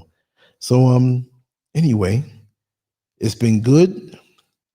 I'm happy for the vibe and how we got down on what we spoke on tonight, and I hope everybody enjoyed it.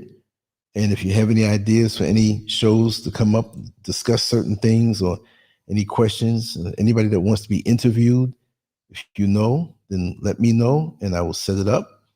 And we're gonna make it happen. So other than that, sorry for the me hitting the mute button. I was preaching up a storm and kind of cut myself off. So anyway, I'm gonna let y'all go. I'm gonna get some sleep. I'll be up in a few hours, and it's gonna be a deep sleep because after these shows, we have these deep discussions. My mind is at peace. I got stuff out of my soul. You know, I received a lot of good stuff.